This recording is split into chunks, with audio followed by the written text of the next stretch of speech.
I want to ride it. The frog. Chopper sniffled. Is he okay?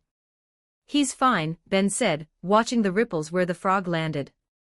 That frog is tougher than he looks. Where did that thing come from? Nami asked, staring at the retreating smoke. And where is it going? Let's follow the tracks, Ben suggested. There seems to be a station up ahead. Shift station a few miles down the track, a small, lonely platform stood on stilts in the middle of the ocean. A sign read, Shift Station. The Going Merry docked gently. Luffy jumped onto the wooden platform. Is anyone here? We saw a cool train. The door to the small station house opened. Na na na. A strange laughter echoed. An elderly woman, if you could call her that, waddled out. She had wild, green hair that looked like fins, a body shape that resembled a pear, and she was clutching a bottle of booze. The woman took a swig. It's been a while since pirates stopped here. Usually, you lot just sail past. Behind her, a small girl with pigtails and a rabbit popped out. It's a pirate ship with a sheep head. The girl pointed, the rabbit said. That's a cat, Luffy noted. Wait, it's a rabbit. It's Gonby, the little girl said. He's a cat. I'm Chimney. The girl introduced herself. And this is my granny, Kokoro. She's the station master. I'm Luffy. This is my crew. Ben stepped onto the platform, followed by the others. He looked at Kokoro. He knew exactly who she was, an icefish mermaid who had walked on land so long her tail split. Nice place you got here, Ben nodded. It is, Kokoro hiccuped. Until Puffing Tom comes roaring through. Did you see him pass? Luffy beamed. It hit a frog. Ah, Yokozuna, Kokoro sighed, taking another drink. Stupid frog. He does that every day. Trying to stop the train with his bare hands. He's got scars all over, but he never learns. He's testing his strength. So he's alive? Chopper asked, relieved. Alive and kicking, Kokoro waved a hand. He's just training. Don't worry about him. Kokoro leaned against the station wall, eyeing the Jolly Roger. So where did you lot drift in from? We're from East Blue. Luffy grinned, adjusting his hat. Kokoro nearly choked on her drink. She lowered the bottle, her eyes widening as she really looked at them for the first time. East Blue. That's the weakest sea. You mean to tell me you crossed the Twin Capes and sailed half the Grand Line? She pointed a gnarled finger at the Going Merry. Luffy laughed. We went to the Sky Island too. Sky Island? Chimney gasped. They went to the sky. Kokoro walked over to the edge of the platform, leaning dangerously close to the ship's hull. She ran a hand over the railing. She inspected the keel. She looked at the mast. Usually a caravel that survived the erratic weather of the Grand Line would be a wreck-cracked keel, splintered wood, patched sails. But this ship. She knocked on the wood. It made a solid, metallic thud, not the hollow sound of timber. She looks brand new, Kokoro whispered, genuine shock replacing her drunken demeanor. Not a scratch on her. The wood, it feels tougher than iron. It's pristine. What kind of varnish are you using? Or is this ship a ghost? It's not varnish, Ben said, stepping forward and patting the hull affectionately. Indestructible magical enchantments. She won't break, crack, or sink unless I say so. Magic, huh? Kokoro laughed, shaking her head. Nah nah nah. You're a scary bunch. A magic ship from the weakest sea. I've seen everything now. She looked at the deck, noticing Dory and Broggy, who were currently squeezed near the kitchen, and the crew trying to avoid stepping on Sanji. Kokoro noted, her eyes sharp. Indestructible or not, she's small. Too small for a crew like you. You're bursting at the seams. We know, Usopp sighed. That's why we're going to Water 7. We need an upgrade, Ben confirmed. We aren't replacing Mary, she's staying with us. But we need to build a battleship. Something that can carry all of us and withstand the new world. Nah. Ambitious. Kokoro grinned, taking a long swig of her ale. All right then. If you're looking for a ship, you're heading to the right place. Water 7 is the city of water, home to the best shipwrights on the seas. Do you know a good one? Luffy asked. We need a really good one. I know the best, Kokoro said. Go find a man named Iceberg. Tell him Kokoro sent you. He runs the place. He might give you a discount, or he might kick you out. He's a busy man. Nami wrote the name down. Is he a shipwright? He's the man who builds dreams, Kokoro said cryptically. She reached into her dress pocket and pulled out a crumpled piece of paper. A map of the currents. Thanks, Granny. Luffy took the map. Don't call me Granny, brat. Kokoro laughed. Now get going. The tide is turning. The crew said their goodbyes to Chimney and Gonbi and set sail once more. Following Kokoro's map and the underwater tracks, the journey was smooth. After a few hours, the fog lifted. There it is. Usopp shouted from the crow's nest. Rising out of the ocean like a massive fountain was the city of Water 7. It was breathtaking. A metropolis built on top of the sea, with canals replacing streets and graceful Yagra bulls swimming through the waterways. A massive fountain at the very top of the city cascaded water down in beautiful sheets. It's huge. Chopper gasped. Beautiful, Robin noted. All right, Mary, Ben commanded. Take us in. Aim for the main docks shown on the map. Blue Station. Aye, Papa. The Going Merry glided into the bustling harbor of Blue Station. It was packed with merchant ships, passenger liners, and the hustle and bustle of a major trade hub. As they approached the pier, a dockmaster in a uniform blew a whistle and ran over, waving his arms. You there? The caravel with the sheep. That's us. Luffy waved. You can't dock here, the men shouted. This is for commercial vessels and the sea train only. We don't have permits for independent adventurers. He eyed the Jolly Roger nervously. But we need to see Iceberg. Luffy yelled back. Iceberg is at the Galley Law headquarters. The men pointed toward the top of the city. But you can't park here. Look, if you're that kind of ship, you need to go around the cape. Around the cape? Nami asked. To the northeast. There's a rocky cove we call the Scrap Coast. That's where unlisted ships usually anchor. It's safer for you, and less paperwork for me. Fine, Ben sighed. We'll go to the pirate parking lot. Mary, adjust course, Ben ordered. Take us around the cape. The ship turned away from the crowded, pristine docks of Blue Station and sailed along the outer wall of the city. As they rounded the rocky cape, the scenery changed. The polished stone gave way to natural rock and older, worn-down structures. There, hidden from the main view of the city, was a quiet, rocky cove littered with shipwrecks and debris. It was the perfect hiding spot for pirates. Drop anchor here, Ben said.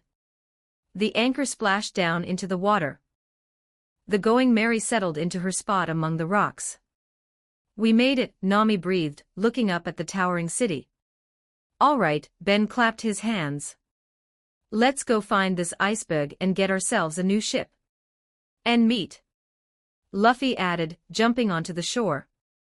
I bet water meat is delicious. Chapter 106, Water 725-65 words. The Going Merry sat quietly in the rocky cove hidden behind the majestic facade of Water 7.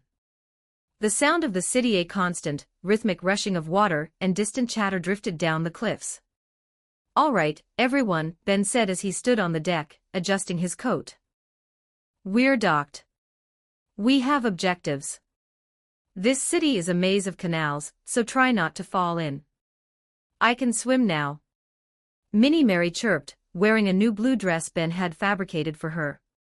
You're made of alloy and devil fruit magic, you definitely sink, Ben corrected gently. Stay close to me. The crew began to disembark, splitting into their designated teams. Gold team. Nami shouted, hoisting a massive sack over her shoulder. Grab the other bags. We're going to the bank. Luffy saluted, grabbing a sack that weighed as much as a cannon. After that, we buy meat. After that, we go to meet Iceberg, Nami corrected. Food team. Sanji lit a cigarette, offering his arm to Vivi.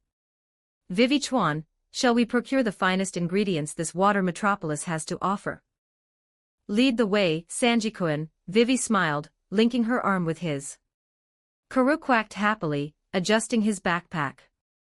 Vivi is wearing an enchanted ring. She now looks like Princess Ariel. Exploration team. Chopper raised a hoof. Robin and I are going to find a bookstore. And cotton candy.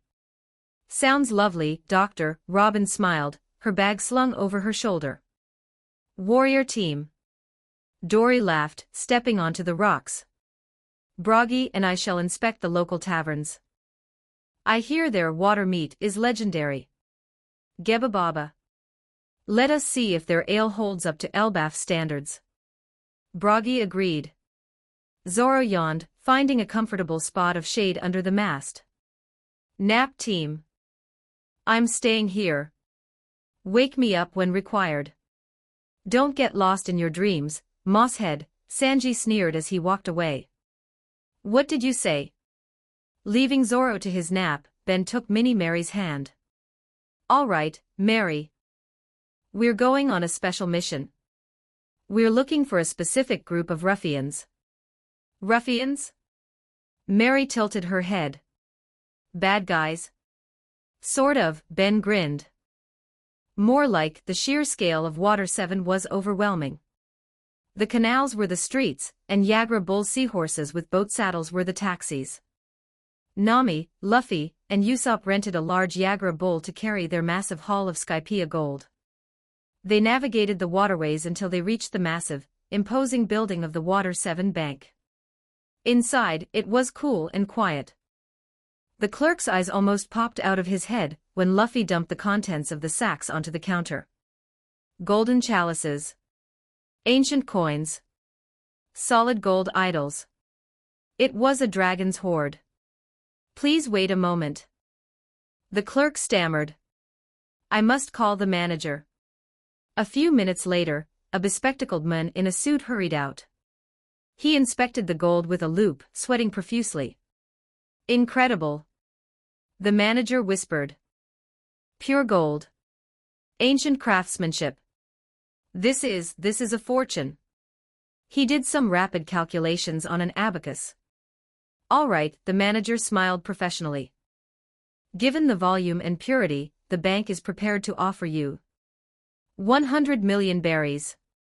Luffy's jaw dropped. 100 million. Usopp grabbed his head. We're rich. We're billionaires. Luffy shouted, reaching for the handshake. Thank you, Asen. A hand chopped down between Luffy and the manager. Nami stepped forward. The air in the bank suddenly grew cold. She wasn't smiling. She was adjusting her gloves with the precision of a surgeon about to perform a lobotomy. Did you say 100 million? Nami asked softly. The manager gulped. Why yes, miss. It is a very generous offer, generous. Nami scoffed. She picked up a golden idol. This is a Shondorian artifact from the 4th Age of the Sky era. The historical value alone is worth 50 million. And you want to buy the entire lot for 100. She leaned over the counter, her eyes flashing with the symbol of the berry. Are you trying to scam a poor, defenseless pirate girl? Nami batted her eyelashes, then slammed her hand on the table. The market fluctuates. The manager stammered, loosening his tie. 300 million, Nami declared. 3. The manager choked. Miss, that's impossible. Our liquidity. 300 million, Nami repeated, leaning closer. Or I take my business to the black market. I hear the Galila shipwrights pay well for raw materials. Or maybe I'll just tell everyone in town that the Water 7 Bank tries to cheat honest pirates. Lower your voice. The manager was weeping now. 200 million. That's my limit. 300, Nami said flatly. I have a family. 10 minutes later. Luffy, Usopp, and Nami walked out of the bank carrying 3 massive suitcases stuffed with cash. 300 million berries. Nami kissed the stack of bills in her hand. Now that is a good day's work. Let's go shopping. We're rich. Shishishi. Luffy cheered. He swung one of the heavy suitcases around like a toy. Look at this. It's so heavy with money. Be careful, Luffy. Usopp warned, struggling with his own suitcase. It's fine. Luffy grinned. He tossed the suitcase high into the air. But Luffy miscalculated the wind. Or perhaps he just used too much rubber force. The suitcase soared up, spun wildly, and began to arc downward straight toward the deep, murky canal water next to the walkway. The money. Nami screamed, her eyes bulging. Usopp yelled. Without thinking, both Nami and Usopp dove toward the canal, arms outstretched, desperate to catch the fortune before it sank. They hit the water hard. But the suitcase didn't hit the water. Just inches above the surface, a rubber hand snapped out, grabbed the handle, and retracted instantly. Luffy caught the suitcase safely in his hand. He let out a breath he had been holding. That was close. Good thing I'm stretchy. He looked over the edge of the canal. Why are you guys swimming? The money is safe. 2 soaking wet, shivering figures climbed up the stone steps. Nami's hair was plastered to her face. Usopp spat out a small fish. They stood there, dripping water, shaking with rage. Nami growled, a vein popping on her forehead. Usopp cracked his knuckles. Luffy blinked innocently. I caught it. You almost gave us a heart attack. Nami roared, beating Luffy with her wet purse. Why did you throw it in the first place? Usopp joined in, kicking him. Luffy sat on the ground with 2 fresh bumps on his head, hugging the suitcase. In the back streets of Water 7, Ben and Minnie Mary were conducting their own investigation. We need to find a warehouse, Ben muttered, scanning the skyline. Somewhere loud. Somewhere that smells like cola and bad decisions. Papa, Mary tugged his hand.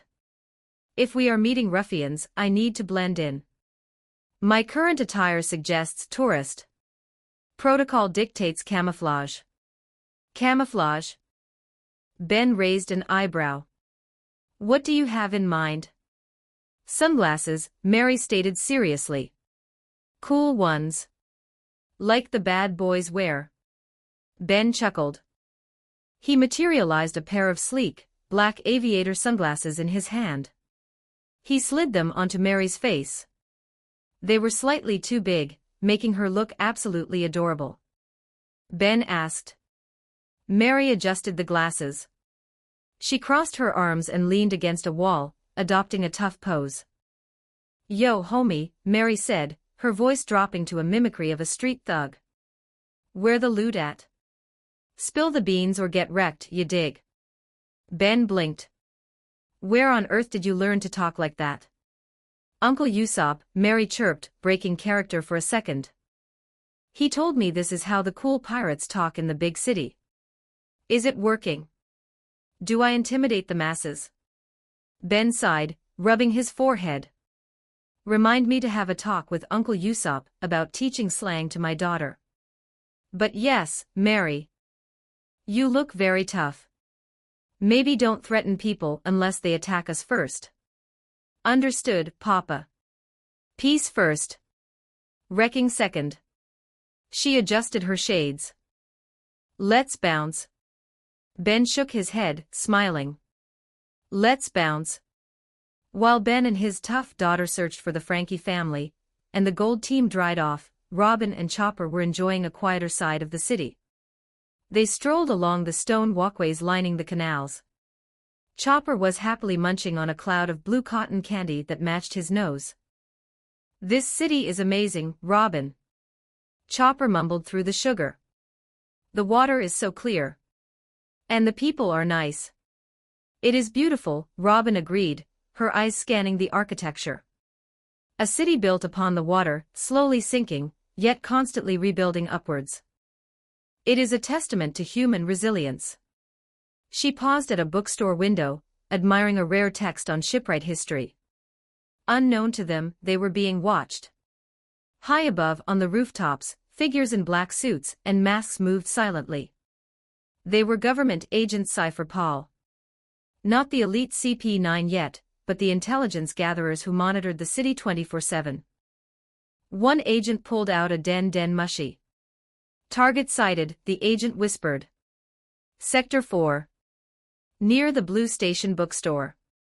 Identify, a rasping voice came through the snail. Subject is Nico Robin. The demon child. Confirmed visual match. Is she alone? Negative. She is accompanied by a reindeer. A small reindeer wearing a pink hat and eating cotton candy. There was a pause on the line. A reindeer? The voice sounded confused, then sharp. Cross-reference. The Straw Hat Pirates. Their pet is a reindeer.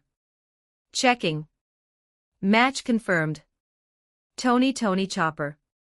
Pet of the Straw Hat crew. So she has joined them, the voice spandam sneered. Nico Robin has resurfaced, and she's with the rookie who destroyed G8 Marine Base. This is perfect. Orders, sir. Do not engage yet, Spandam ordered. I'm sending the elite. Keep eyes on her. If she moves toward the docks, intercept. In the dark, secure office of the government tower, or rather, Spandam's office in Eni's lobby, communicating via long-distance snail, Spandam slammed his hand on his desk. Spandam shouted into a different den mushy. In a small bar in Water 7, a large man with hair like bull horns was wiping a glass. He stopped. He picked up the receiver hidden under the counter. This is Blueno. She's here, Spandam grinned, his mask distorting his face. Nico Robin is in Water 7. She's with the Straw Hat Pirates. Blueno's expression didn't change. The Straw Hats. The ones who arrived at the Scrap Coast. Listen closely. I want her. But I don't want a messy fight in the middle of the day. The Straw Hats are wild cards. If they fight back, they could wreck the city before we get the Pluton blueprints. Understood, Blueno said impassively. Strategy. Corner her, Spandam commanded. Get her alone. Use the leverage. She has a new crew, right? Use that as a leverage. Spandam laughed cruelly. Tell her this, if she doesn't surrender quietly, if she doesn't come with us to Eni's lobby, we will initiate a buster call on Water 7. Blueno's eyes narrowed slightly. A buster call. On a civilian population center. Threaten it. Spandam screamed. She knows what that means. She survived O'Hara. Tell her the ships are already targeting the island. Tell her that if she resists, every single person in Water 7, and every single one of her precious Straw Hat friends will be burned to ash. Play on her trauma, Blueno nodded. Effective. Make her choose. Her life. Or theirs. She'll break. They always do. I will execute the order immediately, Blueno hung up. He took off his apron.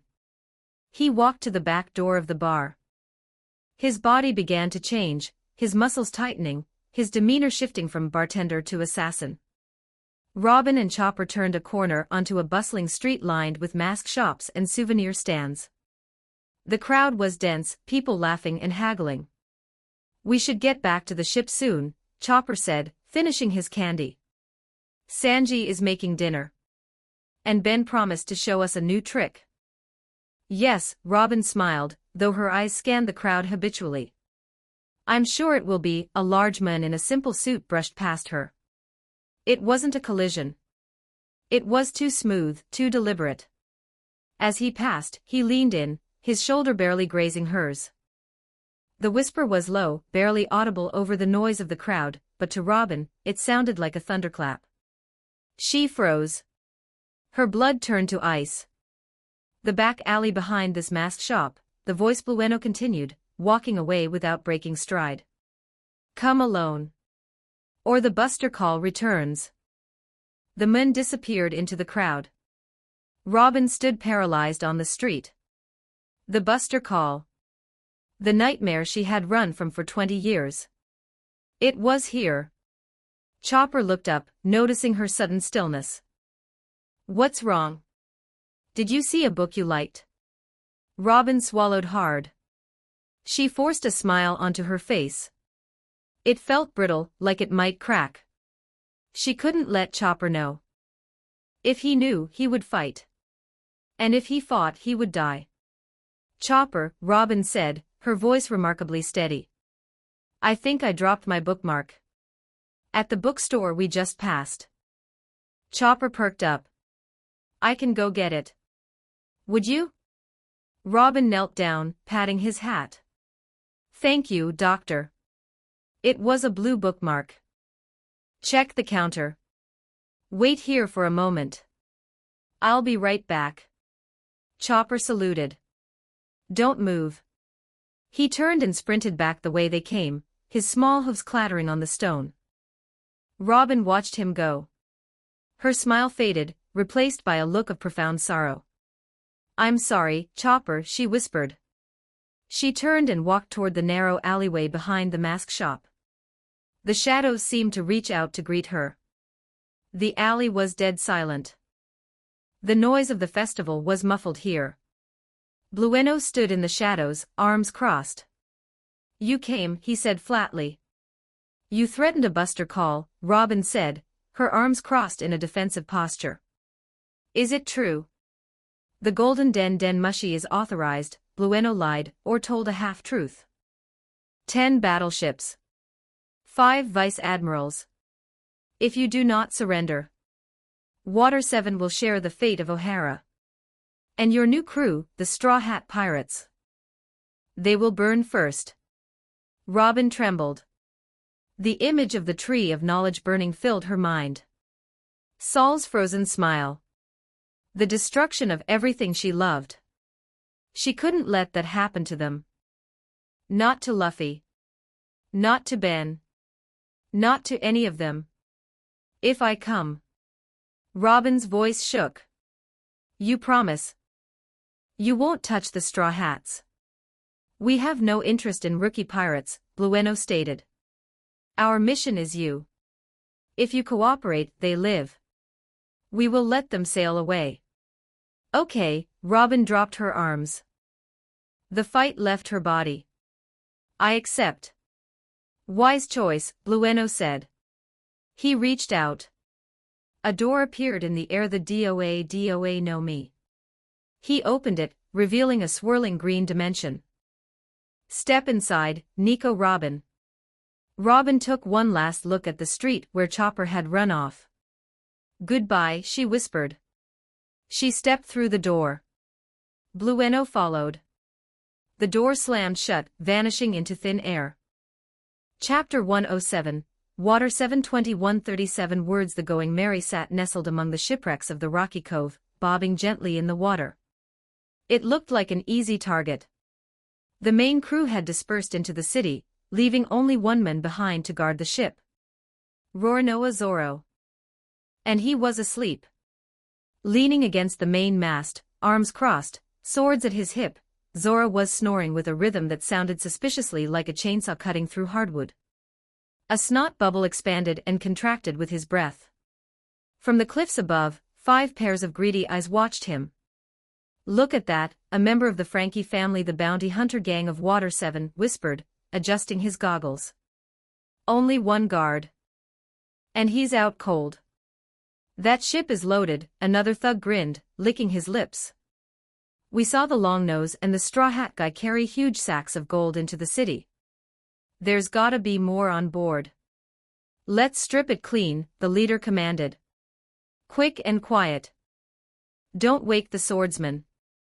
The 5 thugs slid down ropes, landing silently on the deck of the Mary. They crept toward the cabin door, tiptoeing past the sleeping Zorro. "Easy peasy," the leader reached for the door handle. A rope on the deck suddenly coiled around the leader's ankle. He looked down. Before he could scream, the rope yanked him upward, hanging him upside down from the yardarm. The other 4 turned around. The ship. The ropes that lay coiled on the floor began to slither like snakes.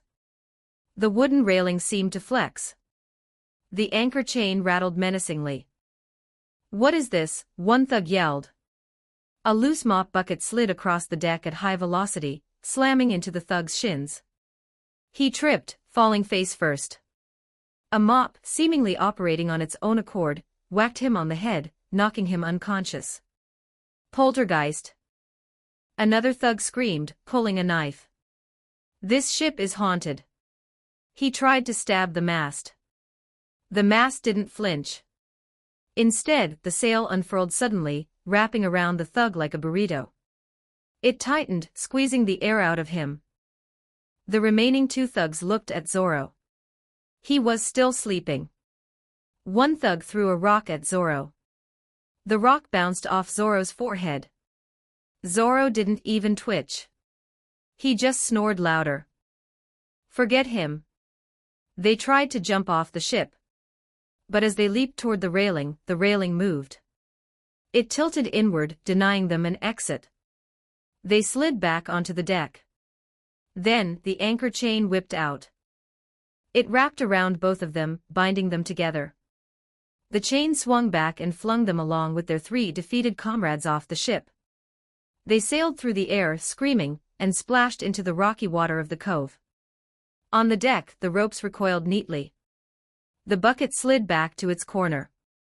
The sail furled itself up. Peace returned to the Going Mary. Zorro's snot bubble popped. He shifted slightly, scratching his stomach.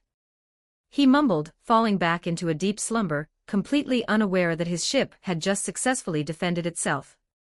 Deep in the industrial district of Water 7, amidst the clang of metal and the hiss of steam, stood the headquarters of the Frankie family. It was a chaotic, scrapyard-style fortress adorned with neon lights and graffiti. Ben stood at the front gate, adjusting his coat.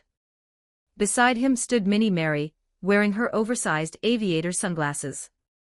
She hooked her thumbs into the pockets of her blue dress, practicing a swagger she had definitely learned from a certain sniper. "This is the place," Ben noted. "Smells like cola. Definitely Frankie's joint." "Target identified, the Frankie house," Mary stated, her voice dropping to a mimicry of a street thug. "Yo papa, this crib looks lit. But it smells like rusted metal and bad decisions. We gonna breach or what?" Ben shook his head, hearing Mary continue speak in same way, and knocked on the massive iron door. A viewing slot slid open. A pair of suspicious eyes peered out. "What do you want?" "We ain't buying cookies." Minnie Mary stepped forward. She puffed out her chest and tilted her sunglasses down. "Yo, homie," Mary said, channeling her inner gangster. "Open up the crib. The big papa is here to see the bossman. Don't make us get rowdy, you dig?" The eyes in the slot blinked, the guard asked, confused. "Is that a kid?" "I ain't no kid, I'm the enforcer." Mary stomped her foot. "You want me to disassemble your hinges? I'll turn this door into scrap, fam." The gate creaked open. A dozen members of the Frankie family, huge men in armor, weird masks, and fishnets, stepped out, surrounding Ben and Mary. They looked amused but dangerous. Look at this, the leader, Zambai, laughed. A tourist and his daughter thinking they're tough. You lost, little girl. Ben stepped in front of Mary casually. We're looking for Frankie. Aniki ain't here, Zambai sneered, crossing his arms. He's out on business. Looting pirates, actually. Maybe he's looting your ship right now. Unlikely, Ben smirked. My ship bites back. But if he's not here, we'll wait. Zambai laughed. This ain't a waiting room, pal. This is the Frankie house. You pay the toll or you get lost.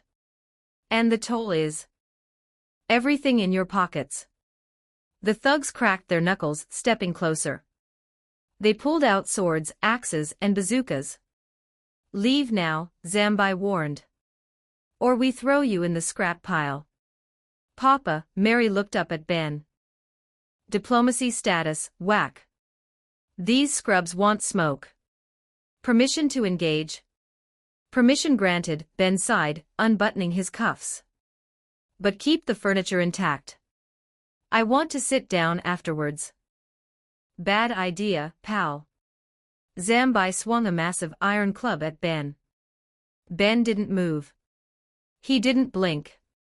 5 minutes later, the inside of the Frankie house was surprisingly cozy, once you cleared away the unconscious bodies.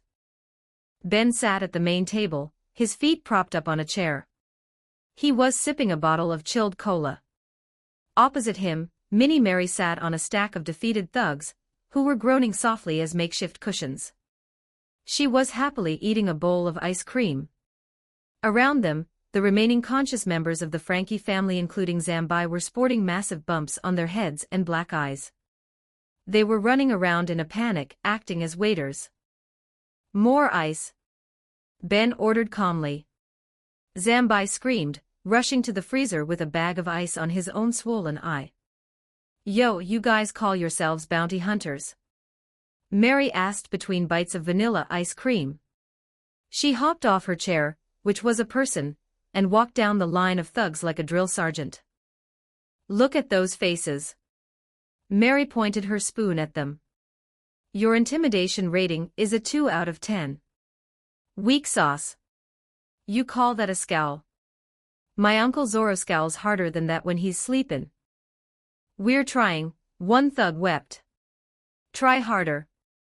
Mary adjusted her shades. Show me the grill. Show me the menace. If you wanna run these streets, you gotta look the part. Scowl like you mean it, scrubs. The thugs desperately tried to make scary faces, terrified of the small girl in the blue dress. Better, Mary nodded, satisfied. Now fan me harder. This ice cream ain't gonna keep itself cold. Yes, ma'am. Ben chuckled, shaking his head. So when did you say Frankie would be back? Zambai sobbed. Please don't hurt us anymore. The shipyard. While Ben was subjugating the local gang, the Gold Team had arrived at the massive Galley Law Company Dock 1. It was an impressive sight. Hundreds of shipwrights worked in unison, sawing, hammering, and welding giant galleons. Wow, Luffy looked around. So many ships. Focus, Luffy, Nami said, clutching her briefcase of money tight. We need to find Iceberg. Kokoro said he runs this place. They found Iceberg in the main office.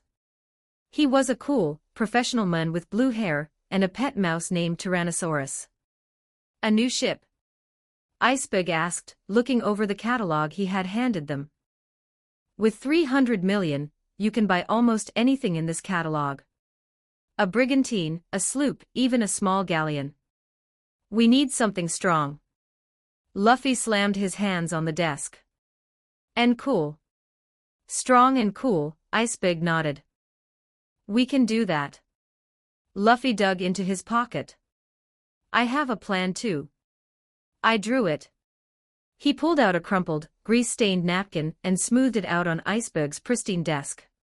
Check it out. Luffy beamed. The dream ship. Iceberg, Nami, and Usopp leaned in.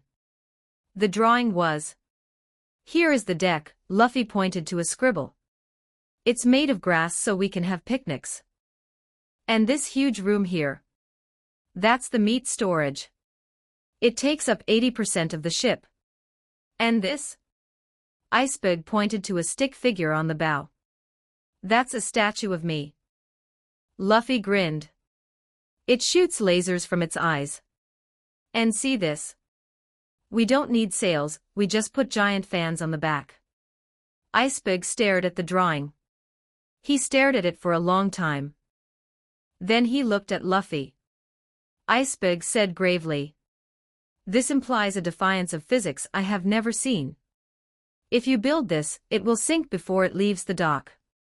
Also, the laser eyes are structurally impossible. Luffy looked crushed. But it's so cool. Nami snatched the napkin. She pulled out a lighter. Ignore him. Nami shrieked, burning the drawing. We want a strong ship. With a navigation room and a library. My masterpiece. Luffy cried as the ashes fell to the floor. As they walked out of the office with the catalog, Usopp lagged behind. He found himself near a pile of scrap wood. Hey, Longnose. Usopp froze. He turned around.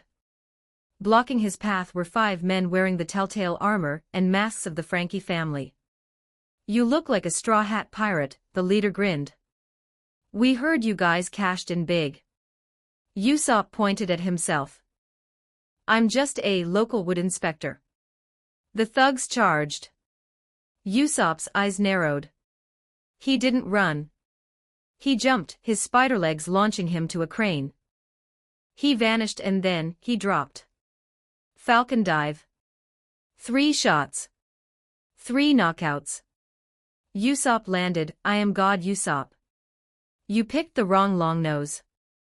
He walked back to join Luffy and Nami, dusting off his shoulder. Just handling some light trash. The sun began to set, casting long shadows over the water city.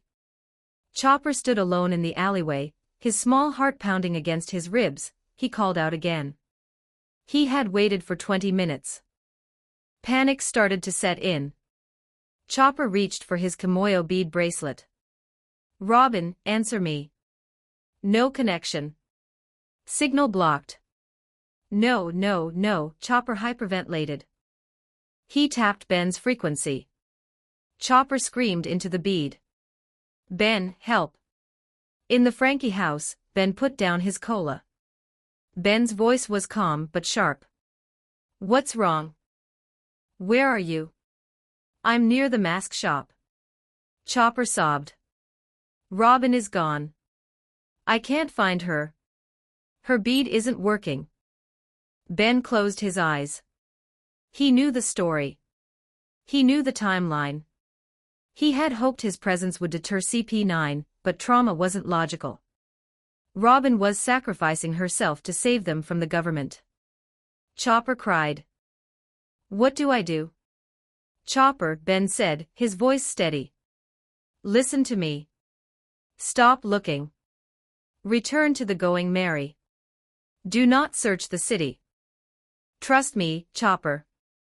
There was a pause. Then a sniffle. I'm going back. Ben lowered his hand. He stared at the table. Minnie Mary lowered her sunglasses, looking at Ben with serious, glowing eyes. Yo, Papa. What's the sitch? Is Auntie Robin ghosting us? Did she bounce? No, Ben stood up. The wooden chair creaked under the pressure of his grip. She didn't bounce. She was taken. Or coerced. He looked at the Frankie family thugs. They were huddled in the corner, terrified. Thanks for the drinks, Ben tossed a gold coin onto the table. Tell Frankie I'll be back. Come, Mary, Ben held out his hand. Minnie Mary took it. Her face hardened into a scowl that would have made Zoro proud.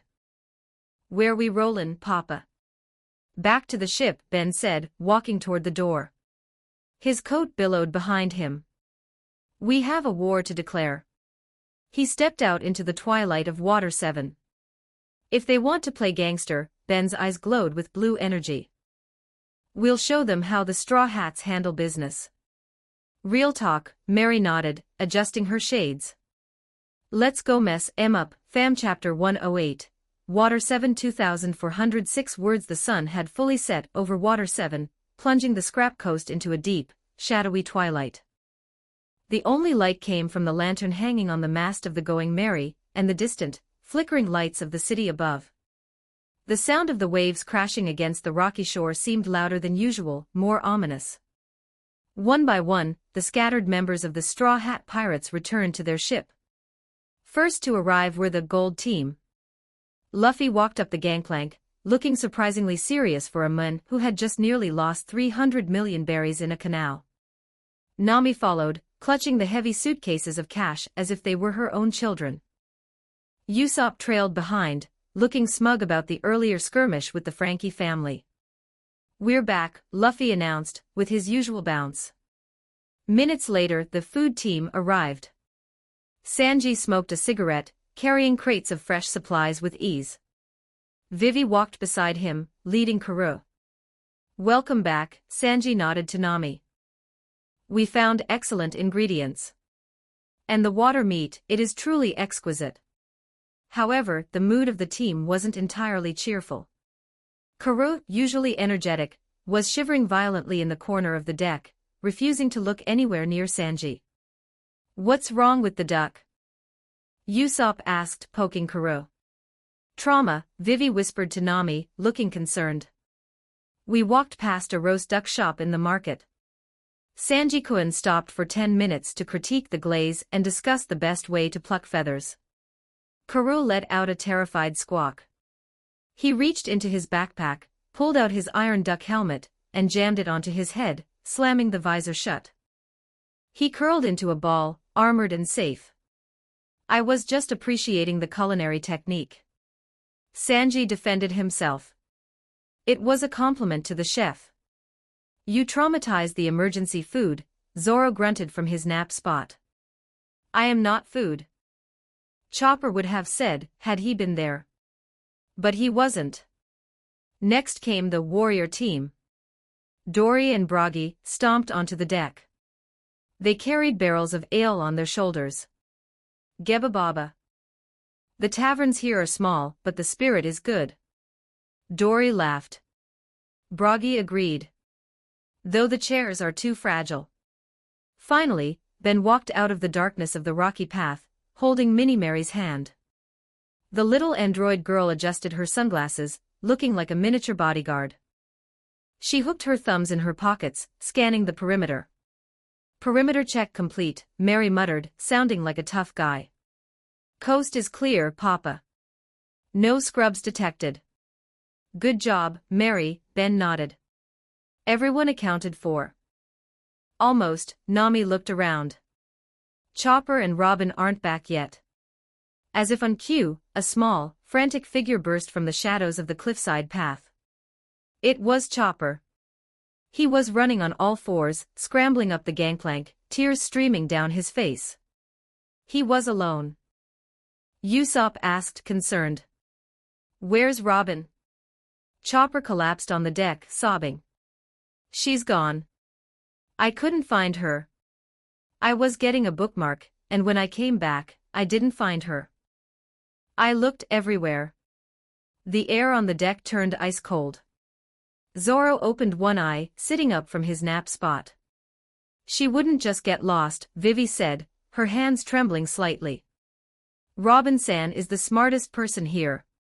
Ben, Nami turned to the magician. You gave us the Kimoyo beads. Can't you track her? Is she hurt? Ben looked at Minnie Mary. Status report on Robin's signal. Minnie Mary adjusted her shades. Her eyes flashed red as she processed the data stream from the network. Yo, Papa, Mary said, her voice dropping low. Peep this. The signal is live, ya dig. Status, active. She's hustlin' towards Blue Station. She's moving? Ben asked. Yeah, she's booking it, Mary nodded. But check this weirdness. For like 15 minutes. The signal just straight ghosted. Nami frowned. It didn't just stop transmitting, fam, Mary explained, waving a hand. It got erased from the grid. Popped out of existence, then bounced back 2 blocks over. That ain't right. That's sketchy. Ben's eyes narrowed. Null signal. Vanished from reality. In his mind, the pieces clicked together instantly. The DOA no me. The door fruit creates a pocket dimension, an air door. Inside that dimension, signals can't reach the outside world. She was taken into the air door, moved, and then brought back out. She was taken, Ben said quietly. Sanji's leg burst into flames. I'll kick them into the sun. Let's go. Luffy turned toward the city, his face shadowed. We're getting her back.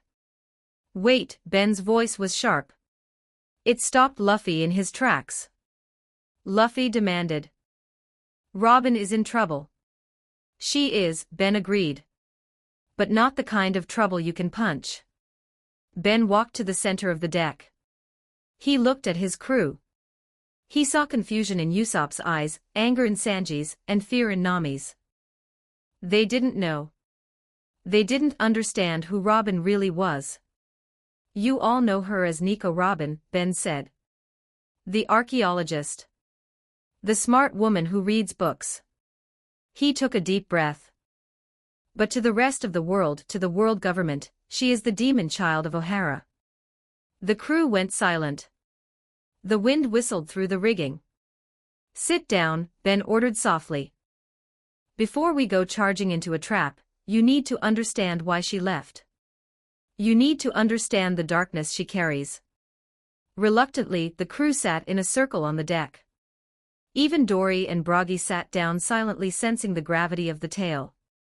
20 years ago, Ben began, his voice weaving a story that felt more like a nightmare. There was an island in the West Blue called O'Hara. It was a place of scholars. Archaeologists who just wanted to learn history. Robin was born there. Ben narrated the tragedy. He told them about a lonely little girl with a devil fruit power that made people call her a monster. He told them about how the other children threw rocks at her. How her aunt abused her. How her only friends were books and the giant, gentle scholars in the tree of knowledge. He told them about the Buster Call. The world government didn't like what they were studying, Ben said, his voice hard. So they authorized a genocide. 10 battleships. 5 vice admirals. They burned the island to the ground. They killed everyone. Her mother. The scholars. Even the giant, Saul, who taught her how to laugh. Nami covered her mouth, tears welling in her eyes. Killed everyone. Robin was the only survivor, Ben continued. She was 8 years old. And the government put a bounty of 79 million berries on her head. They called her a demon who destroyed 6 battleships. A lie to justify their cruelty. Ben looked at Luffy. For 20 years she has run. Every home she found betrayed her for the money. Every friend she made sold her out. She learned that she wasn't allowed to live. She learned that her very existence was a crime. Ben stood up, pacing slowly. Why do you think she left with them today? Because she doesn't trust us. Ben pointed toward the looming city of Water 7. CP9 found her. And I think they gave her a choice. Surrender yourself, and we will let the Straw Hats leave safely. And we will call a Buster Call on Water 7. A Buster Call. Usopp whispered, terrified. The same thing that destroyed her home. Exactly, Ben nodded. She isn't leaving because she wants to. She is leaving because she thinks she is a curse. She thinks that if she stays with us, we will die. She is sacrificing herself to protect you. The silence on the deck was profound. Nami was sobbing openly, hugging Vivi. That idiot, that stupid, selfless idiot. Chopper was wailing, burying his face in his hooves. Poor Robin. Sanji had turned away, but his shoulders were shaking. He took a long drag of his cigarette, exhaling smoke that looked like a storm cloud. She thinks she's a burden. After everything. Zoro sat with his back to the mast. His hand was gripping Wado Ikimonji so hard the veins stood out. His expression was terrifying, a mixture of demon aura and cold, focused rage. Foolish woman, Zoro growled. Does she think we're that weak? Dory and Bragi were not laughing. The giants looked solemn, their warrior spirits ignited. A government that kills scholars. Dory rumbled. That is not justice. That is fear. Minnie Mary sat quietly on a barrel, adjusting her sunglasses. That's messed up, she murmured, her voice hard. Messing with a kid. Destroying a home. That ain't justice. That's cold. Ben walked over to Luffy. The captain was sitting on the figurehead, his straw hat pulled low over his eyes. He hadn't said a word during the entire story. Luffy, Ben said. Luffy didn't move. We can go get her, Ben said. We can drag her back kicking and screaming. Ben leaned in. But tell me, Captain. Do you want to bring back a Robin who lives in fear every day? A Robin who wakes up wondering if today is the day her friends die because of her, or the one who is free of any fears? Luffy didn't answer immediately. He stood up. Suddenly, the air on the deck grew heavy. Thrum. A wave of invisible, crushing pressure exploded outward from the captain. It wasn't physical wind, but it hit them harder than any gale. The wood of the deck groaned under the strain. Faint sparks of red and black electricity crackled around Luffy's shoulders. Nami gasped, clutching her chest as if the air had been sucked out of her lungs. Luffy. Usopp's knees buckled, shaking violently, but he gritted his teeth and forced himself to stand. Chopper's fur stood on end, his instincts screaming at him to run from the apex predator, but he held his ground. Even Karoo, still wearing his helmet, felt it. The duck stiffened, his eyes widening behind the visor. Normally, he would have fainted instantly. But the serum Ben had given him and the training held him up. He quacked softly, trembling, but he didn't fall. Zoro grinned, a bead of sweat rolling down his forehead. His hand tightened on his sword. There it is. Sanji exhaled a long stream of smoke, steadying himself against the railing. He's angry. Ben didn't flinch, though his coat whipped around him from the sheer force of the spirit pressure. He watched Luffy, knowing exactly what this was. The King's Haki. Involuntarily leaking out, fueled by pure, unadulterated rage at the world that tried to hurt his friend. Luffy didn't even notice he was doing it. He just tipped his hat back. His eyes were burning with a fire that could scorch the world. I want the free one, Luffy said. His voice wasn't loud, but it carried the weight of a king. I want the Robin who isn't afraid of anyone. Ben smiled. It was the answer he knew was coming.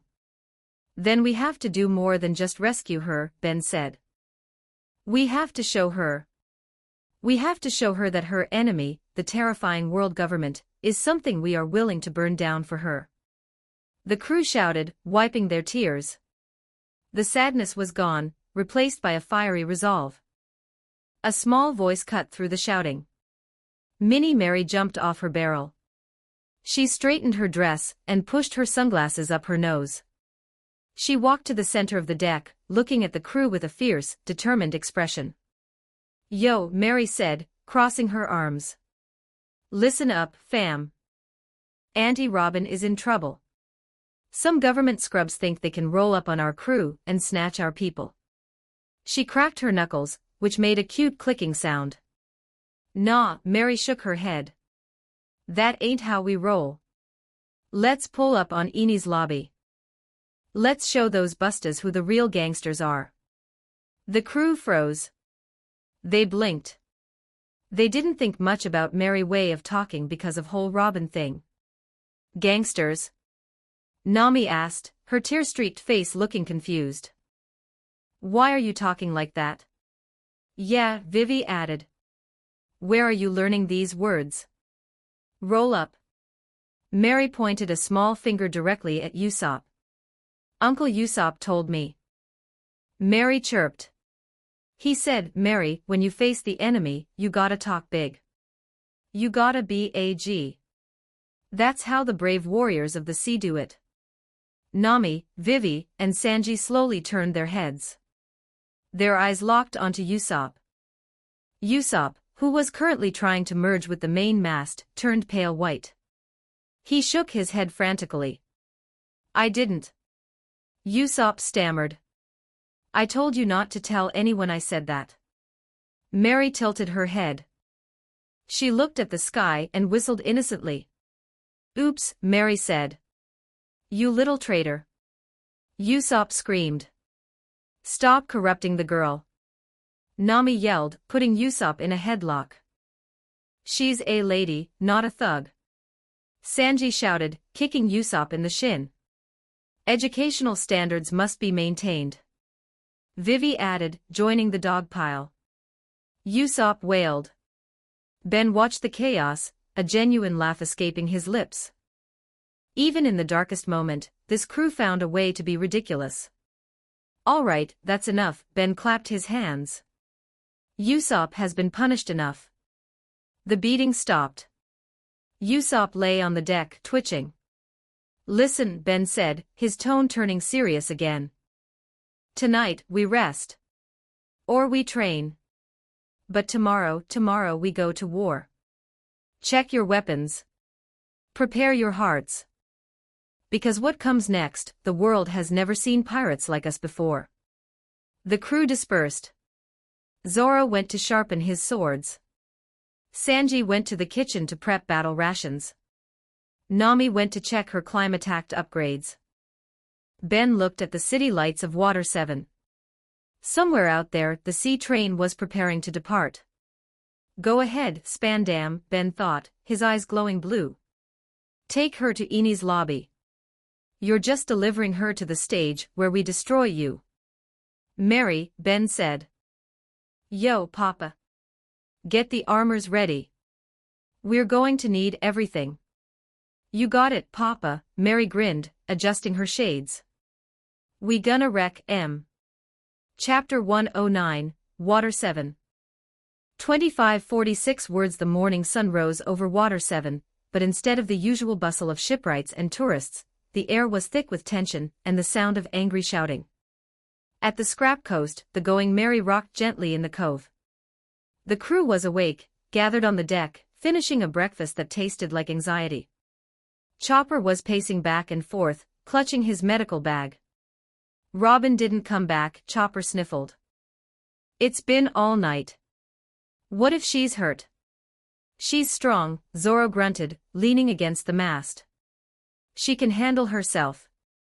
But where is she? Nami bit her lip. Minnie Mary suddenly stood up, her sunglasses reflecting the morning light. Sensors detecting high-density hostility. Multiple bogies approaching from the east. Estimated crowd size, 200. Weapons, hammers, saws, and pitchforks. Ben stood up, putting down his coffee. They are 500 meters out, Mary reported. They haven't crested the ridge yet. Visual contact in 30 seconds. We don't need a fight right now, Ben said quickly. If we fight the city, we lose our chance to clear our names later. Activate protocol, ghost ship, Ben commanded. Optical camouflage. Maximum output. Audio dampeners on. Yes, Papa. Mary grinned. Her eyes flashed silver. The air around the ship shimmered. In the blink of an eye, the Going Merry vanished. Not moved. Not teleported. It simply ceased to be visible.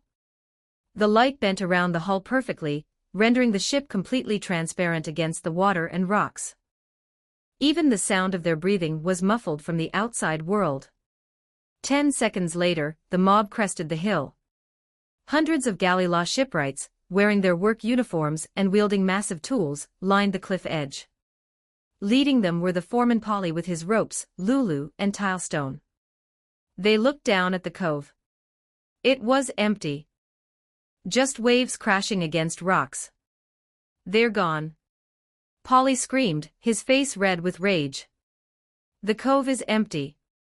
On the deck of the Invisible Mary, the Straw Hats watched the angry men just 50 meters away. "What are they saying?" Luffy whispered. "Mary," Ben commanded softly. "Amplify their audio through the internal speakers." Patching it through, Mary chirped. Static crackled from the ship's speakers, then Polly's voice came through crystal clear. "Those pirates must have fled the island." Polly yelled. "They knew we were coming. Search the caves." Tilestone roared. "We have to find them. They tried to kill Mr."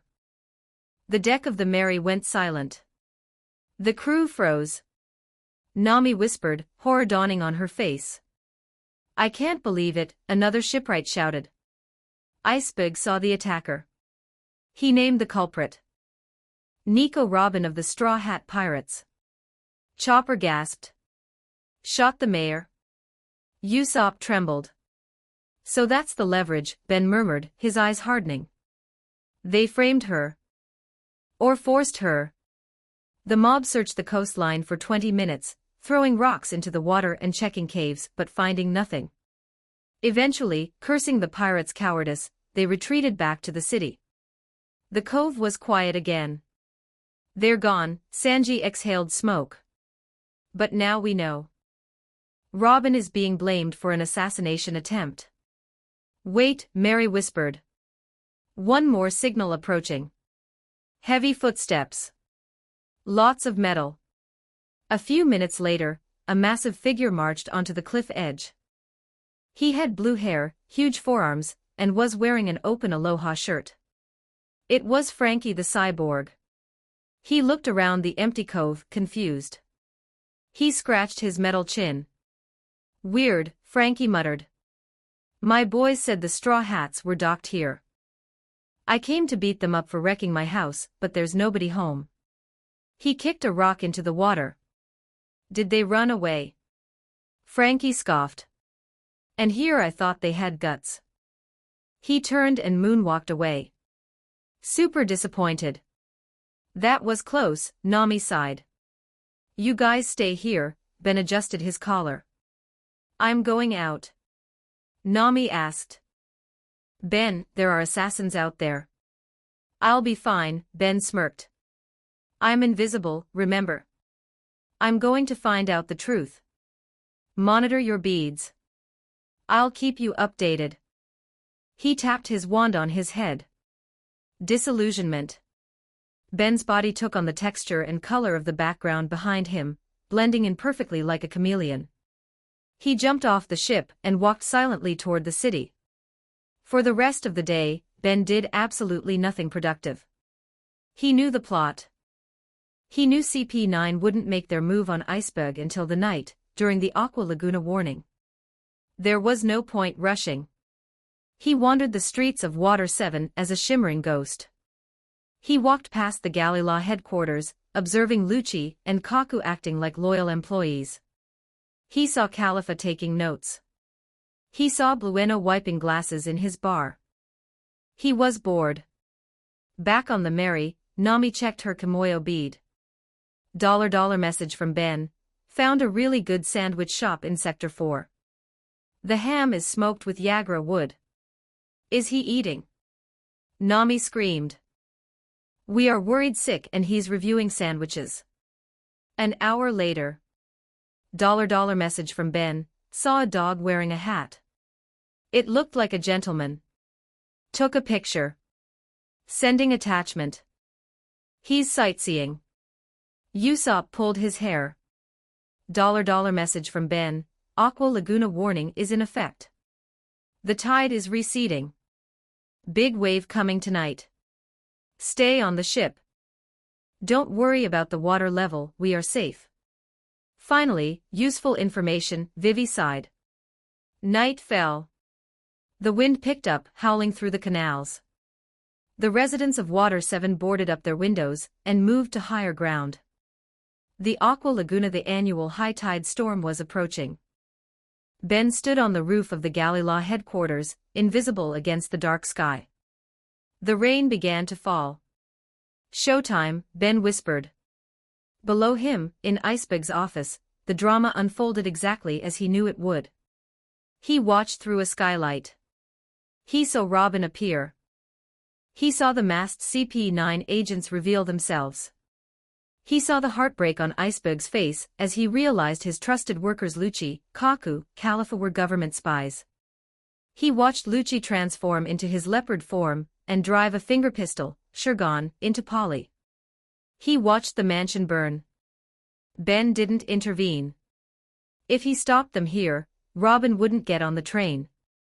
She wouldn't go to Eni's lobby.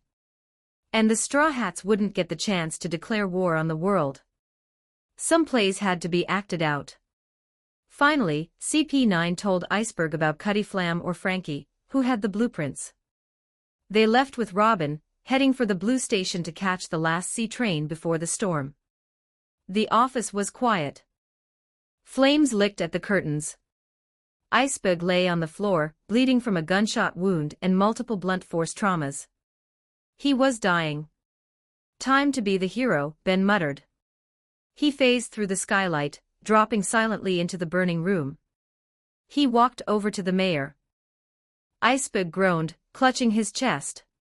"Who's there?" Iceberg rasped, his vision blurring. Ben cancelled the disillusionment charm.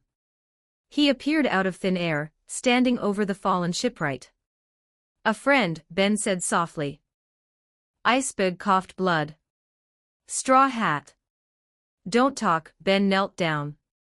He pulled a vial of golden liquid from his pouch. "Drink this." He tipped the vial into Iceberg's mouth. The effect was instantaneous. The color returned to Iceberg's pale face. The bleeding stopped. The bullet wound in his chest knit itself together with a hiss of steam. Iceberg gasped, sitting up. He touched his chest. "What did you do?" Iceberg stared at Ben. "Your crew, that woman, she attacked me. And you. You saved me." "We're a complicated bunch," Ben smiled sadly. "What kind of crew are we?" "The kind that breaks things so we can fix them better." "Nico Robin." Iceberg whispered. "Fear," Ben said, standing up. "She's terrified, Iceberg. She thinks that if she helps us, the government will destroy everything she loves. So she made a deal with the devil to save us. She attacked you to protect us." Iceberg looked at the fire consuming his office. He remembered Robin's cold eyes, but also the hesitation. "She is a fool," Iceberg muttered. "Does she think Spandam will keep a promise?" "No," Ben said. "She knows he won't. But she has no other hope. That's why we're going to get her back."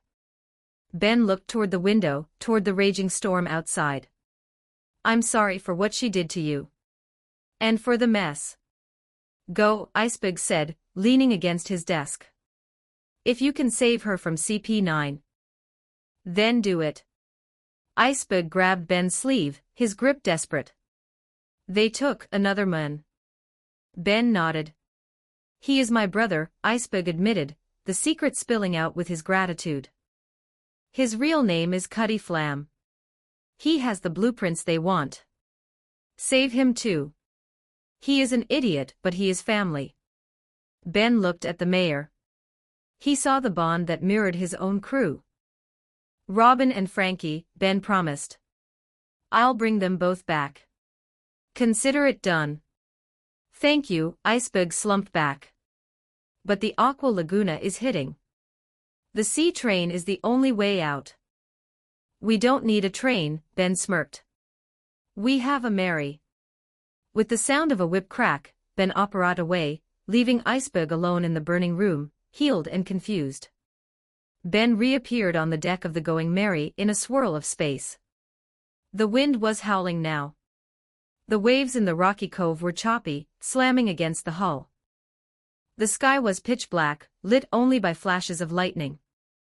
The crew rushed to him. "What happened?" Luffy demanded. "Where's Robin?" "She's on the sea train," Ben said, his voice cutting through the wind. "With CP9. They're taking her to Enies Lobby. The judicial island." "Enies Lobby?" Nami screamed over the thunder. "That's a government stronghold. It's a one-way ticket to Impel Down. We have to catch the train." "No," Ben said, his voice calm amidst the chaos. "We aren't chasing the train." Chopper cried. "But Robin is on it." "We let them go," Ben stated firmly. "We let them take her all the way to Enies Lobby." "Are you crazy?" Usopp yelled. "That's the enemy's main base. It has 10,000 soldiers." "Exactly," Ben looked at Luffy. A fierce grin spread across his face. "If we catch the train now, we just fight a few assassins in a narrow hallway. That's not enough. Robin thinks the world government is an unstoppable monster. She thinks we can't handle it." Ben spread his arms. "So we're going to prove her wrong. We're going to let them take her to their safest, strongest fortress. We're going to kick down the front door. We're going to rescue her pirate style with a bang, so loud the whole world hears it." He looked Luffy in the eye. "After all, we have the future Pirate King here. And we are his crew. What can a mere stronghold of the world government do to us?" Luffy adjusted his straw hat. The shadow over his eyes lifted, replaced by a burning, reckless excitement. He cracked his knuckles. Luffy grinned, his teeth shining in the lightning flash. "Let's go to Enies Lobby." The crew shouted, their fear replaced by adrenaline. But first, Nami pointed at the massive wall of water building on the horizon. "We have to survive the Aqua Laguna. We can't sail in this." "We aren't sailing," Ben turned to the ship. "We're taking the tracks." Minnie Mary appeared, wearing a yellow raincoat and rain boots. Ship status, locked down. Indestructible enchantments holding against the tide. "Listen up," Ben addressed the crew. "We have about an hour before the big wave hits and recedes. In that time, we are going to modify the Mary to ride the rails." For the next hour, while the storm raged around them, the Straw Hats worked like demons under Ben's direction. "Deploy the Ironman armors," Ben commanded. "Deploying Mark IV units." The hatches opened.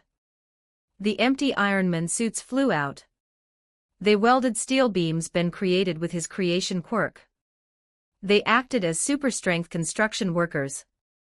As Ben was busy calibrating the magnetic wheels, he glanced over his shoulder. Ben asked. "Yes, Papa." "Why are the suits?" In the background, the 3 Ironman suits' empty shells controlled by Mary were welding a support beam. But they weren't just welding. They were doing the robot. ZZT click. ZZT click. The red suit did a perfect moonwalk across the deck while holding a blowtorch. The green suit was popping and locking while hammering a rivet. The blue suit did a spin move before securing a bolt. It improves calibration efficiency. Mary chirped, mimicking the dance moves in her raincoat. Rhythmic welding increases structural integrity by 5%. And it looks super fresh. Ben sighed, suppressing a smile. "Just don't weld the dance floor to the hull." "You got it, Papa. Keep it funky." By the time the massive tsunami of the Aqua Laguna crashed against the outer walls of Water 7, missing their cove thanks to the geography, the modifications were complete. The Going Mary looked different. She had retractable steel wheels along her hull. Her figurehead wore goggles. And on the back, Ben had installed 2 massive jets, powered by an arc reactor. "The storm is passing," Nami checked the barometer. "The wind is dying down, but the waves are still huge." "Doesn't matter," Ben wiped grease from his face. "We aren't touching the waves. Mary, Ben ordered. Move us to the tracks. The Mary sailed out of the cove. The sea was still rough, tossing them around. They reached the location of the underwater tracks leading out of the city. We need to get on the rails, Nami shouted. Ben walked to the bow. He raised his hand. His eyes glowed purple. Dollar skill, ruler's authority and invisible, godlike force gripped the entire ship. The Going Mary, tons of wood and steel, lifted out of the water. It hovered in the air, water dripping from its keel. Ben guided the ship through the air, aligning it perfectly with the sea train tracks that skimmed the surface of the turbulent ocean. The steel wheels Ben had installed locked onto the rails with a magnetic snap. The ship settled, secure and stable, perched above the chaotic waves. Connection confirmed. Minnie Mary shouted. Magnetic locks engaged. We are on the rails. Ben lowered his hand, exhaling a breath. We're locked in. He turned to Luffy. The captain stood at the bow, looking down the long, dark track that disappeared into the stormy horizon. Next stop, Eni's lobby, Ben announced. Luffy pumped his fist. Full speed ahead. Ben grinned. He slammed his hand on the throttle of the new engine. Boosters, max output. Boom. Blue fire erupted from the back of the ship. The Going Mary didn't just accelerate, it vanished. It tore down the tracks, breaking the sound barrier, leaving a trail of sonic booms and displaced water in its wake. They were coming for CP9. And they were bringing hell with them. Chapter 110, On the Seas 26:03 words The Scrap Coast, Water 7. The storm was raging. The Aqua Laguna had receded momentarily, but the winds were still howling, tearing shingles off roofs and whipping the sea into a frenzy. A group of desperate men ran toward the rocky cove of the Scrap Coast. It was the Frankie family, battered, bruised, but fueled by adrenaline and loyalty. Leading them was Zambai, clutching a bazooka. Zambai shouted over the wind. We saw the flash of light. The Straw Hats must still be there. If we beg them, maybe they'll help us save Aniki. They skidded to a halt at the edge of the cliff. They looked down. The cove was empty. The water churned violently against the rocks, but the Going Mary, the ship they had intended to board, beg, or hijack, was gone. The only evidence it had ever been there was a strange, lingering trail of steam dissipating in the rain. They're gone. One of the thugs fell to his knees. They ran away. They left Aniki to die. A voice spoke from the shadows of the cliff path. The Frankie family turned. Leaning against a rock, looking pale but standing upright, was Iceberg. He held a hand to his chest where Ben had healed him, his coat flapping in the gale. Zambai gasped. You're alive. The Straw Hats didn't run away, Iceberg said, his voice struggling against the roar of the ocean. He looked out toward the dark horizon where the sea train tracks disappeared. They went after them. After who? After CP9, Iceberg said. They went to Eni's lobby. To save their crewmate and to save Frankie. The thugs went silent. Eni's lobby. Zambai whispered. Into the government's stronghold. Are they insane? Yes, Iceberg smiled faintly. They are pirates after all. Zambai gripped his weapon. We have to go too. We have to help Aniki. Iceberg asked gently. Do you have a ship that can sail the Aqua Laguna? Do you have a sea train? The thugs looked at the raging sea. Any normal ship would be crushed instantly. They had arrived too late to stow away on the Mary. They were stranded. Zambai punched the ground, tears mixing with the rain. We're useless. We can't even save our own boss.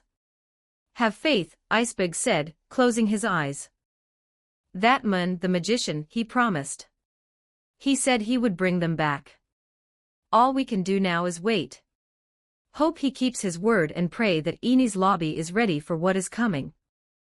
Miles away, racing across the surface of the dark ocean, the Going Merry was a blur of motion. The magnetic wheels sparked against the iron rails of the sea train track. Rain lashed down from the heavens. It wasn't just rain, it was a deluge, heavy sheets of water that threatened to flood the deck. Ben shouted from the helm, his voice amplified by the ship's comms. "We're getting soaked. Activate the environmental shielding." "Aye aye, Papa." Minnie Mary, standing on the figurehead in her yellow raincoat, clapped her hands. "Force field, deploy." A hexagonal grid of blue light erupted from the mast. It expanded rapidly, forming a translucent dome over the entire ship. The rain hammered against the energy barrier, sliding off harmlessly into the sea. Inside the dome, the roar of the wind vanished, replaced by the hum of the engine and the dry, warm air of the climate control. "Much better," Nami sighed, wringing out her hair. "I thought I was going to drown on my own ship." "All right," Ben engaged the autopilot. "We have a straight shot for a while. Everyone, assemble on the deck. It's time for an upgrade." The crew gathered in the center of the dry deck. Luffy, Zoro, Sanji, Nami, Usopp, Chopper, Vivi, Dory, and Broggy. They looked determined, but Ben knew determination wasn't enough. They were going to war against the elite assassins of the world government. They needed firepower. Ben stood before them, his silver suitcase floating beside him. "We are heading into a war zone," Ben stated. "CP9 are masters of Rokushiki. They are fast, strong, and durable. Hockey helps, but you need gear that can match them." He tapped the suitcase. It unfolded, revealing a rack of gleaming weapons. The two giants, currently human-sized, stepped forward. "You guys are warriors of Elbaf," Ben said. "Your old weapons were worn down by a century of dueling. You need something that won't break." Ben pulled out a sword and an axe. They looked ancient, etched with runes, but the metal was dark, heavy, and radiated a strange heat. "This axe and sword are forged from URU metal," Ben explained. "The same metal used by gods in legends. It conducts hockey perfectly, and gets stronger the more spirit you pour into it." He handed them two shields. They were silver, with a vibratory hum. "And these shields are a vibranium URU alloy. They absorb kinetic energy. You could block a cannonball, and not even feel the impact." Dory lifted the sword. It felt heavy, balanced, and alive. "Geba Baba. A weapon fit for a king. This axe sings to me." Broggy grinned, swinging it. The air whistled. "Vivi," Ben called. The princess stepped up. Ben handed her a sleek, silver spear. It looked high-tech, with intricate engravings along the shaft. "Vibranium spear, Wakanda pattern," Ben said. "It's indestructible.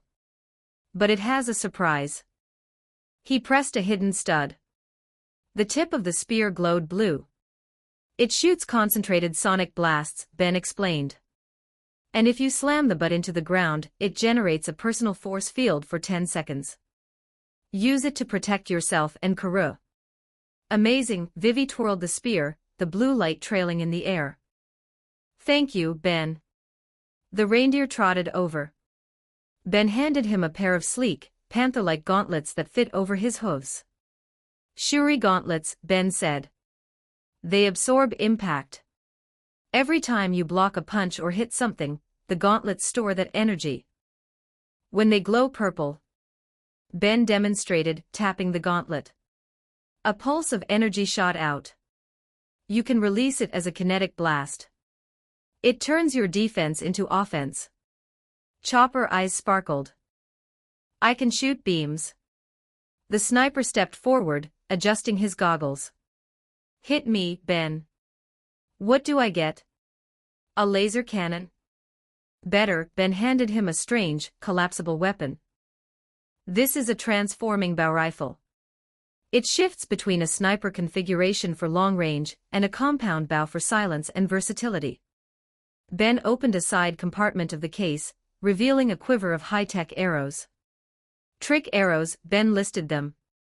PIM particle arrows to shrink/grow targets, explosive arrows, net arrows, acid arrows, and a magnetic pulse arrow. Use them wisely. Then, Ben tossed him a small, double-barreled handgun. It looked retro but futuristic. And for backup, the element gun. It will shoot fire, lightning, rock, or wind. It's like having 4 logias in your pocket. Usopp trembled, holding the arsenal. I am a walking armory. I am God Usopp. Nami stepped up. I already have the pole arm you made. I tweaked it a bit. Ben took her staff. He handed it back. Luffy stepped forward, staring at the empty suitcase with wide, expectant eyes. Where's mine? Where's my laser sword bazooka? Ben paused. He looked at Luffy. Luffy, Ben said seriously. I have a choice for you. I can give you a super cool, glowing gauntlet that shoots lasers. Luffy drooled. Or, Ben continued, I can give you a literal mountain of meat. The highest quality, bone-in meat, perfectly roasted, enough to feed you for a week straight. Luffy froze. His brain short-circuited. Laser gauntlet. Mountain of meat. It wasn't even a contest. Luffy screamed, raising his arms. I want the meat mountain. Done, Ben grinned. Focus on the mission. Save Robin.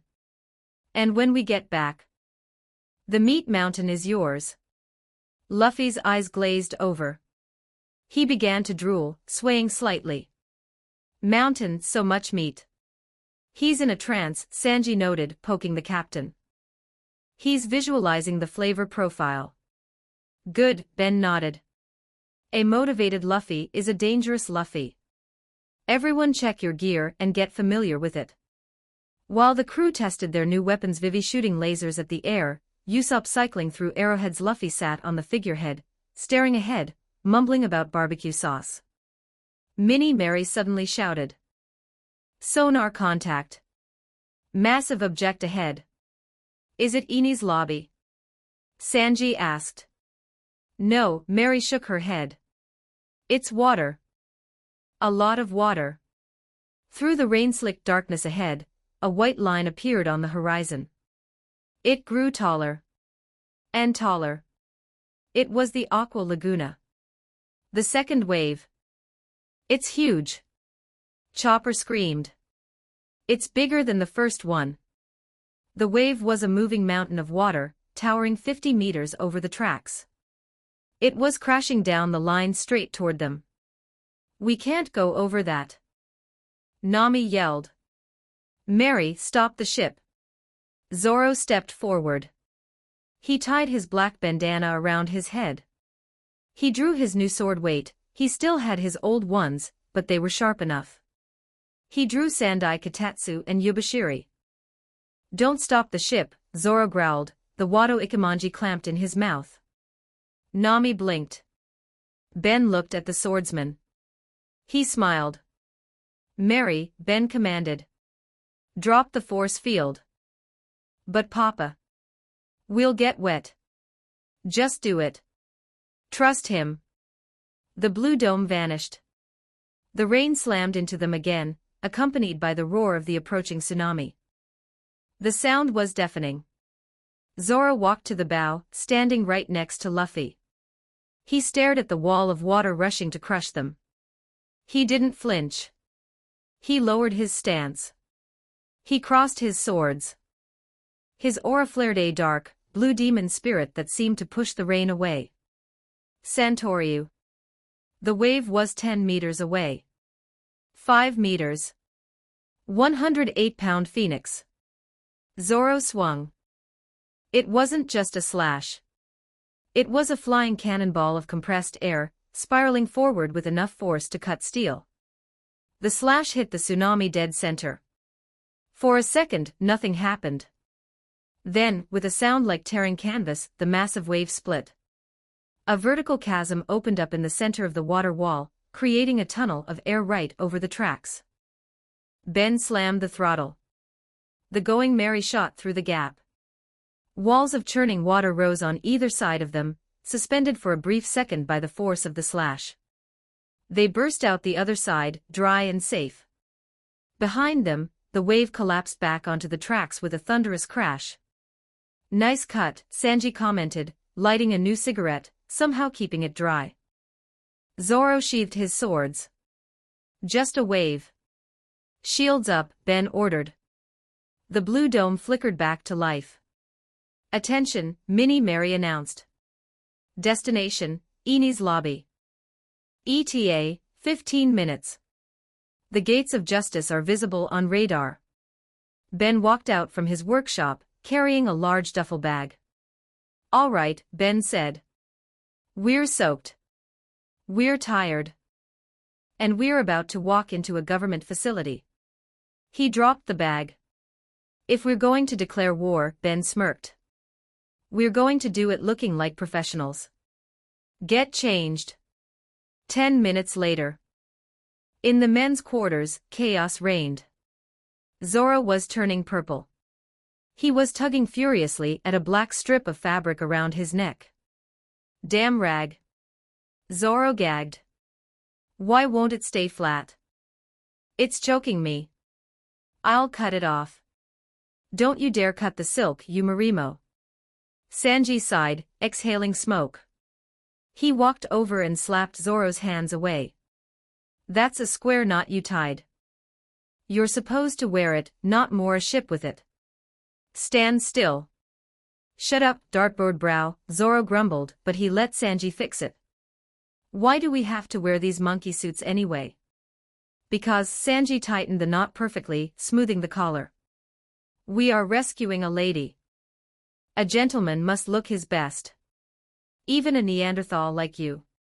On the deck, the rain had stopped, or at least, the storm had broken enough to reveal the moon. The Going Merry slowed down as the massive, imposing gates of justice loomed in the distance. The island of Eni's lobby, the day island, shone brightly, a stark contrast to the dark ocean.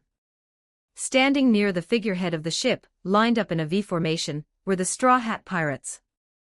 They weren't wearing their usual rags. They were dressed for a funeral. The government's funeral. Luffy stood in the center.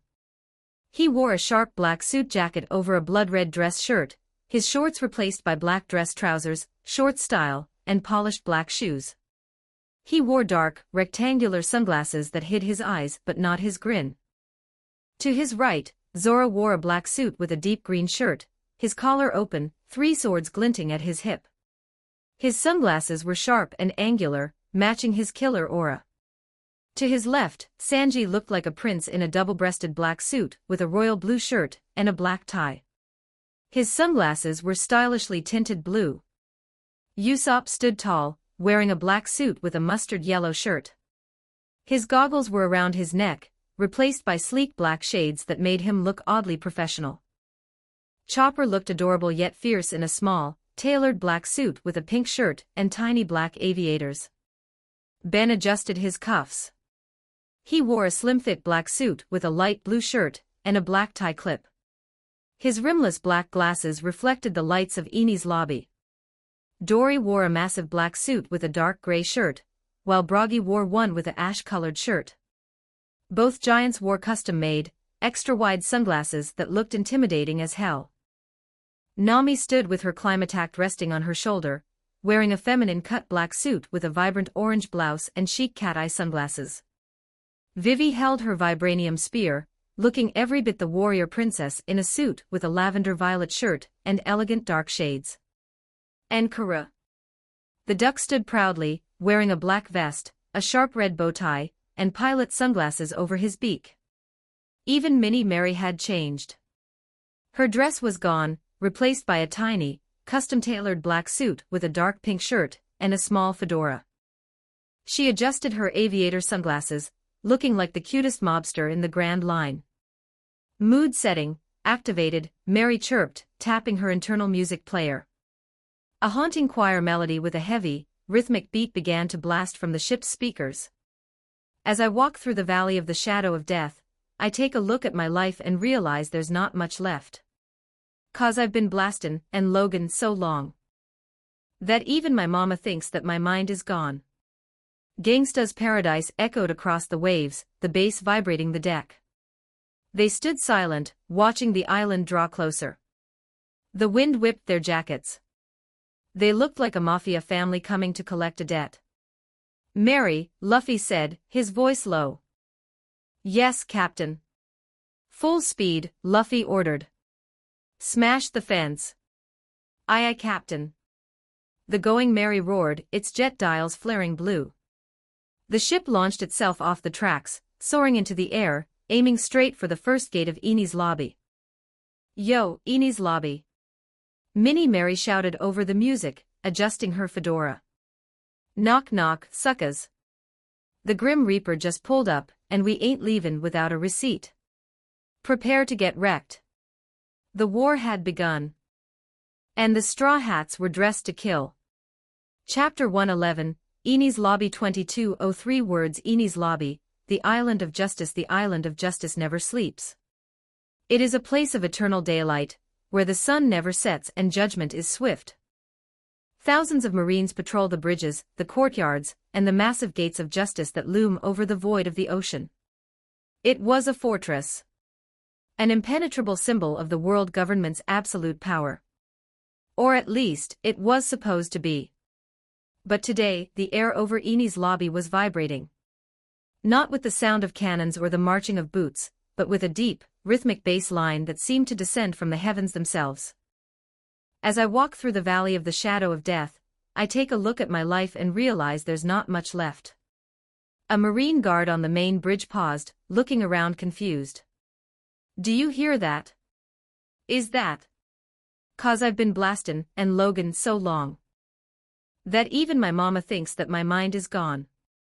"It's coming from the sky," another Marine shouted, pointing up. Thousands of heads tilted upward. Jaws dropped. Rifles fell from slack hands. High above the Tower of Law, hovering against the eternal sun like a dark omen, was a ship. It wasn't a blimp. It wasn't a bird. It was a wooden caravel, fitted with blue flaming thrusters, suspended in the air by invisible magnetic waves and sheer audacity. "Is that a ship?" "It's flying." On the deck of the Going Mary, Ben adjusted his glasses. "Mary," Ben said calmly into his headset. "Hold position. Altitude 300 meters. Stabilize thrusters." "You got it, Papa," Minnie Mary chirped, her voice amplified by the ship's speakers, mixing with the beat. "Parking brake engaged. We chillin'." The ship hovered perfectly still, the thrusters humming a low, menacing note that harmonized with the song. "Locate her," Ben ordered.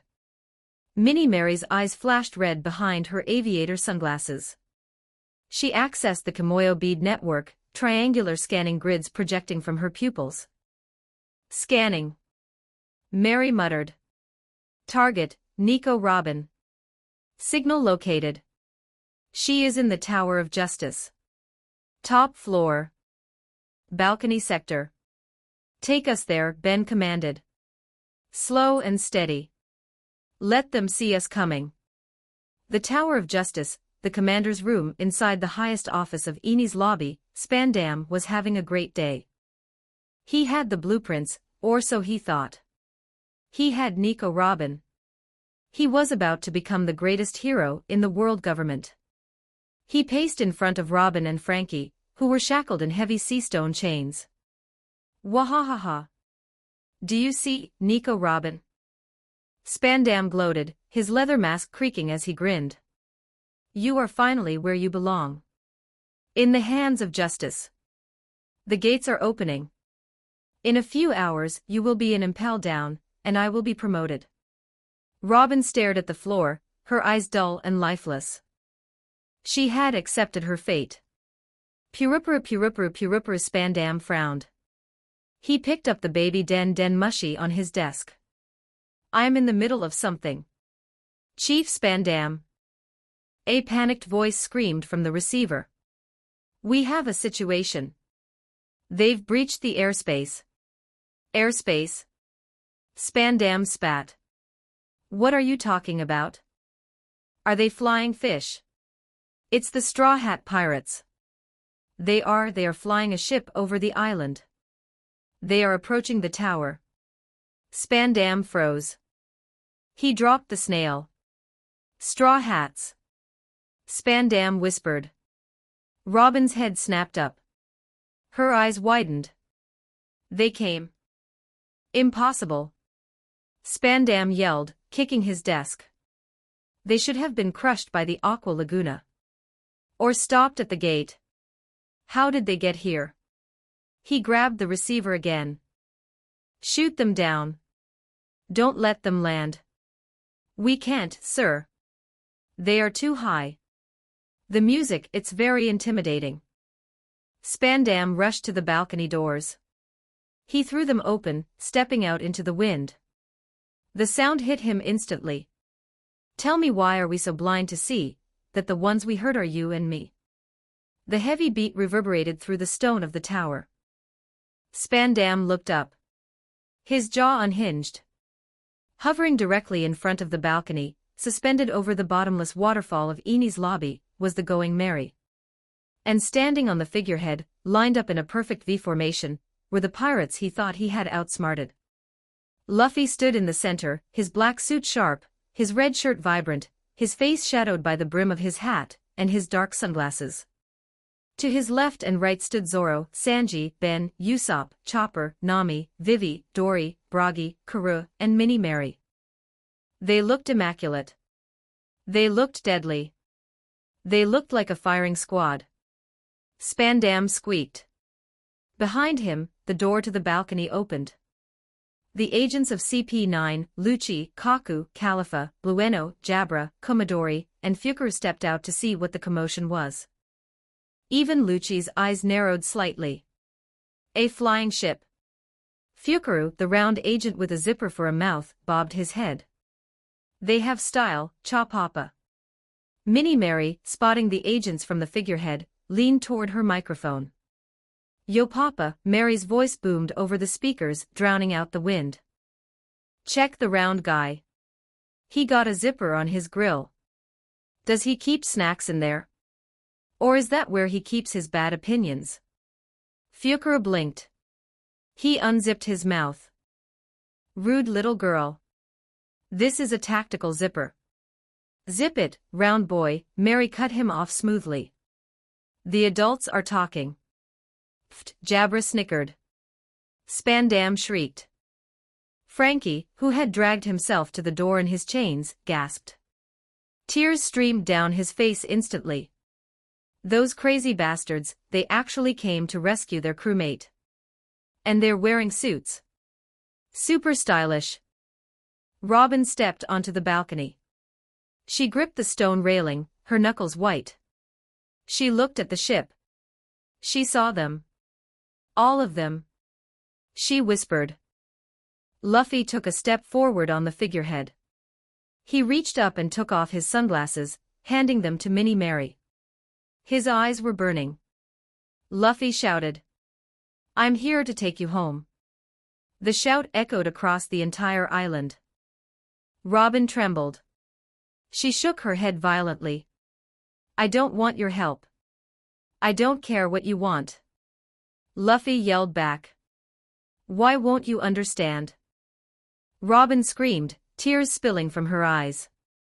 I want to die. If I go back with you, the world will never stop hunting us. I am a burden. I am a curse. The enemy is too big. Spandam regained his composure. He laughed nervously. That's right. Look at that flag, Straw Hat.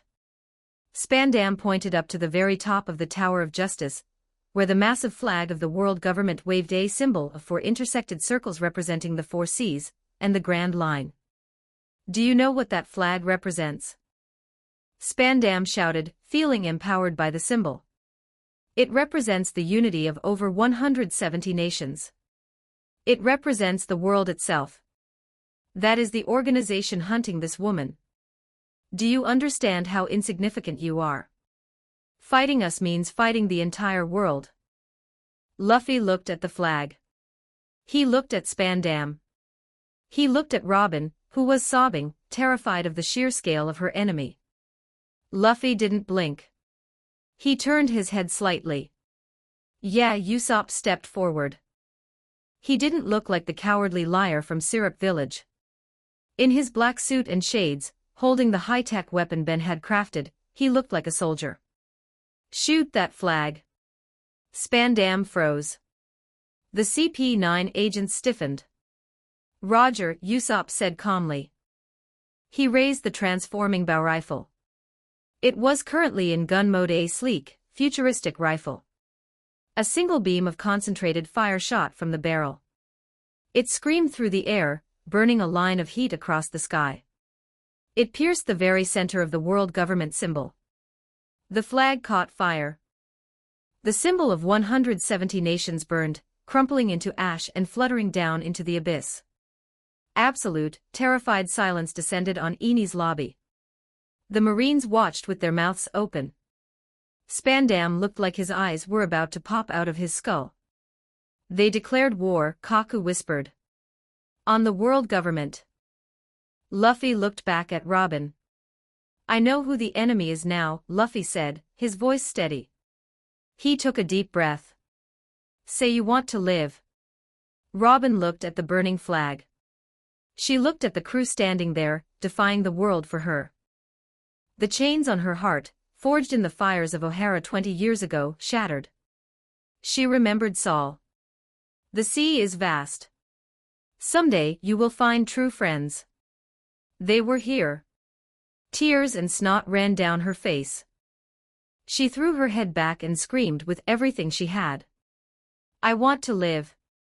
Robin wailed. Take me to the sea with you. Luffy grinned. It was the smile of the Pirate King. Luffy shouted. Let's go. Spandam was trembling. Kill them. Kill those pirates. Too slow, Ben muttered. 1 second, Ben was standing on the deck of the Going Merry.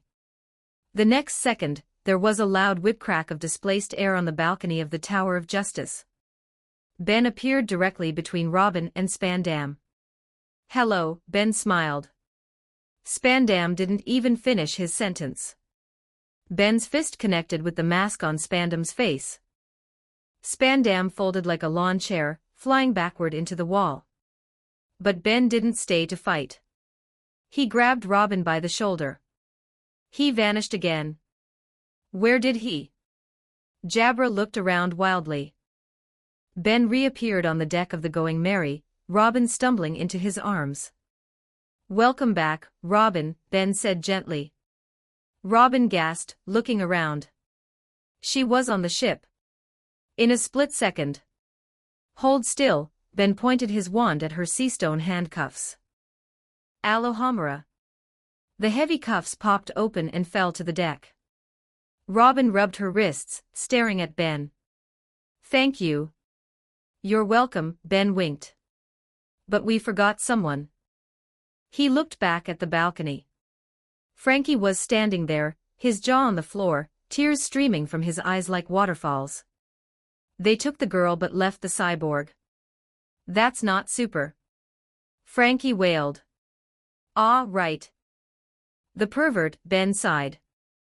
Ben vanished from the ship again. He appeared next to Frankie on the balcony. The CP9 agents were just turning around, confused by the teleportation. Yo, Ben grabbed Frankie's chain. You bastard.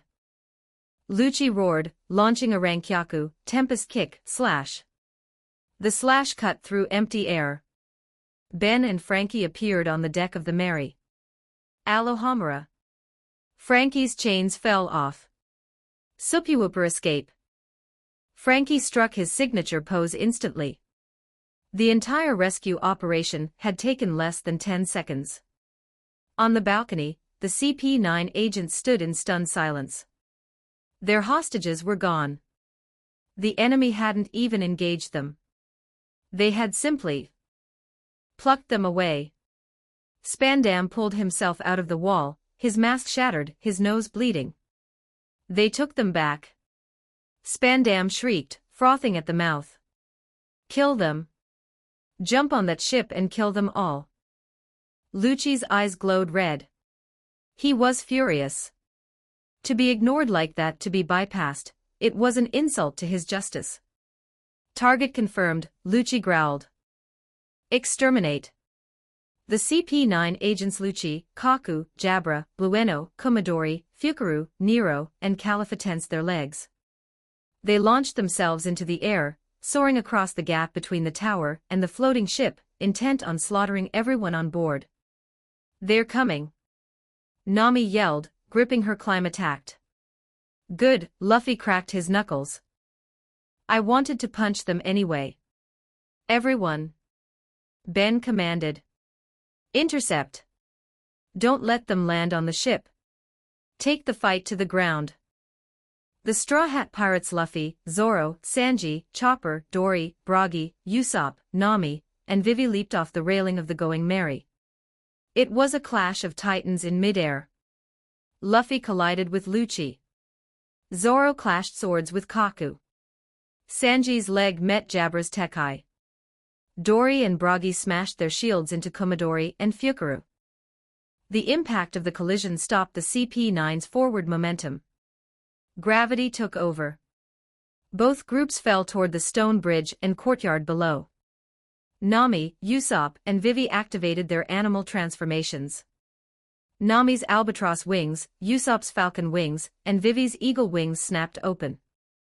They caught the air, arresting their fall instantly. They hovered gracefully, weapons aimed downward. The others Luffy, Zoro, Sanji, Chopper, and the giants didn't need wings. They used Jeppo, or just sheer durability, to land. They landed on the Bridge of Hesitation, or the plaza in front of the tower, creating craters in the stone. They stood up, dusting off their black suits. Opposite them, the CP9 agents landed with practiced grace, sliding on their feet. The two groups faced each other. On one side, the elite assassins of the world government, the masters of the six powers. On the other, the Straw Hat Pirates, dressed in black, armed with URU metal, vibranium, and the will to burn the world down. Luffy adjusted his tie. He pointed at Lucci. You guys made Robin want to die. Luffy's fist turned black with hockey. I'm going to blow you all away. Chapter 112, Enies Lobby 2126 words The Bridge of Hesitation, the standoff. The wind howled across the stone bridge of Enies Lobby, carrying the scent of salt and imminent violence. On one side stood the CP9, the elite assassins of the world government, radiating an aura of cold, practiced killing intent. On the other stood the Straw Hat Pirates, dressed in black suits, radiating the chaotic, burning energy of a crew that had just declared war on the world. There were no words. No strategies discussed. No orders given. Luffy cracked his knuckles, his eyes locking instantly onto the moon in the top hat. Rob Lucci. The predator who had beaten him in Water 7. Zoro's hand rested on Sandai Katetsu, his gaze drifting naturally to the swordsman of the group, Kaku. Sanji lit a cigarette, staring down the man who was sneering at him, Jabra. The connection was instant. Predator finding prey. Warrior finding rival. Engage, Lucci commanded calmly. Lucci's body expanded, fur sprouting from his skin, as he shifted into his massive leopard-human hybrid form. Jabra howled, his muscles bulging as he transformed into a sleek, deadly wolf-human. Kaku's neck elongated comically but dangerously, turning him into a blocky, powerful giraffe-human. The Straw Hats exploded into motion. They didn't need to be told who to fight. They just knew. Luffy launched himself straight at the leopard. Zoro charged the giraffe. Sanji flew at the wolf. Chopper locked onto Kumadori. Nami faced Califa. Usopp aimed his sights. The courtyard turned into a chaotic battlefield of powers and weapons as the two groups collided. But behind the CP9 agents, the massive gates of the main island burst open. A sea of white uniforms poured out, thousands of marines and government agents, shouting and waving swords. Stop the pirates. Justice prevails. Don't let them reach the tower. It was a tidal wave of enemies. 5,000, 10,000, the numbers were overwhelming. Even for the monster trio, fighting the elite CP9, while fending off an army was a tall order. Ben stepped forward. He stood at the edge of the ship. Ben shouted over the noise of battle. "Focus on the assassins. We'll handle the trash." Luffy yelled back, his fist already colliding with Lucci's claw. Ben turned to the two warrior captains. "You've been patient," Ben grinned, his wand slipping into his hand. Cramped on a small ship. Sitting on tiny chairs. Holding back your strength.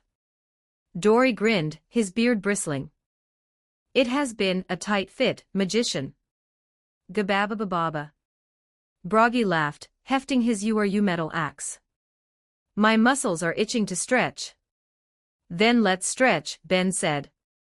"Time to show the world government what a real war looks like." Ben raised his hand. "Command T, restore." The sound was like a thunderclap breaking the sound barrier. The air pressure in the arena dropped instantly. Vumum. Dory and Broggy didn't just grow. They exploded in size. 1 second they were 6 feet tall. The next they were expanding rapidly, shooting upwards like rapid growth bamboo. 20 feet. 40 feet. They kept going. The ground shook as their mass returned. The stone bridge groaned under the sudden weight. The crowd of charging Marines screamed, scrambling backward as massive feet slammed into the turf. When the dust settled, 2 titans stood on the field. Dory the Blue Ogre and Broggy the Red Ogre, the captains of the giant warrior pirates, stood at their full height of over 20 meters. They were mountains of muscle and armor. Their black suits, miraculously enchanted by Ben to stretch with them, didn't tear. They looked like the biggest, scariest bouncers in history. Gebababa. The laughter of the giants created a shockwave that blew the hats off the Marines in the front row. "What is that?" A Marine captain screamed, his eyes popping out of his skull. "Why are there giants in suits? Look at their weapons." Another agent yelled, pointing at the glowing URU sword and the vibrating shield. "Those are not normal." One of the older government agents, a man who specialized in bounty archives, squinted at the titans. He recognized the helmets. He recognized the beards. He recognized the laughter. His face went pale. He dropped his rifle. "It can't be." The agent stammered. "Those aren't just giants. Those are the captains of the giant warrior pirates. Dory the Blue Ogre. Broggy the Red Ogre," the agent shrieked. "They vanished 100 years ago. Their bounties were legendary. Why are they here? Why are they with the straw hats?" The terror rippled through the Marine ranks. Fighting a rookie pirate crew was one thing. Fighting legends from a century ago was another. While the Marines panicked, Ben turned back to the Going Merry, which was hovering near the bridge. "Robin," Ben called out. "Spandam is yours. Show him hell." Robin stood on the deck, her eyes cold. She cracked her knuckles, literally creating multiple hands to crack them. "Understood. I have a few words for him." "Frankie," Ben nodded to the cyborg. "Stay on the ship. We might need heavy fire support if things go south. Be our backup. If anyone gets overwhelmed, blast a path for them. Super backup." Frankie struck a pose. "Leave it to me, bro. This ship is a fortress with me on it." "Mary," Ben looked at the small android girl. "Yes, Papa." Mary adjusted her sunglasses. Karoo saluted. "Stay on the ship with Frankie. Keep the engine running. Monitor the battle. Give me regular updates." "Roger that," Mary nodded. "Defense perimeter active." Ben turned back to the giants. He jumped, landing lightly on Dory's massive shoulder. "All right, boys," Ben pointed his wand at the army of Marines. Let's clear the path. Geba Baba. Hold on tight, little magician. Dory roared. He swung his massive shield. He didn't even hit anyone directly. He just slammed the edge of the shield into the stone ground. The resulting shockwave tore up the pavement and sent a ripple of force blasting outward. Ayahawk. 50 Marines were launched into the air like ragdolls, blown away by the sheer wind pressure. Bragi stepped forward. He swung his URU axe horizontally. Warrior Nation, he didn't fire the full beam, just a shockwave. Even so, the air distorted. The invisible slash cut through the ranks of the government agents, creating a trench in the plaza. None shall pass. Bragi roared. This is the bridge of Elbaf now. Ben stood on Dory's shoulder, his eyes scanning the battlefield. He saw snipers setting up on the towers. He saw cannons being wheeled out. Sniper team at 2 o'clock, Ben muttered. He raised his wand. Protego Maxima. A shimmering, translucent blue dome erupted around the giants. Bullets and cannonballs slammed into the magical barrier and dissolved into sparks. The Marine snipers stared. Our shots are bouncing off. Magic, Ben smirked. It's super effective. Commander. A Marine lieutenant yelled into his den mushy. We can't hold them. The giants are unstoppable. We need heavy support. Send in the guard, a voice commanded over the speaker. Open the main gate. Release the giants. The Marines cheered. The gatekeepers. Our own giants. The massive steel gates at the far end of the plaza groaned. Gears ground together. The doors swung open slowly. 2 massive figures walked out. They were giants, wearing marine helmets and armor, carrying massive clubs and axes. Oimo and Kashiai. The gatekeepers of Eni's lobby. Who dares attack the base? Oimo bellowed, his voice deep and gravelly. We will crush you. Kashiai roared. Ben tapped Dory's ear. Incoming. Friends of yours. Dory stopped swinging his sword. He squinted through his sunglasses. He looked at the 2 giants emerging from the gate. Bragi, Dory rumbled. Bragi lowered his shield. He stared. By the beard of battle god is that. Oimo and Kashiai stomped forward, ready to fight. They looked at the 2 intruders blocking the bridge. They saw the black suits. They saw the sunglasses. But then, they looked closer. They saw the helmets. The Viking horns. The specific shape of the beards. Oimo froze mid-step. He dropped his club. Oimo whispered. Kashiai stopped beside him. His eyes went wide. Dory-san. Bragi-san. The battlefield went silent. The Marines looked confused. Why weren't they fighting? Dory took off his sunglasses. He smiled, a wide, warm grin that wrinkled his weathered face. It has been 100 years, little ones. Geba Baba. Bragi took off his shades too. You have grown. Though you are wearing strange uniforms. Oimo and Kashiai fell to their knees. The earth shook with their impact. Tears, massive rivers of tears streamed down their faces. Captains. They wailed, sobbing like children. You're alive. We thought you were dead. Kashiai cried. Or captured. Dory frowned. Captured? Who could capture us? The Navy. Oimo wiped his nose on his arm. 50 years ago, they told us you were captured. They said the Navy had imprisoned you.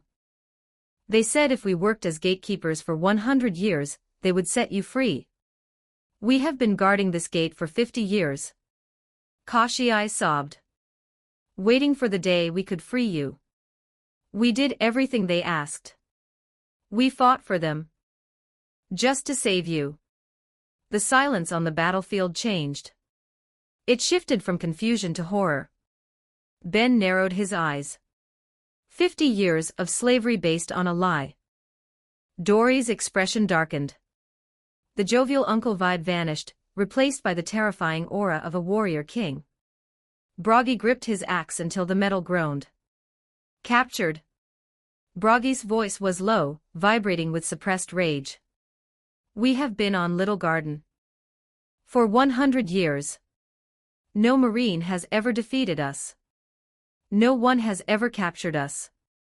We were never in prison, Dory said coldly. We were free.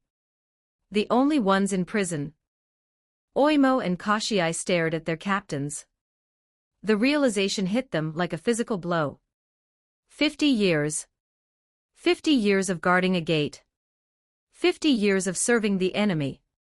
50 years of believing they were saving their heroes, when in reality, their heroes were free, and they were the ones in chains.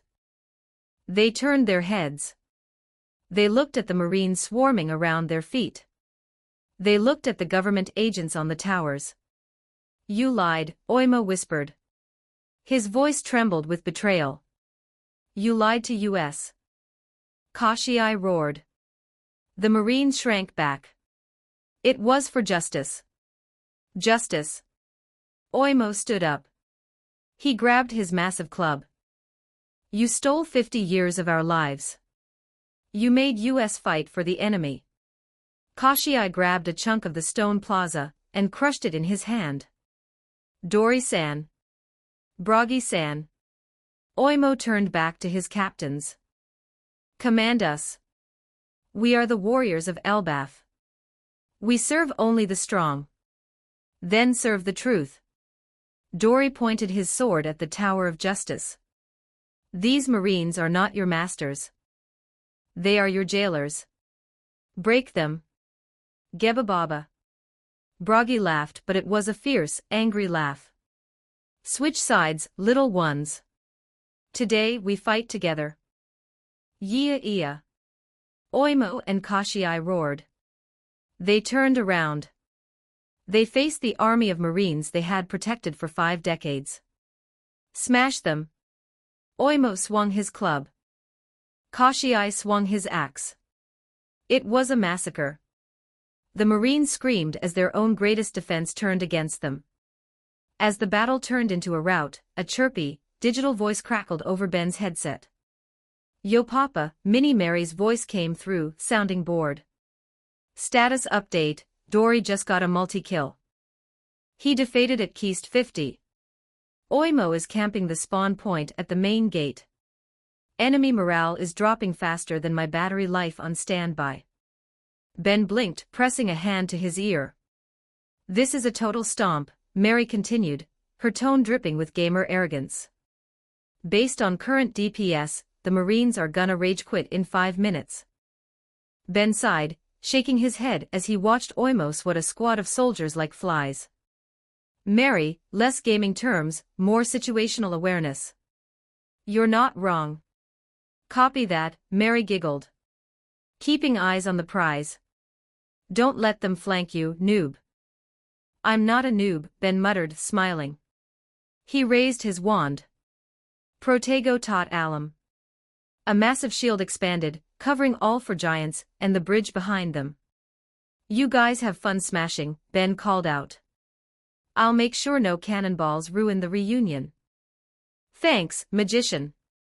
Dory laughed, stepping on a tank. Now Ben looked toward the tower where Robin and Luffy were. The front door is kicked wide open. The rest is up to you, Captain. Chapter 113, Enies Lobby.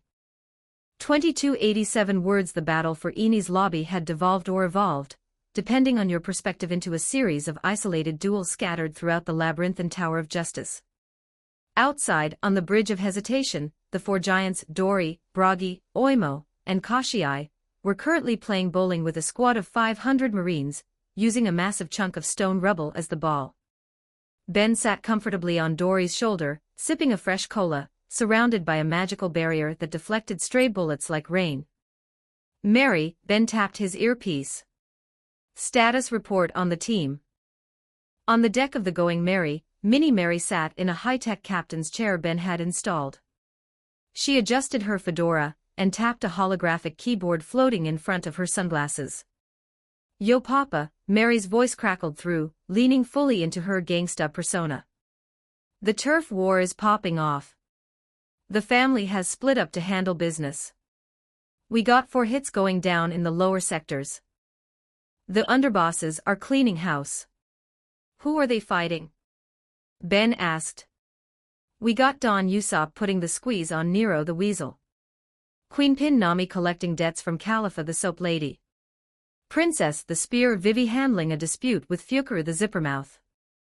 And the doctor our heavy muscle is taking out the trash with Komodori the hair guy," Mary reported with a swagger in her voice. "Calculating odds." "The odds are busted, Papa. Did you rig the game? This matchmaking is straight up unfair for the scrubs." Ben smirked. "I just leveled the playing field. Let me know when they win." "Copy that. Streaming the beatdown now." Grabbing popcorn. Nero, the newest member of CP9, stood on the roof of the hallway, his dual pistols drawn. He was known as the Sea Weasel, a master of Yanshiki for powers. He hadn't mastered the heavy tanking of Tekai or the finger pistol Shurgon, but his speed and agility were top tier. Or so he thought. "You're the sniper, right?" Nero sneered, hopping from one rafter to another with dizzying speed. "I saw your bounty. 50 million. God Usopp. Don't make me laugh. You look like a cosplayer in a suit. I bet you can't even see me." Usopp stood calmly in the center of the hallway. He adjusted his sleek black sunglasses. He didn't look like the trembling coward of the East Blue. The animal serum coursing through his veins heightened his vision to a terrifying degree. The world slowed down for him. He could see the twitch of Nero's muscle fibers. He could count the stitches on Nero's coat even as the agent blurred through the air. "Cosplayer." Usopp chuckled deeply. He reached for the transforming bow rifle strapped to his back. With a mechanical click-clack, the weapon unfolded into a high-tech compound bow. "I am a warrior of the sea. And you? You're about to be punished." Nero shouted. Nero vanished. He moved at blinding speed, appearing behind Usopp to fire his pistols point blank. But Usopp wasn't there. Nero blinked. He looked up. Usopp was clinging to the ceiling, upside down, adhering to the stone with the ease of an insect. His limbs were splayed, holding him perfectly still against gravity. "Too slow," Usopp whispered. He dropped from the ceiling. As he fell, his skin rippled and changed color, matching the gray stone of the walls perfectly. 1 second he was a man in a black suit, the next he was a blur of gray texture blending into the environment. Nero frantically looked around, sweat beading on his forehead. Where did he go? He vanished. Is he a devil fruit user? Right here, a voice whispered in Nero's ear. Nero spun around, terrified. Usopp materialized out of thin air, crouching right behind him, the sleek black sunglasses reflecting Nero's panic. Usopp drew the small, double-barreled blaster Ben had given him. He pulled the trigger. A concentrated bolt of electricity, shining like a miniature thunderbolt, slammed into Nero's chest. Nero flew backward, smoke rising from his vest. He crashed into a pillar, sliding down. Nero gasped, trying to stand, his muscles twitching. You're too fast for a sniper. I'm not just a sniper. Usopp twirled the gun and holstered it. He drew an arrow from his quiver. The tip glowed with a pulsating purple light. I am the hunter. And you stepped into my jungle. Nero gritted his teeth. Don't look down on CP9. He kicked the air, sending a sharp blade of wind cutting through the hallway floor toward Usopp. Usopp didn't dodge. He just notched the arrow calmly. The arrow met the wind blade in midair. Upon impact, the arrowhead released a cloud of red energy. Suddenly, the arrow wasn't an arrow anymore. It was a massive, 10-ton stone weight. The weight expanded instantly, crushing the wind blade into nothingness, and continuing its momentum straight toward Nero. Nero looked up at the falling boulder, his eyes popping out. That's cheating. The stone pinned Nero to the floor, leaving only his head and twitching feet visible. Game over, Usopp tapped his headset. Target neutralized. I didn't even break a sweat. GG, Uncle Usopp. Mary's voice chirped in his ear. That was a no-scope 360. K/D ratio infinity. You totally pawned him. Loot his wallet. I don't know what that means, Usopp grinned, adjusting his shades. But I assume it means I'm awesome. In a lavishly decorated bedroom, Califa stood adjusting her glasses. She looked at Nami with disdain. Sexual harassment, Califa muttered, for no apparent reason. I didn't do anything. Nami snapped, holding her climatact. You exist, Califa said coldly. You are a pirate thief. And I will wash you clean. Califa activated her devil fruit, the Awa Awa no Mi. Her body became coated in soap bubbles. Golden Awa. She rushed forward, her hands covered in a smooth, slippery coating. She aimed to touch Nami, to smooth out her curves and turn her into a slippery doll unable to stand. Califa vanished, moving at superhuman speeds. To a normal human, Soru is invisible. To someone with the leopard powers, which enhances kinetic vision and reflexes to the level of an apex predator. It was just a jog. Nami yawned. She sidestepped lazily. Califa's hand swiped empty air. Califa stumbled, her momentum carrying her past Nami. Nami didn't use her weapon immediately. She simply reached out and grabbed Califa's wrist with one hand. Her grip was iron. You're fast, Nami smiled, her eyes slitted like a cat's, glowing faintly gold. But I'm faster. She squeezed. Califa winced, trying to pull away. You rude woman. How are you this strong? And one more thing, Nami grinned. You're made of soap and water, right? Sparks began to dance along Nami's skin. Blue arcs of electricity jumped between her fingers. She didn't need a thunderball. Her body, modified with the electric eel serum, was a living generator. Water conducts electricity, Nami reminded her. Shock touch, 100,000 volts. BZZZZZRRRRRT. Current surged from Nami's hand directly into Califa's wet, soapy body. Kaya Ia. Califa screamed, her body seizing up. Her bubbles popped instantly. Her hair stood on end. Her glasses shattered. She collapsed to the floor, twitching, smoke rising from her fancy dress. Nami released her, dusting off her hands. That was for trying to turn me into a doll. I like my curves, thank you very much. She tapped her headset. The soap lady is out cold. And I looted her safe while I was shocking her. Savage, Auntie Nami. Mary giggled. Loot goblin mode activated. That was a speed run. World record time. Is there a bonus for speed? Nami asked, eyes turning to berries. Papa says he'll buy you a cake. Acceptable. The central stairwell of the tower was a massive, open shaft leading down into the darkness. Hovering in the center of the void was Fukaru, the round CP9 agent. He was using Jeppo to bounce off the air, looking like a demonic balloon. Fukaru unzipped his mouth. You cannot catch me, I am the master of aerial combat. My Jeppo is silent and deadly. Vivi stood on the railing of the walkway, looking down at him. She adjusted her suit jacket. From her back, beneath the tailored suit, two magnificent, golden-brown wings burst forth.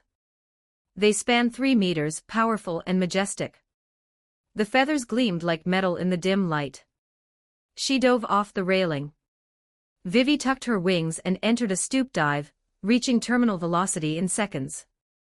The wind roared around her. Rankyaku. Fukuru kicked a volley of air blades at her. Vivi twirled her vibranium spear. She slammed the butt of the spear into the air in front of her. A blue hexagonal shield erupted from the spear tip. The air blades shattered against it harmlessly. Impossible! Fukuru yelled. She blocked it. Vivi burst through the smoke of the explosion. She was right on top of him. She thrust the spear forward. The tip emitted a high-frequency sonic blast. Scree! Fukuru grabbed his head, his jeppo faltering. He lost his rhythm and started to fall. You talk too much, Vivi said coldly. She banked in the air, her eagle eyes locking onto his falling form. She accelerated, spiraling like a drill. She slammed the blunt end of the spear into Fukuru's round stomach. The vibranium absorbed the kinetic energy of her dive, and released it instantly upon impact. The shockwave echoed through the entire tower. Fukuru was launched straight down. He crashed through one floor. Then another. Then a third. He finally embedded himself in the stone foundation of the basement, his zipper mouth permanently stuck open in a silent scream. Vivi flared her wings, slowing her descent and landing gracefully on a railing. She retracted the wings, smoothing her violet shirt. Target neutralized, Vivi said into her bead. Mary shouted in her ear. That was an aerial takedown. Top Gun status. You dunked on him. The disrespect. Fukuru has disconnected from the server. He was very loud, Vivi noted politely. I just quieted him down. In a room decorated like a traditional Japanese theater, Komodori stood with his long pink hair flowing wildly around him. Komodori shouted, striking a dramatic pose. I am Komodori. Master of Life Return. My hair is a weapon. It can grasp. It can strangle. It can kill. His hair shot forward like tentacles, aiming to wrap around Chopper. Chopper, in his small brain point form wearing his tailored black suit, stood his ground. He wore the sleek shuri gauntlets on his hooves. Chopper asked. That's not very sanitary. The hair tentacles struck. Chopper raised his gauntlets. The hair hit the metal gauntlets. But instead of pushing Chopper back, the gauntlets glowed purple. They absorbed the kinetic energy of every strike. What is this magic? Komodori gasped. My hair attacks are being. It's science. Chopper yelled. And physics. Kinetic release. He punched the air. A shockwave of purple energy blasted from the gauntlets, shredding the hair tentacles and knocking Komodori back. Impossible. Komodori shrieked. Then I shall use my ultimate technique. Shurgon Q. He grabbed his staff and charged, aiming to pierce Chopper's heart. Chopper sighed. I don't need a rumble ball for this anymore. Ben helped me fix my wavelength. Chopper closed his eyes. He focused. He didn't pop a pill. He just willed it. Monster point. Chopper's body exploded in size. But unlike before, where his eyes would turn white and he would become a mindless beast, this transformation was different. His fur grew thick and dark. He towered over the room, easily 20 feet tall. His muscles bulged. But his eyes remained clear. Intelligent. Komodori stopped his charge. He looked up at the behemoth. Komodori squeaked. Chopper looked down at his massive hands. He flexed his fingers. I'm in control, Chopper's voice was deep, rumbling like an earthquake. And I'm a doctor. But right now. Chopper clenched his fist. The shuri gauntlets, designed by Ben to expand with him, glowed with stored energy. I'm going to prescribe a nap. Komodori tried to stab him. The staff broke against Chopper's chest. Chopper raised one massive hand. Kokudai, palm. He slapped Komodori. It wasn't a technique. It was just a giant hand swatting a fly. Komodori flew through the wall. Then through the next wall. Then through the outer wall of the Tower of Justice. He sailed over the ocean, disappearing into the horizon like a twinkling star. Chopper exhaled steam. He shrunk back down to his small brain-point form, adjusting his tie. Target neutralized, Chopper said into his bead. Oh my god. Mary screamed. One-hit KO. That was a boss raid solo. Chopper is OP. Nerf him now. Don't nerf me. Chopper yelled back. I just got buffed. On the Going Mary, Mini Mary spun in her chair. Did you see that? Mary cheered. Quadruple kill. The support team just wiped the floor with the assassins. No damage taken. This is a speed run. On the bridge, Ben laughed, deflecting a stray bazooka shell with a lazy wave of his wand. I told you, Mary, Ben said. They aren't weak. They're specialists. And with the right gear, specialists become nightmares. Updating objective, Mary's eyes flashed. Remaining targets, Jabra, Kaku, and Lucci. The monster trio is moving to engage. But honestly, Papa, at this rate, do they even need to fight? We could probably just have Chopper slap them all. Let them have their fun, Ben grinned. Roger that. Loading, victory fanfare. Chapter 114, Enies Lobby 2550 words. The battle outside the Tower of Justice had become less of a war, and more of a spectator sport for the Straw Hat Pirates tactician. Ben sat comfortably on the massive shoulder of Dory the Blue Ogre. He had conjured a small, floating table with his creation quirk to hold his cola, and a bowl of popcorn. Below him, Oimo and Kashii were playing Whack-A-Marine, with their clubs, keeping the perimeter clear with laughable ease. Update, Mary, Ben said, popping a kernel into his mouth. On the deck of the Going Mary, which hovered nearby like a watchful mothership, Mini Mary spun in her captain's chair. The holographic screens reflected in her aviator sunglasses showed multiple feeds from the Kimoyo beads. Yo Papa, Mary's voice was crisp, utilizing the street-style nicknames she had adopted. The underbosses are cleaning up. We are moving to the main events. The heavy muscle brackets are live. Spectator count, one very scared government. Give me the feed on the cook, Ben ordered. Patching you into Sector 5, the kitchens. Player, the Black Leg. Opponent, Jabra the Wolf. Current status, it's heating up. The kitchen of Enies Lobby was a culinary war zone. Pots, pans, and expensive ingredients lay scattered across the tiled floor. Jabra, fully transformed into his wolf-human hybrid form, panted heavily. His claws scraped against the stone floor. He was a master of Tekai Kenpo, the ability to move while his body was hard as iron. He was supposed to be untouchable. But the men standing across from him didn't seem to care. Sanji stood amidst the wreckage, adjusting his royal blue shirt and black tie. He took a long, slow drag from his cigarette. He looked impeccable, his suit barely wrinkled. Is that it? Sanji asked, exhaling a plume of smoke that formed a skull in the air. I thought you were a wolf. You fight more like a stray dog. You arrogant brat. Jabra roared. Don't look down on CP9. I have the highest Tekai mastery in the group. My body is harder than steel. Harder than steel. Sanji scoffed. He tapped the ash off his cigarette. I've been kicking lightning for 2 months. Steel feels like pudding. Jabra snarled. I'll shred you. Rankyaku, Lupus 4. Jabra kicked the air 4 times in rapid succession. 4 wolf-shaped blasts of compressed air screamed toward Sanji, tearing up the floor tiles. Sanji didn't dodge. He vanished.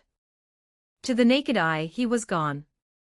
To an observer with hockey, he was a blur of high-speed movement. He appeared in the air above the air blades, spinning. Collier shoot. Sanji's heel came down like a guillotine. He smashed the air blades into nothingness with sheer kinetic force, then continued his descent toward Jabra. Jabra crossed his arms. Tekai, go. Iron body, strength.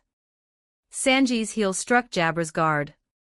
The impact sent a shockwave through the kitchen that shattered every window. The floor beneath Jabra cracked and caved in.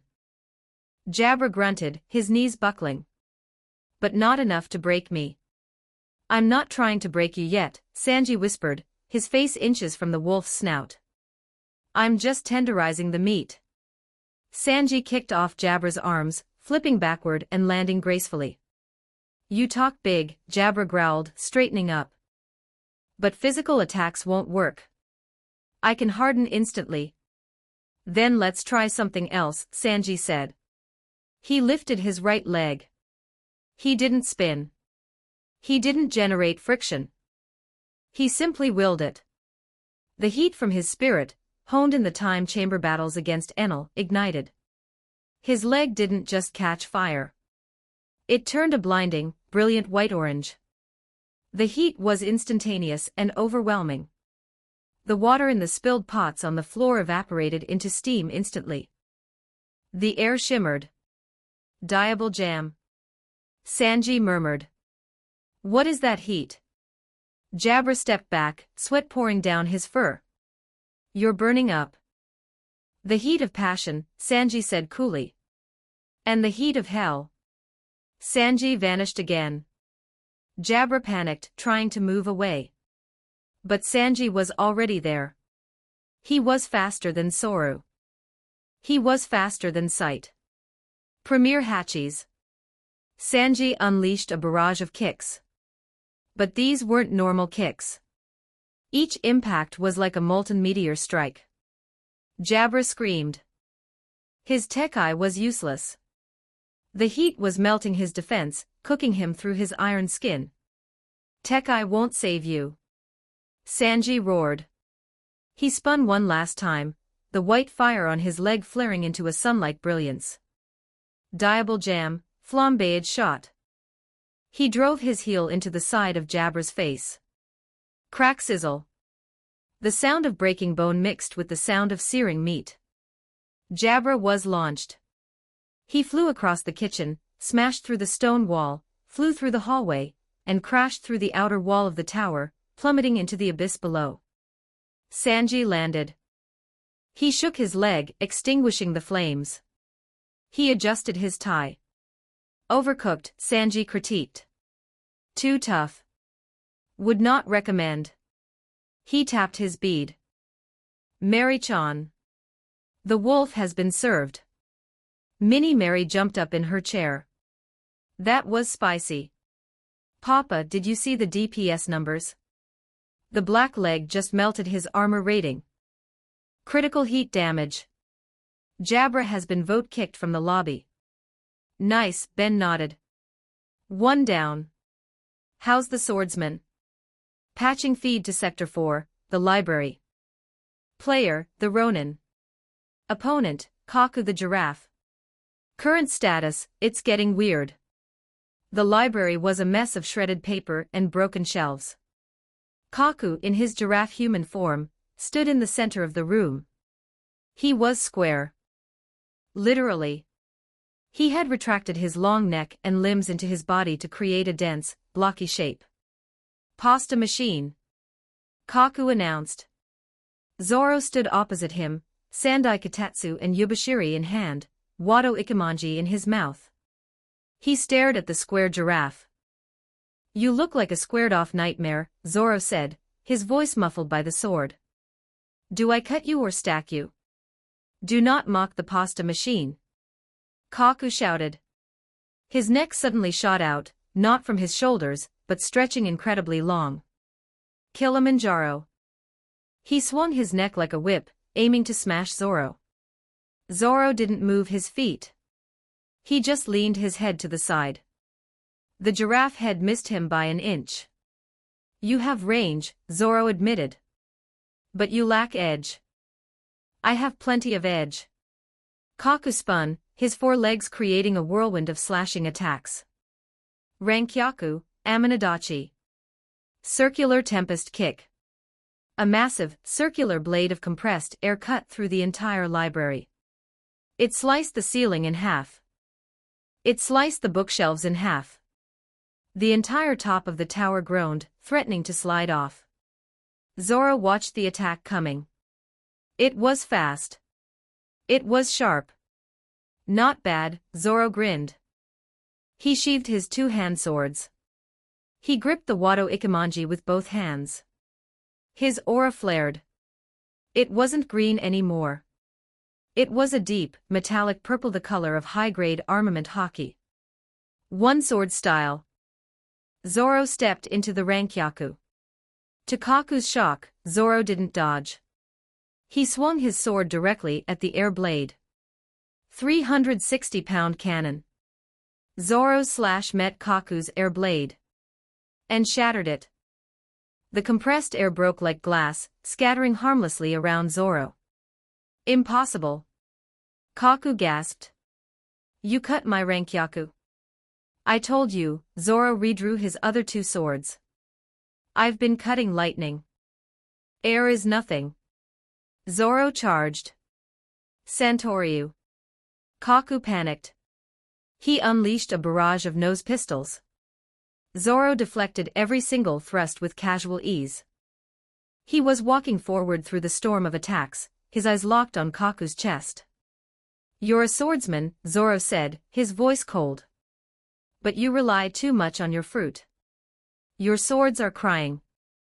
Zoro stopped right in front of Kaku. The giraffe loomed over him. I'll show you, Zoro whispered. The weight of a real blade.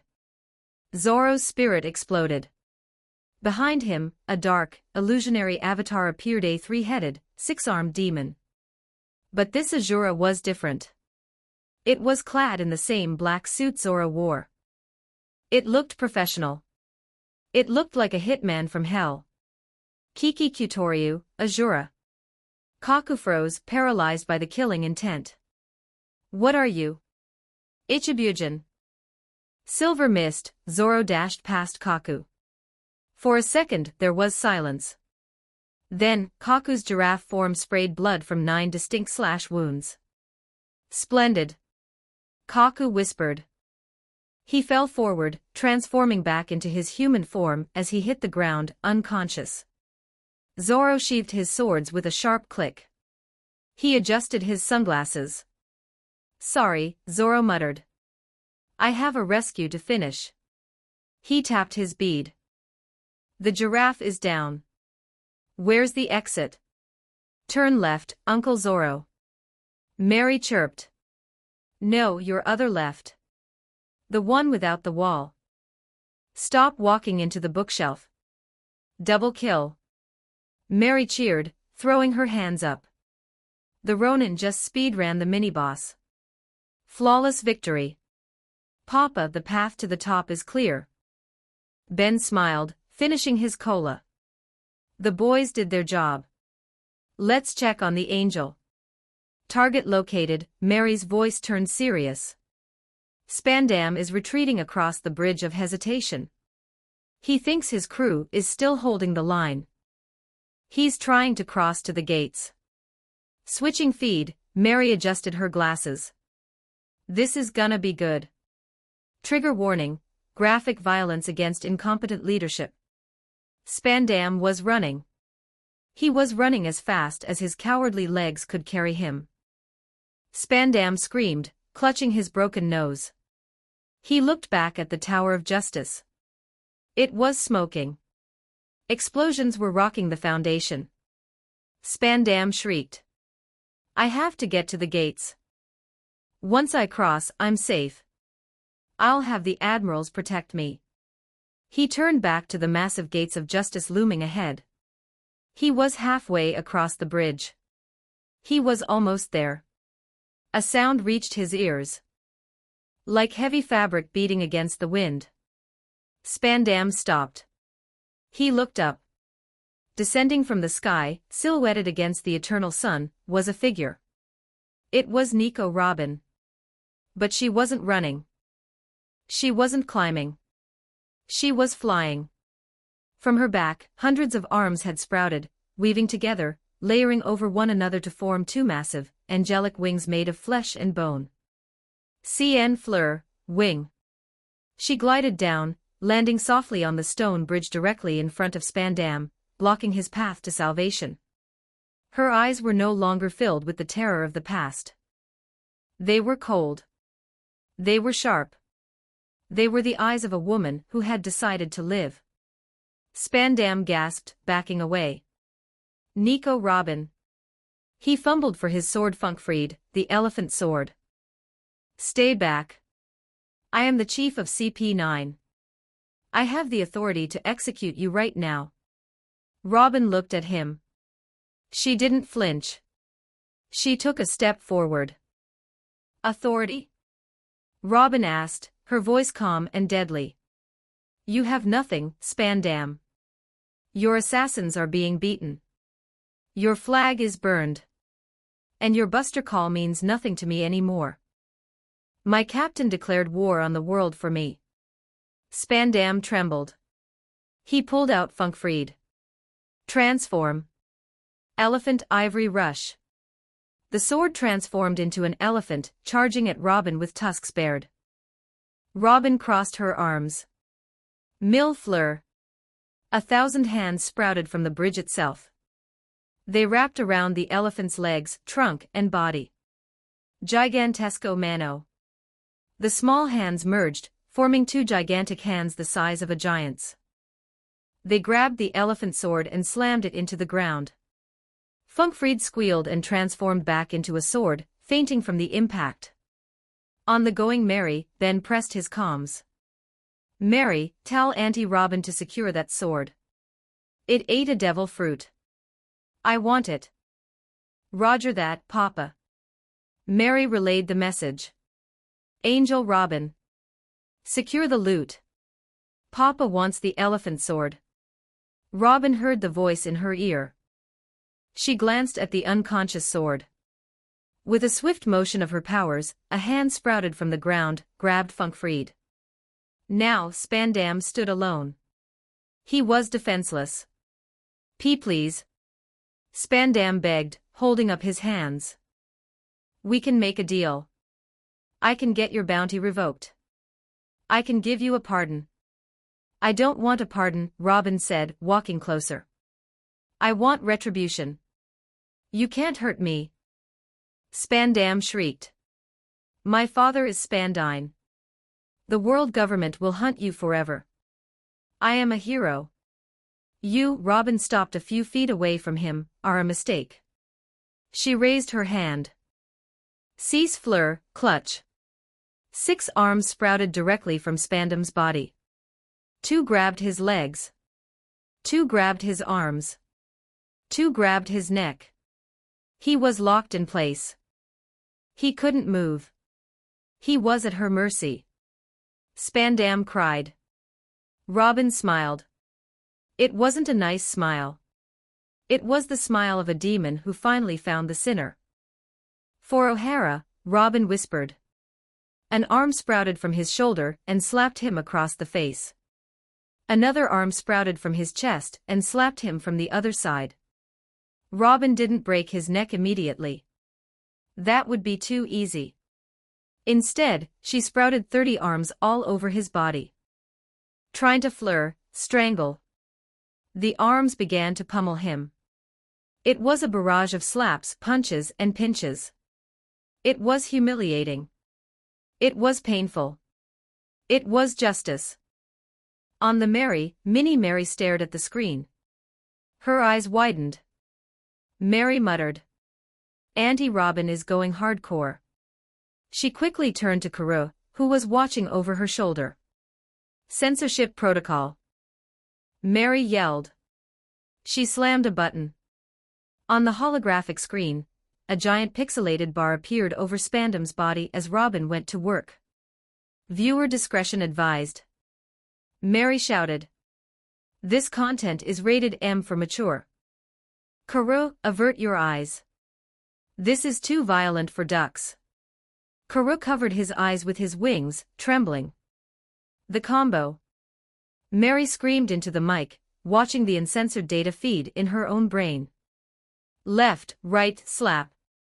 The demon child has him in a stun lock. He can't tech out of it. This is bullying. I love it. Back on the bridge, Spandam was a weeping, bruised mess. I'm sorry. Spandam wailed through swollen lips. I'm sorry I was born. Apology rejected, Robin said. She crossed her arms one last time. CN Fleur. 100 arms sprouted. They twisted Spandam's body into a shape that the human spine was definitely not designed for.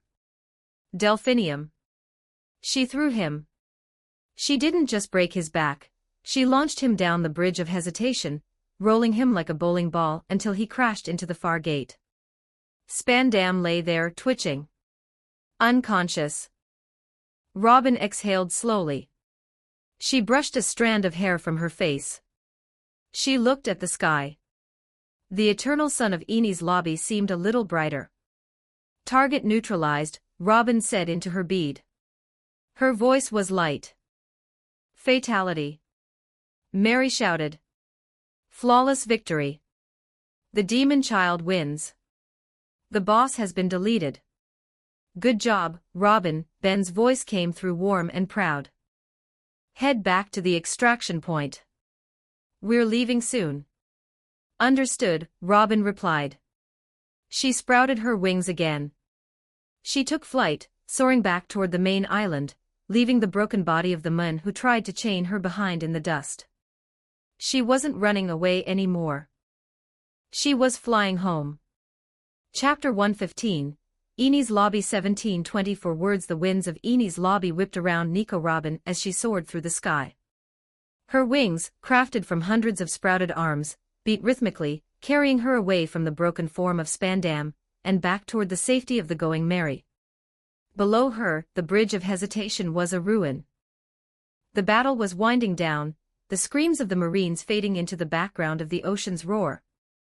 Almost there, Robin whispered to herself, her eyes locked on the ship where Ben and the others waited. But the world government had one last assassin hiding in the wings. The air directly in front of Robin's flight path split open. A green, swirling dimension appeared, forming a door in empty space. Stepping out of the air was Blueno. You aren't going anywhere, Nico Robin, Blueno stated calmly. He tensed his legs, preparing to intercept her mid-flight. He kicked off the air, launching himself at her exposed flank. Rankyaku. A blue blade of compressed air slashed toward her wings. Robin banked sharply, barely avoiding the cut, but the turbulence destabilized her flight. Persistent, Robin muttered. She crossed her arms. Cease Fleur, clutch. 6 arms sprouted on Blueno's body to snap his neck. But Blueno didn't panic. Air door. Blueno spun, creating a door in the air around his own body. He stepped into the green dimension instantly. Robin's sprouted arms clutched at empty air as her target vanished from reality. Robin scanned the sky frantically. A door opened directly above her. Blueno dropped out, falling feet first. Rankyaku-san. He fired a piercing air bullet. It struck Robin's wing of hands. Robin cried out as the limbs dispersed into flower petals. She lost altitude, plummeting toward the churning ocean below the bridge. Surrender, Blueno commanded, using Jeppo to dive after her. You cannot grab what isn't there. My defense is absolute. Robin gritted her teeth. She sprouted a net of hands to catch herself on a bridge pillar, hanging precariously over the abyss. Blueno landed on the pillar above her, preparing a lethal shurgon. I can't lock him down, Robin realized, sweat trickling down her face. He's too slippery. Whir click. A mechanical sound echoed from the Going Merry. Hornhead. A loud, boisterous voice roared. Get away from the lady. Frankie stood on the deck of the Mary, his left arm raised. His hand had folded back to reveal the hidden Gatling gun barrel in his wrist. But this time, he wasn't just firing bullets. Weapons left, tracer barrage. Rat-tat-tat-tat-tat-tat. A storm of bullets tore through the air. Blueno tried to open a door, but the sheer volume of fire forced him to defend instantly. Sparks flew as the bullets ricocheted off Blueno's iron body. He was pushed back, his feet sliding on the stone pillar. "Damn cyborg," Blueno grunted. "You are annoying." "I ain't done yet." Frankie grinned. He opened his stomach fridge. Carbonated power. He took a deep breath. His cheeks puffed out like a balloon. Kuda. A massive cannonball of compressed air erupted from Frankie's mouth. It crossed the distance in a blink, slamming into the pillar where Blueno stood. Blueno's eyes widened. He couldn't dodge. He couldn't open a door fast enough. Tech-Eye, go. Iron body, strength, the air blast hit him. Even with Tech-Eye, the force was overwhelming. Blueno was pinned against the stone, his body rigid, his muscles locked tight to survive the pressure. "Now, Robin!" Frankie shouted. "He's pinned." Robin saw the opening. Blueno was immobile, focusing all his strength on defense. He couldn't open a door. He couldn't move. "Thank you, Frankie," Robin's eyes flashed. She crossed her arms. Mille fleurs. 1,000 arms sprouted from the pillar, from the bridge, from Blueno's own body. They layered over each other, forming two gigantic, titanic hands that wrapped around the immobilized assassin. Gigantesco mano, spank. The giant hands didn't just grab him. They clasped together like a prayer, crushing him between them with the force of a falling building. Blueno's Tech-Eye shattered. His eyes rolled back. The giant hands then swung downward, slamming the CP9 agent straight into the stone bridge with enough force to crack the foundation. Blueno lay there, embedded in the crater, twitching. Robin dissolved the hands into petals. She sprouted her wings again and flew up to the deck of the Mary, landing softly beside Frankie. That was. Frankie struck his signature pose. "Good teamwork," Robin smiled, dusting off her shoulder. On the Mary, Minnie Mary adjusted her fedora, watching the holographic feed. "Yo Papa," Mary's voice was smooth, dripping with mobster charisma. The angel and the cyborg just jumped the doorman. 2v1 beatdown. Straight disrespect. "He's sleeping with the fishes now." "Good," Ben nodded. "Status on the Dawn." Mary tapped the screen. "Oh, you gotta see this, Papa. The boss is playing with his food. It's ugly." The strongest agent in the history of CP9 was panting. Rob Lucci, in his massive leopard-human hybrid form, stared at the man in the black suit standing across from him. Luffy adjusted his sunglasses. He wasn't panting. He wasn't bleeding. He was grinning. "Is that it, pigeon guy?" Luffy asked, bouncing lightly on his toes. "I thought you were the boss." "Do not mock me, Straw Hat." Lucci roared. Lucci vanished. He appeared instantly behind Luffy, claws extended for a lethal throat rip. Luffy didn't even turn around. He ducked. Lucci's claws cut empty air. "Too slow," Luffy giggled. Lucci spun, unleashing a barrage of kicks. Rankyaku, Geicho. Victory bird. A bird-shaped blade of compressed air screaming toward Luffy. It cut the stone bridge in half as it traveled. Luffy watched it come. He cracked his neck. He raised his forearm. It turned pitch black. The air blade hit Luffy's arm and shattered like glass. Luffy stood firm, his feet digging into the ground, but he didn't take a scratch. "Impossible." Lucci gasped. "You blocked a Geicho with one arm." "Your attacks are sharp," Luffy said, inspecting his sleeve. "You ripped my suit. Ben's gonna be mad." Luffy disappeared. It wasn't Soru. It was raw, explosive speed born from muscle training in the time chamber. He appeared right in front of Lucci's face. Lucci tried to stab Luffy with his finger. Luffy caught Lucci's finger with 2 fingers. Luffy laughed. What strength! Lucci tried to pull back, but Luffy's grip was like a vice. Even without his rubber stretching, his raw power was monstrous. Luffy let go. Then he punched him. Gomu Gomu no. It hit Lucci in the gut. The impact ripple traveled through the leopard's body, visible on his back. Lucci coughed up blood, his eyes bulging. Lucci wheezed, stumbling back. You are treating this like a game. It is a game, Luffy said, walking forward menacingly. You hurt my friends. You took Robin. Now I'm gonna beat you until you can't stand up. It's a very fun game. Lucci roared, his pride shattering. He channeled all his life return energy. His body bulked up, muscles expanding to their limit. Rokugan. 6 King Gun. He lunged, placing both fists on Luffy's chest. He fired a shockwave intended to destroy internal organs. The blast blew a hole in the bridge behind Luffy.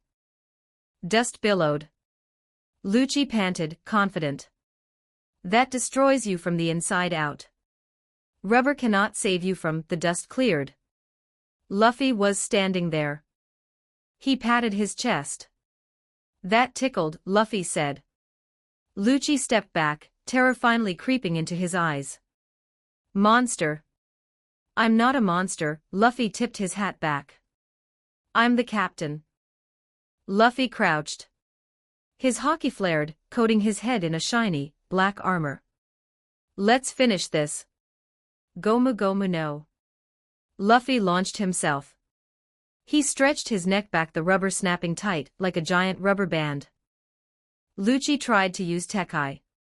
He hardened every muscle in his body to the density of steel. Tekai, go. Luffy's forehead slammed into Lucci's face. The sound was sickening. It was the sound of steel breaking. Lucci's Tekai shattered. His nose broke. His skull cracked. His eyes rolled back into his head. The force of the headbutt drove Lucci straight down into the stone, creating a crater. The leopard transformation melted away, leaving a broken man in a tattered suit. Luffy landed. He stood over the unconscious agent. He picked up his hat, which had fallen off, and placed it back on his head. Bad kitty, Luffy said. Ohu. Minnie Mary winced, watching the feed on the Mary. The Don just put the cat in the bag. That wasn't a fight, Papa. That was animal cruelty. The boss is straight up bullying the opposition. He deserved it, Ben said, sipping his drink. Status update, Mary announced, her voice booming over the ship. All enemy lieutenants neutralized. The big cat is asleep. The Dawn has cleared the board. Eni's lobby is ours. Ben stood up on the deck. He looked at the smoking ruins of the Tower of Justice. He looked at the unconscious CP-9 agents scattered across the island. Mary, Ben said. Bring the ship around. Pick up the captain and the boys. We're leaving. You got it, Papa. Getaway car inbound. Mary pulled up the tactical map on her screen. 9 green dots representing the Straw Hat combat team were blinking on the bridge. They were all converging on the extraction point. Except for one. One green dot labeled the Ronin was moving rapidly in the opposite direction, heading straight for the open waterfall. Mary sighed heavily into the microphone. Yo, the Ronin, Mary's voice crackled in Zoro's ear. You're walking off the map, fam, turn 180 degrees. No, the other 180. You're looking at a wall. On the bridge, Zoro stopped. He glared at the stone wall in front of him. The building moved, Zoro grunted. He drew Sandai Katetsu, cut a hole in the wall, and walked through it to find the others. Confusing architecture. The Going Merry, victorious and unscathed, lowered itself toward the bridge to collect the monster trio, leaving behind a legacy that would shake the world. A/N. There is no buster call because Akiji didn't give golden den den mushy mushy to span dam. Chapter 116. Eni's Lobby 3289 words. The Going Merry hovered smoothly above the ruined courtyards of the Island of Justice, its engine humming a low, steady thrum that vibrated through the wooden deck. Smoke plumed from the shattered Tower of Justice, painting the eternal daylight of Eni's Lobby in streaks of gray and black. One by one, the victors returned to their sanctuary. Luffy landed on the deck with a heavy thud, his black suit dusted with pulverized stone, his red shirt slightly torn at the collar. He pushed his sunglasses up his nose, flashing a brilliant, toothy grin. That pigeon guy had a hard head. Sanji touched down gracefully a moment later, his royal blue shirt immaculate, his black suit looking as if it had just been dry cleaned. He took a drag from his cigarette, exhaling a thin stream of smoke. You took too long, rubber brain. I was done making mincemeat out of the wolf 10 minutes ago. I was having fun. Luffy protested, crossing his arms. That went smoothly. Robin's voice floated down from above. She descended gracefully, her massive wings of sprouted hands dissolving into beautiful, ethereal flower petals as her feet touched the deck. Behind her, Frankie landed with a heavy metallic clank, carrying a very confused, unconscious elephant sword slung over his massive cyborg shoulder. Super loot secured, Frankie announced, striking a pose with the weapon. Excellent work, Auntie Robin, Minnie Mary called out from the helm. The tiny android was sitting in her captain's chair, surrounded by floating holographic screens. She adjusted her fedora, her aviator glasses reflecting the data streams. The family is almost fully assembled. The sniper, the queen pin, the princess, and the doctor have already boarded. Usopp, Nami, Vivi, and Chopper emerged from the lower deck cabins, having taken a moment to catch their breath and check their gear. Usopp was polishing his transforming bow rifle, Nami was counting a small sack of berries she had confiscated from Khalifa's room, Vivi was retracting her eagle wings, and Chopper was adjusting his tiny black suit, looking thoroughly pleased with himself. Wait, Luffy looked around, counting heads. Where's Zoro? At the helm, a visible anime-style tick mark pulsed on Minnie Mary's forehead. She was gripping the edges of her holographic console so hard her knuckles were white. The Ronin, Mary hissed through her teeth, her mafia boss persona slipping into sheer, unadulterated technological frustration, is currently testing the limits of my processing power. On the main holographic screen, a map of Eni's Lobby was displayed. A single green dot representing Zoro was moving. It was not moving toward the ship. It wasn't even moving toward a building. It was moving in a tight, confused zigzag pattern at the very edge of the island. Turn left, you walking moss farm. Mary yelled into her headset microphone. No, that's right. You're facing a wall. Stop trying to cut the wall, it's a load-bearing structure. Just turn around. Through the comms, Zoro's gruff voice crackled with annoyance. The sun is in my eyes. And someone moved the stairs. It's a maze down here. You are standing in an empty courtyard. Mary shrieked. There are no stairs. There are no walls. Just walk toward the giant floating ship with the blue fire. I am looking up, Zoro replied stubbornly. There's just a seagull. Mary slammed her head onto the console. I literally can't. My CPU is overheating from the sheer density of his directional incompetence. Sanji sighed, blowing a smoke ring. Just fly the ship to him, Mary. If we leave him there, he'll somehow wander into the East Blue by dinner time. Executing manual override, Mary grumbled, grabbing the ship's steering wheel. Setting course for the idiot. The Going Merry banked sharply, its thrusters flaring as it glided over the island, heading toward the rear of Eni's Lobby.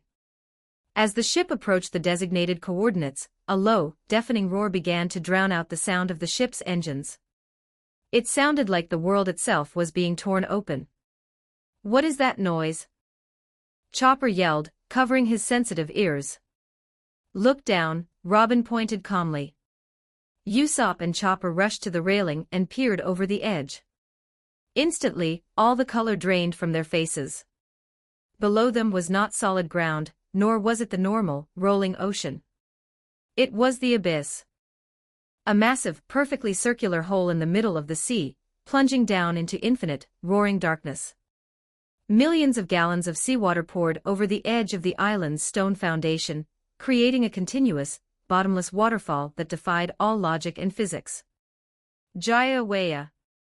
Usopp screamed, his knees knocking together violently. He fell backward, scrambling away from the railing. It's a hole. The ocean has a hole. We're gonna fall in. I can't swim. Chopper shrieked, clutching Usopp's leg, tears streaming down his furry face. I'm a devil fruit user. The hole is going to eat me. Calm down, you big babies, Nami sighed, though she kept a respectful distance from the railing herself. The ship is flying. We aren't going to fall. Target located, Mary announced flatly. Sitting casually on the very edge of the stone retaining wall, his legs dangling over the terrifying, roaring abyss of the waterfall, was Roronoa Zoro. He had his 3 swords resting on his lap, and was looking out over the endless cascade of water with a mild expression of boredom. The Going Merry hovered right in front of him. Zoro looked up, raising an eyebrow. He lazily lifted a hand and waved. What took you guys so long? You get lost. Sanji's leg burst into flames on the spot. You're the one who got lost, you brainless Marimo. Sanji roared, launching himself over the railing to try and kick Zoro off the edge. Luffy stretched his arm out, wrapping it around Sanji's waist to pull him back, laughing uproariously. Shishishi. Found him. Zoro stood up, dusted off his black suit, and casually hopped across the gap, landing gracefully on the deck of the Mary. The layout of this island makes no sense.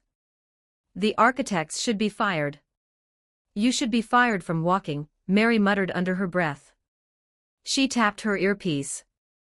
The family is all accounted for. The extraction is complete.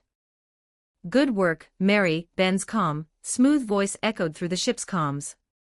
Bring the ship to the main plaza. We're about ready to wrap this up. Roger that, Mary pulled back on the throttle. Hold on to your fedoras, boys and girls. We're heading to the front door. The main plaza of Enies lobby looked less like a military stronghold, and more like a playground for toddlers who had been given toy soldiers to smash. Thousands of Marines and government agents were scattered across the cracked stone, groaning, bruised, and utterly defeated. In the center of the carnage stood 4 towering figures, casting massive shadows over the remnants of the world government's forces. Dory the Blue Ogre and Broggy the Red Ogre were leaning against their respective weapons, the Uru metal sword and axe, laughing their booming, earth-shaking laughs. Beside them, Oimo and Kashii, the former gatekeepers of Enies lobby, were panting heavily, leaning on their massive clubs, looking incredibly satisfied. Geba Baba. That was a fine warm-up. Broggy roared, wiping sweat from his brow. Indeed, Dory agreed, his booming voice echoing off the remaining walls. It feels good to stretch our legs after a century on that tiny island. Ben was sitting comfortably on a conjured floating chair near Dory's shoulder, sipping his cola. He watched as the Going Merry descended from the sky, landing gently on a clear patch of stone right behind the 4 colossal warriors. Playtime is over, gentlemen, Ben called out, standing up and brushing off his suit. The kids are in the ship. It's time to go. The crew rushed to the railing of the Mary, looking at the sheer scale of the destruction the giants had caused. Luffy's eyes sparkled with stars. Big guys. You totally wrecked this place. They didn't even leave anyone for us to fight, Sanji smirked, lighting a fresh cigarette. The surviving Marines, huddled behind broken barricades and overturned tanks, watched the pirate ship land with absolute terror. Their highest-ranking officers were down. CP9 was annihilated. And the very giants they had relied on to guard their gates had turned against them. This is it.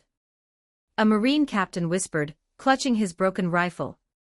The Straw Hats, they really did it. They crushed Eni's lobby. Ben cracked his knuckles. All right, Dory, Bragi. Oimo, Kashii. Brace yourselves.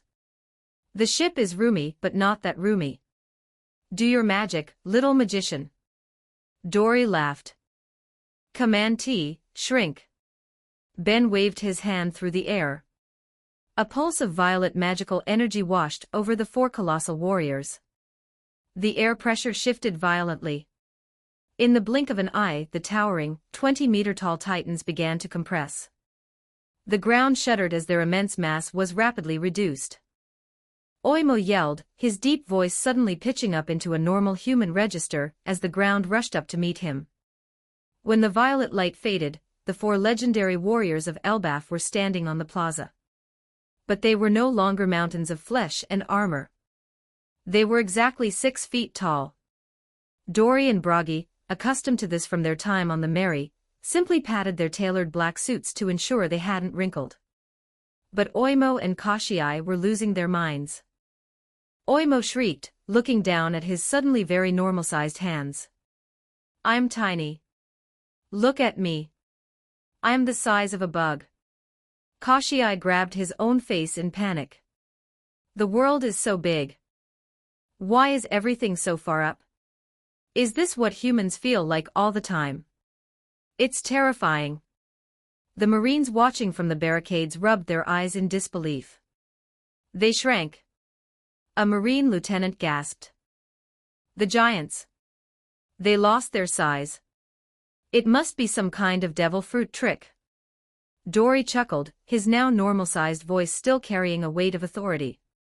Do not panic, little ones, he said to Oimo and Kashii. It is merely the magician's power. It allows us to travel on their ship without sinking it. We will return to our true glory once we reach the sea. Oh, Oimo blinked, patting his chest. That is very convenient magic. However, the Marines saw something entirely different. They didn't see convenience. They saw an opportunity. Listen to me, men, the Marine captain suddenly stood up, rallying his terrified troops. The giants have lost their size. They are just regular men now. And the pirates are all gathered in one spot. The Marines, desperate to salvage some shred of victory from this disastrous day, gripped their weapons.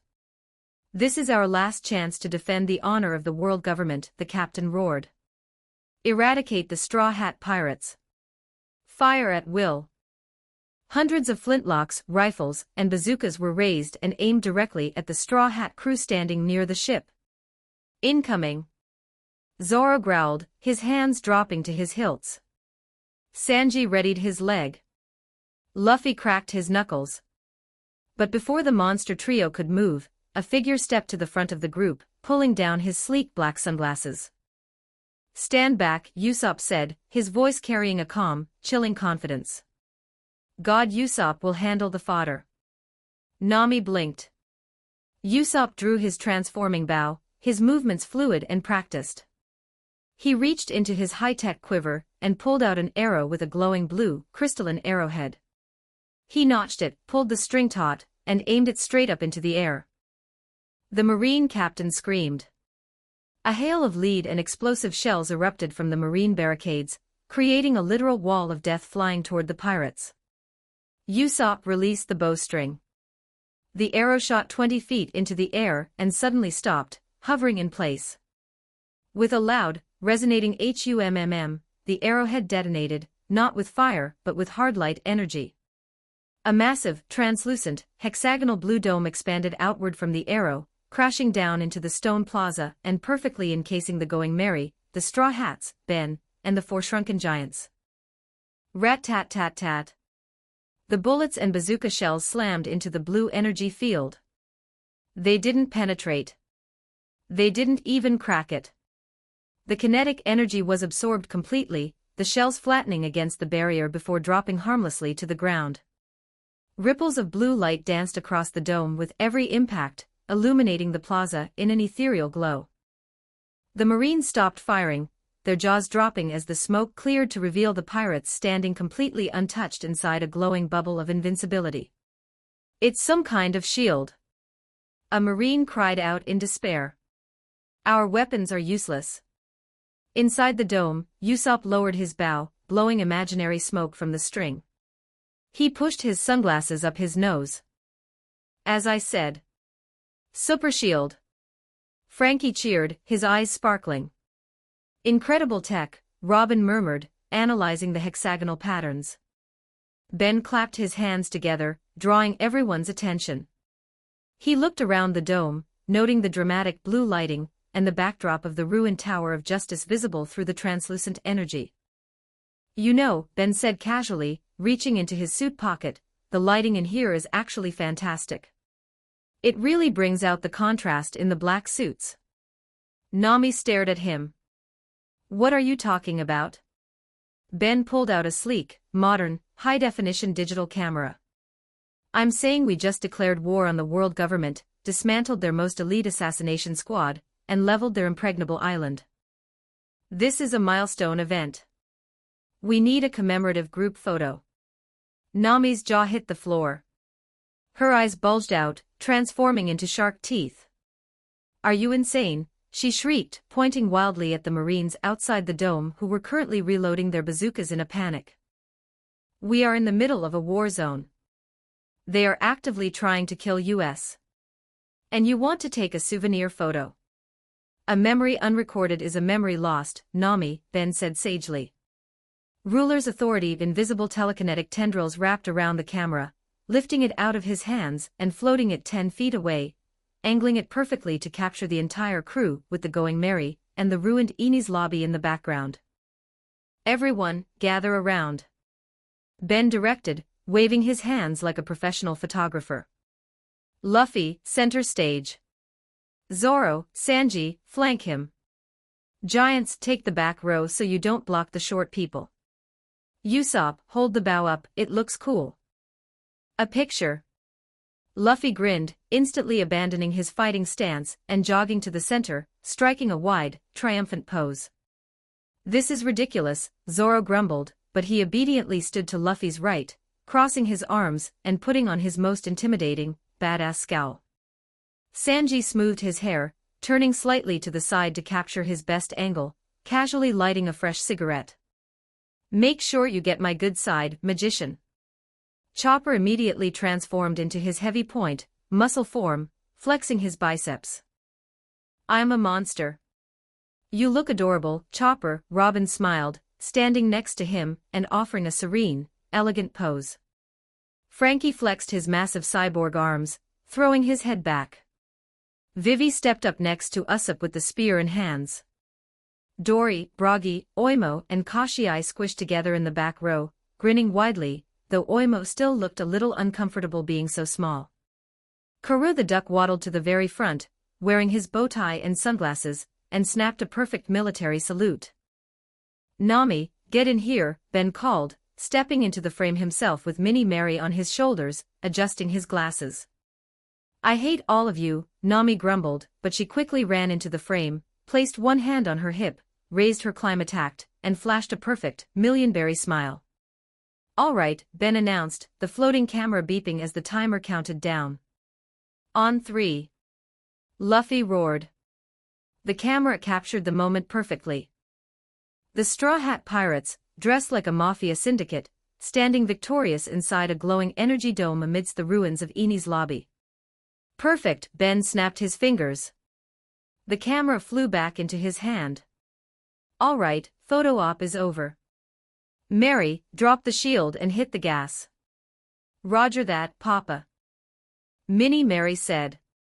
"Next stop, anywhere but here." The blue hexagonal dome vanished instantly. The Marine captain screamed, seizing the opportunity. But it was too late. Whoosh! The massive engines on the rear of the Going Merry ignited with blinding blue fire. The ship didn't just sail, it launched like a rocket, tearing into the sky, leaving a trail of steam, and displaced air that blew the front row of Marines off their feet. "They're getting away," a Marine wailed, watching the ship become a speck against the clouds. We couldn't stop them. We failed. High in the sky, Ben stood at the railing of the Mary, looking down at the shrinking island of Enies Lobby. He held the digital camera in his hand. You know, Ben murmured. If we're going to declare war on the world, we shouldn't make the world government work too hard to figure out who hit them. It's only polite to leave a calling card. He opened his spatial pouch, then thousands of glossy, high-quality photographs began to pour out of the pouch. In the pictures there was Luffy, grinning wildly, Monkey D, Zoro, scowling with his hand on his swords, Roronoa Zoro. Nami, winking with her climate-act, Nami.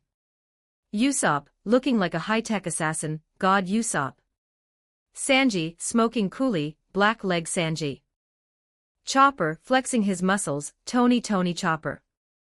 Robin, looking serene and deadly, Nico Robin. Frankie, striking his pose, Cutty Flam / Frankie. Ben, adjusting his glasses with a smirk, Ben the Magician. Dory and Broggy, grinning fiercely, Dory the Blue Ogre / Broggy the Red Ogre. Even Karoo got his own solo shot mid-salute, Karoo the Duck. And finally, Vivi. With red hair and small changes in facial feature. Ariel, the Eagle. Delivery, Ben whispered, sweeping his wand in a wide arc. A massive gust of wind caught the thousands of photographs, scattering them down toward the island like a torrential blizzard of glossy paper. Down on the bridge of hesitation, the Marines stood in stunned, defeated silence. Suddenly, something fluttered down from the sky. Then another. And another. What is this? A Marine soldier asked, reaching out to catch a falling piece of paper. He looked at it. It was a crystal-clear, high-definition photograph of a man in a black suit with a long nose and a glowing bow, with the words, God Usopp, printed elegantly across the bottom. Another Marine yelled, catching a different photo. It's them. It's the pirates. They dropped pictures of themselves. The Marine captain grabbed a photo out of the air. It was the entire pirate crew, smiling and posing in different angles. The absolute disrespect of it made the captain's blood boil, but the sheer terror of what they had accomplished chilled him to the bone. Don't just stand there, the captain suddenly barked, snapping to attention, his military training taking over his panic. Gather every single one of these photographs. Put them in a secure lockbox. Yes, sir. And get me a direct line to Marine headquarters in Marineford. The captain roared, his voice cracking with fear. Tell Fleet Admiral Sengoku that Enies Lobby has fallen. Tell him CP9 has been annihilated. And send him these pictures. The captain stared at the smiling face of Monkey D, Luffy on the photograph in his trembling hands. The Straw Hat Pirates, they're not rookies anymore. They are a disaster-level threat. Chapter 117, Enies Lobby. 3186 words. The Going Merry sailed not on the water, but through the crisp, open air of the Grand Line sky. The Valkyrie thrusters, burning with a steady, brilliant blue light beneath the hull, propelled the wooden caravel forward at an incredible cruising speed. Behind them, the dark, ominous storm clouds that eternally circled the island of Justice were shrinking. Enies Lobby, the impenetrable fortress of the world government, the nightmare that had haunted Nico Robin for 20 years, was now nothing more than a faint, smudged dot on the horizon. And soon, even that dot vanished, swallowed by the curvature of the earth and the vastness of the ocean. As the island disappeared from view, a palpable, collective breath was released on the deck of the Going Merry. The adrenaline that had been pumping through their veins, the sheer, heart-stopping terror of declaring war on the world, of fighting elite assassins, of defying the very gods of the sea, finally began to recede. It was replaced by a bone-deep exhaustion, but also a profound, soaring sense of absolute freedom. Luffy, who had been standing on the figurehead looking back at the sky, finally turned around. He flopped onto the grassy deck, stretching his arms out wide. We did it. We really did it. That was a super fun adventure. But man, I am hungry. Zoro, his black suit torn and stained with dust and sweat, didn't even bother taking off his bandana. He simply collapsed against the main mast, crossed his arms, and was snoring within 3 seconds. The rhythmic zzzzz of the swordsman was like a comforting lullaby to the crew. Sanji loosened his tie, exhaling a long, thick cloud of smoke that drifted up into the rigging. He leaned against the railing, a satisfied smirk on his bruised face. Not bad for a bunch of rookies from the East Blue, eh? I suppose I should hit the kitchen. A victory of this magnitude requires a feast of equal proportion. Dory, Bragi, Oimo, and Kashii, all shrunk down to human size by Ben's magic, sat heavily on a cluster of reinforced crates. They clinked their massive tankards of ale together, the former gatekeepers still looking a bit overwhelmed by their sudden change in scale, but ecstatic to be reunited with their captains. Gebba-bababa. A glorious battle. Dory roared, wiping foam from his beard. Though I barely got to swing my sword. It was a good stretch of the legs. Bragi agreed. The world government built flimsy walls, my friend. And we finally quit our shift. Oimo bellowed, wiping a tear of joy. 50 years is too long for guard duty. To freedom. And to Elbath. Kashii cheered, downing his ale in one gulp. Ben leaned against the helm, adjusting his rimless glasses. He looked over his crew, feeling a surge of pride. They had walked into the jaws of hell, and walked out with a new flag, a higher bounty, and their family intact. By the way, Usopp pointed a trembling finger at the massive, blue-haired man in the Speedo who was currently flexing near the railing. Who the heck are you exactly? You just kind of jumped on the ship with that elephant sword and started blasting people. The crew, having been too focused on surviving Eni's lobby to ask questions, suddenly turned their attention to the stranger. Ah, Ben smiled, gesturing to the man. Crew, meet Frankie, a shipwright. His real name is Cutty Flam. He's Iceberg's brother, the leader of the Frankie family bounty hunters. Frankie didn't just wave hello. He struck his signature pose, throwing his massive forearms together above his head. That's right. Frankie roared. And I'm not just a shipwright. I am a super cyborg. A cyborg. Luffy, Chopper, and Usopp yelled in unison, their eyes instantly transforming into massive, glowing stars. You bet your sweet glasses I am. Frankie grinned proudly. With a loud clutch, Frankie opened a small hatch on his stomach, revealing a tiny refrigerated compartment that held 3 bottles of cola, flanked by hidden missile launchers. Then, he unhinged his left forearm, exposing a terrifying array of gun barrels and cannons hidden beneath the synthetic skin. The ultimate blend of man and machine. Frankie boasted. Weapons left. Fresh cola reserve. I built myself from scrap metal to be an unstoppable battleship.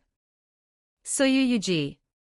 The trio of idiots scrambled forward, drooling with sheer amazement as they inspected his robotic parts. You have guns in your arms. Usopp touched the cold metal. That's a sniper's dream. And a fridge in your tummy. Chopper squealed, his hooves waving wildly.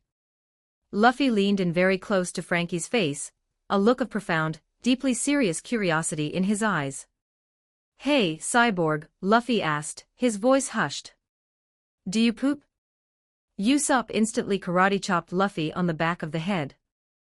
You can't just ask a cyborg if they poop, you idiot. Have some respect for the hardware. While the boys freaked out over Frankie, Minnie Mary tapped a few buttons on the holographic interface at the helm. She turned around to face the crew, hooking her thumbs into the pockets of her dress, puffed out her chest, and tilted her head. Minnie Mary announced, her voice projected slightly over the ship's speakers so everyone could hear. Listen up, fam, sit rep is a go. The crew paused their cyborg interrogation. The perimeter is clean, Mary continued, her tone deadpan and dripping with street slang. We dropped the heat. The feds ain't on our tail no more. Radar is ghost town, ya dig. Valkyrie thrusters operating at 80% capacity. Hull integrity is solid. We rolled up on their turf, disrespected their entire set, and bounced with the VIP. Mission accomplished, geez. We own these streets. A heavy, awkward silence fell over the deck. Sanji rubbed his face, groaning. Nami dropped her head into her hands. Ben simply sighed, pinching the bridge of his nose, regretting every life choice that had led his highly advanced ship AI to sound like a low-level Yakuza enforcer. Everyone shook their heads in exasperation.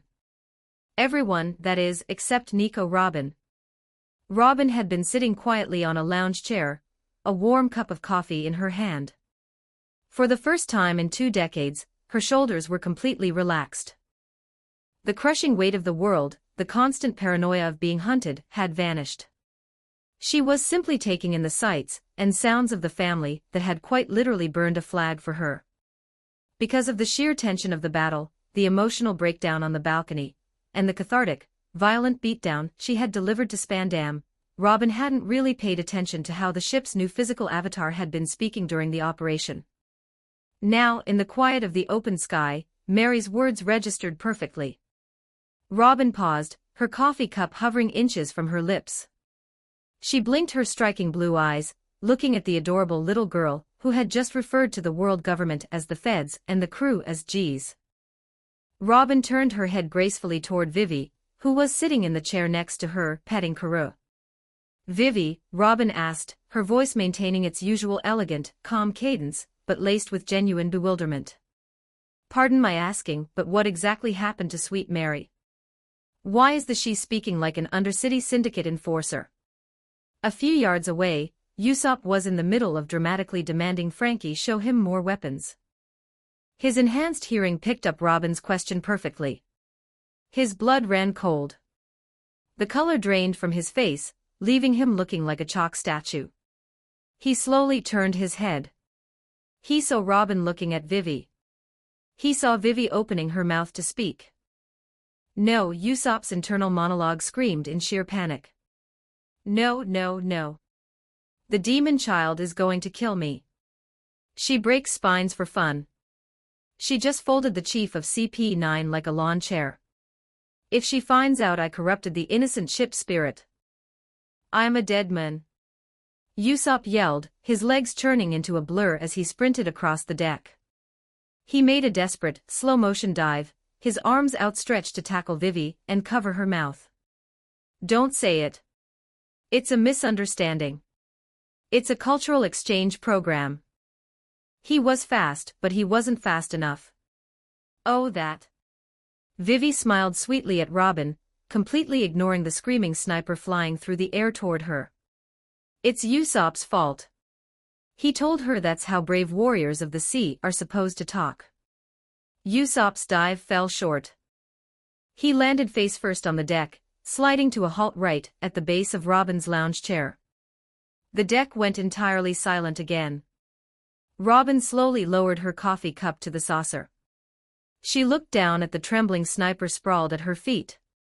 The warm, relaxed aura around the archaeologist vanished, replaced instantly by the dark, terrifying, morbidly calm presence that had earned her the title of Miss All Sunday.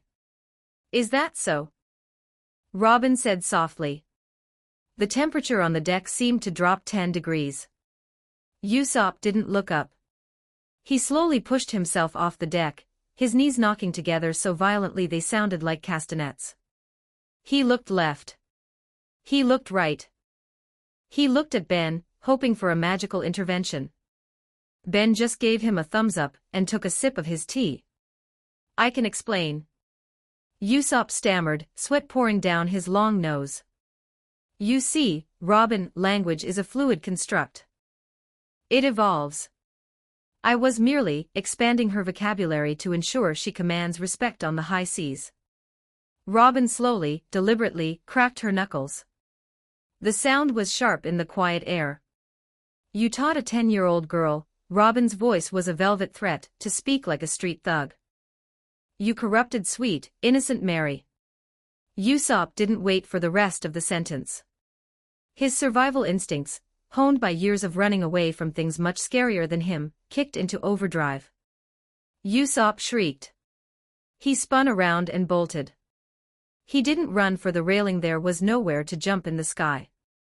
Instead, he bolted for the main hatch leading to the lower decks. Now, on a normal caravel, running below deck meant you had about 30 feet of space to hide in before you hit a dead end. But the Going Merry was not a normal caravel. Ben had used his spatial expansion magic to turn the interior of the ship into a sprawling, multi-level mansion. Usopp threw open the heavy oak doors and dove into the interior. He sprinted down the grand, carpeted spiral staircase. "I'm sorry. I won't do it again. I'll buy her a dictionary. I'll teach her poetry." Usopp's voice echoed through the massive, cavernous hallways of the expanded ship. Up on the deck, Robin hadn't moved an inch from her chair. She simply crossed her arms over her chest. A serene, terrifying smile graced her lips. "Trying to flirt." Pink petals fluttered down the grand staircase, materializing out of thin air and trailing Usopp's frantic path. Down in the hallway, Usopp was mid-sprint, checking over his shoulder. "She's not chasing me. I'm the fastest." Suddenly, 30 graceful, pale hands sprouted from the mahogany floorboards directly in his path. They didn't grab him. They didn't punch him. They simply linked fingers and formed a very solid, very unavoidable tripwire right at ankle height. Usopp looked forward just in time. His shins hit the wall of hands. Momentum and physics did the rest.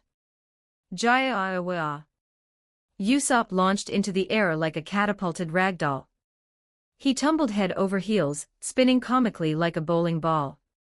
He bounced off the lush hallway carpet, ricocheted off a decorative suit of armor Ben had placed for aesthetics, and went skidding across the polished floor.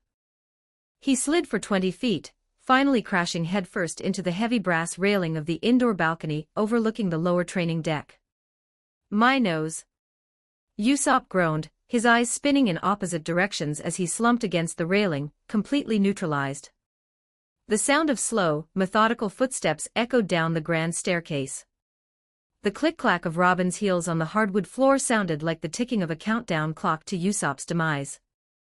Robin descended the stairs with the poise of a queen, and the menace of an executioner. She reached the balcony, looking down at the groaning sniper. "Usopp," Robin said sweetly. "I'm dead. I have the I can't speak to angry archaeologists disease," Usopp whimpered, holding his bruised nose. Robin knelt down beside him. She raised her own hands and cracked her knuckles again. Simultaneously, 4 extra arms sprouted from Usopp's shoulders and cracked their knuckles right next to his ears.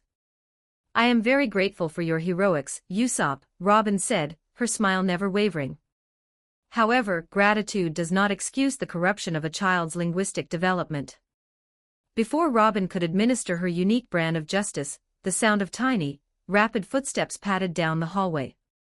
Minnie Mary came jogging around the corner, her sunglasses pushed up onto her forehead. She looked at Usopp bowing on the floor, and then at Robin. "Auntie Robin." Mary called out. Usopp looked up, tears of joy in his eyes. "She came to save me." Mary walked up to them, smoothing her dress. She looked Robin in the eye. "Auntie Robin," Mary said innocently, completely dropping the gangster persona. "You shouldn't be too mad at Uncle Usopp. He didn't just teach me the words." Robin raised an eyebrow. "What else did he do, sweet Mary?" Mary pointed a damning, mechanical finger right at Usopp's face. "He bribed me," Mary snitched without a single ounce of hesitation. "He told me that if I promised not to tell anyone that he was the one teaching me the gangster words, he would give me all the ice cream in the freezer." Usopp's jaw dropped. "You snitch. I trusted you. And you ate the ice cream." Minnie Mary didn't flinch. She placed a finger under her right eye, pulled the lower eyelid down, and stuck her tongue out playfully. "Ice cream is temporary," Mary chirped happily. "Justice is eternal." "Magician-san," Robin called out, raising her voice so it carried up to the deck. "May I borrow the training chamber for an hour?" "Have fun." Ben's voice echoed down the stairwell. "Just leave him in one piece. Don't abandon me." Usopp wailed as 6 arms sprouted from the floor, lifting him into the air like a piece of luggage and dragging him into the heavy metal doors of the time chamber. While Robin gave Usopp a rigorous parenting lesson, Frankie had decided to do some exploring of his own. The cyborg wandered down the grand staircase, his jaw hitting the floor as he took in the sheer size of the interior. What kind of ship is this? The outside is tiny. It's like... He wandered past the main hallway and pushed open a heavy steel door labeled Engineering. Frankie stepped inside, and his breath hitched. The room was vast, filled with sleek consoles, holographic displays, and diagnostic tools. But what caught his attention was the massive, glowing core in the center of the room. It was the arc reactor, pulsating with raw, clean blue energy. Connected to it were massive conduits that fed directly into the ship's keel, powering the Valkyrie thrusters that currently kept them afloat in the sky. Frankie slowly approached the reactor, his eyes wide. Drool began to pool at the corner of his mouth. Such clean energy! Frankie whispered, falling to his metal knees. He reached out a trembling hand, feeling the hum of the reactor without even touching it. It's so beautiful. I've been building with scrap metal like a caveman. Look at these torque ratios. The power output it's super. He wept manly tears of pure, unadulterated joy, overwhelmed by the engineering marvel before him. You like Ben's inventions? A small voice asked. Frankie looked over to see Chopper waddling into the room, holding a clipboard. Like them? Frankie wiped his tears. This is the work of a god. Who built this engine? Ben did, Chopper smiled proudly. But if you think the engine is cool, wait till you see the Iron Pirates. Chopper trotted over to a wall console and pressed a large button. 3 hidden alcoves in the wall slid open, venting cold steam. Inside stood 3 perfectly maintained, highly customized humanoid suits of armor, the Iron Man armors. Frankie's eyes bugged out so far they nearly detached from his face. They transformed into literal, blindingly bright stars. Are those mech suits? Frankie roared, scrambling to his feet, and rushing over to the red and gold armor. This alloy. The articulated joints. Is that a localized repulsor node in the palm? He couldn't help himself. He reached out to touch the shiny red chest plate. A tiny, precise laser beam shot from a ceiling turret, neatly singeing the fabric of Frankie's Speedo right at the hip. Frankie yelped, jumping back. Look, but don't touch the merchandise, Scrap Boy, Minnie Mary's gangsta voice suddenly echoed from the intercom above. Those are restricted assets. Even the security system is super. Frankie cheered, ignoring the smoking hole in his underwear. He pressed his face against the glass of the alcove, completely mesmerized. Back on the upper deck, Ben smiled, leaning on the railing and looking out at the sky. The tension of the Enies lobby invasion was truly gone, washed away by the ridiculous, beautiful chaos of his crew. Mary, Ben said. Yo, Papa. Mary popped out from the kitchen, a bowl of ice cream in her hands. Set coordinates for the descent, Ben ordered. Let's head back to the surface. We have a sea train track to catch. Aye aye, Papa. The Going Merry banked smoothly in the sky. The Valkyrie thrusters hummed as the ship began a controlled, graceful descent through the cloud layer. Within an hour, the sparkling blue ocean of the Grand Line came into view. The ship hovered over the water, aligning itself perfectly with the massive, floating iron rails of the sea train tracks. With a soft, metallic clunk, the ship's modified wheels locked onto the rails. Touchdown! Mary announced. Magnetic locks engaged. We are on the tracks. Ben pulled the throttle back. The jet dials roared to life, propelling the ship along the tracks, skimming the surface of the ocean. Inside the time chamber, Usopp was currently learning the alphabet backward while suspended upside down by 20 different hands, and below deck, Frankie was still crying tears of joy at an arc reactor. But on the outside, the world was peaceful. The sun began to set, casting a long, golden path over the water. Following the tracks, the familiar, towering silhouette of the city of water soon appeared on the horizon. They had done it. They had gone to the darkest corner of the world, saved their friends, and returned. Next stop, Ben smiled, feeling the sea breeze on his face. We have a ship to build. Chapter 118, Water 73786 words. The Aqua Laguna had passed. The greatest storm to hit the city of water in decades had swept over the island, tearing away the old, the weak, and the decayed, leaving behind a city washed clean. The skies were a brilliant, unbroken canvas of twilight orange and deep violet as the sun began its descent. But on the rocky shores of Scrap Island, the pirate docks where Frankie's dismantling business used to thrive, the atmosphere was anything but serene. A crowd had gathered at the edge of the docks, their eyes glued to the horizon where the sea train tracks disappeared into the endless ocean. The tension in the air was thick enough to cut with a sword. Zambai, the acting leader of the Frankie family, paced back and forth, biting his thumbnails.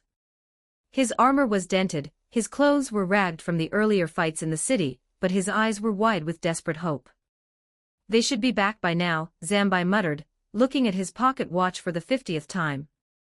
Iceberg Aniki said they would bring Aniki back. What if the government got them? What if Ini's lobby was too much? Stop your blubbering, Zambai, yelled one of the Square sisters, Kiwi, though her own voice trembled with unshed tears. Mozu added, clutching her sister's arm. Aniki is super strong. And those straw hats, they flew a ship into a storm. They aren't normal. Standing a few paces away from the chaotic bounty hunters was Iceberg. The mayor of Water 7 and president of the Galley Law Company stood perfectly still, his tailored suit ruffled by the sea breeze. His face was a mask of stoic calm, but his knuckles were white as he gripped the wooden railing of the dock. He had risked everything: his life, his city, his legacy on the word of a pirate crew. Beside him sat Kokoro, the station master. She took a long, deep swig from a bottle of rum, her cheeks flushed. Don't look so grim, Ice Boy. The sea is full of miracles. If anyone can pull off the impossible, it's that wild bunch. Chimney, the energetic little girl with pigtails, was jumping up and down on a stack of wooden crates, pointing frantically at the horizon. Her pet rabbit, which was actually a cat named Gonbi, bounced alongside her. Iceberg's head snapped up. Zambai stopped pacing. There, appearing from the golden mist of the setting sun, was a silhouette. It was moving fast, far too fast for a standard sailing vessel. As it drew closer, the distinct sound of powerful, rhythmic engines echoed across the water. The blue flames of the Valkyrie thrusters reflected brightly against the surface of the sea. It was the Going Merry. It's them! Zambai screamed, tears instantly cascading down his face like twin waterfalls. They came back. The Going Merry glided smoothly along the sea train tracks, its modified magnetic wheels humming. As it approached the docks, the thrusters powered down, and the ship detached from the rails, drifting perfectly into the wooden harbor. With a heavy thud, the wooden ramp of the ship lowered onto the dock. For a breathless second, no one moved. Then, heavy, metallic footsteps echoed down the ramp. A massive shadow fell over the wood. Stepping out into the golden evening light was a moon with massive, star-tattooed forearms, a shiny metallic nose, blue hair, and a very distinct speedo.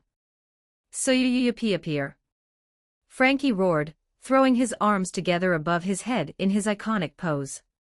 The entire Frankie family, all 50 of them, screamed in absolute, hysterical joy. They surged forward like a tidal wave, tackling the cyborg.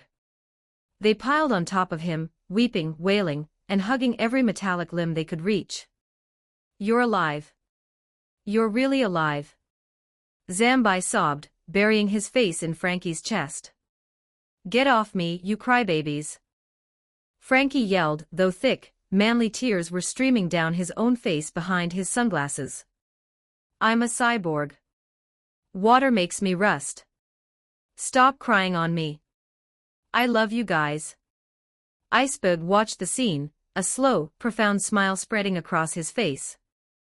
The tension left his shoulders. He walked forward, stepping through the weeping bounty hunters. Frankie looked up. The two brothers, separated by ideology and tragedy for years, locked eyes. "You look like scrap metal, Bockeberg," Frankie grinned, wiping his eyes.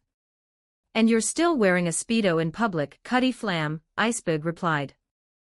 They didn't hug. They didn't need to. Iceberg extended a hand.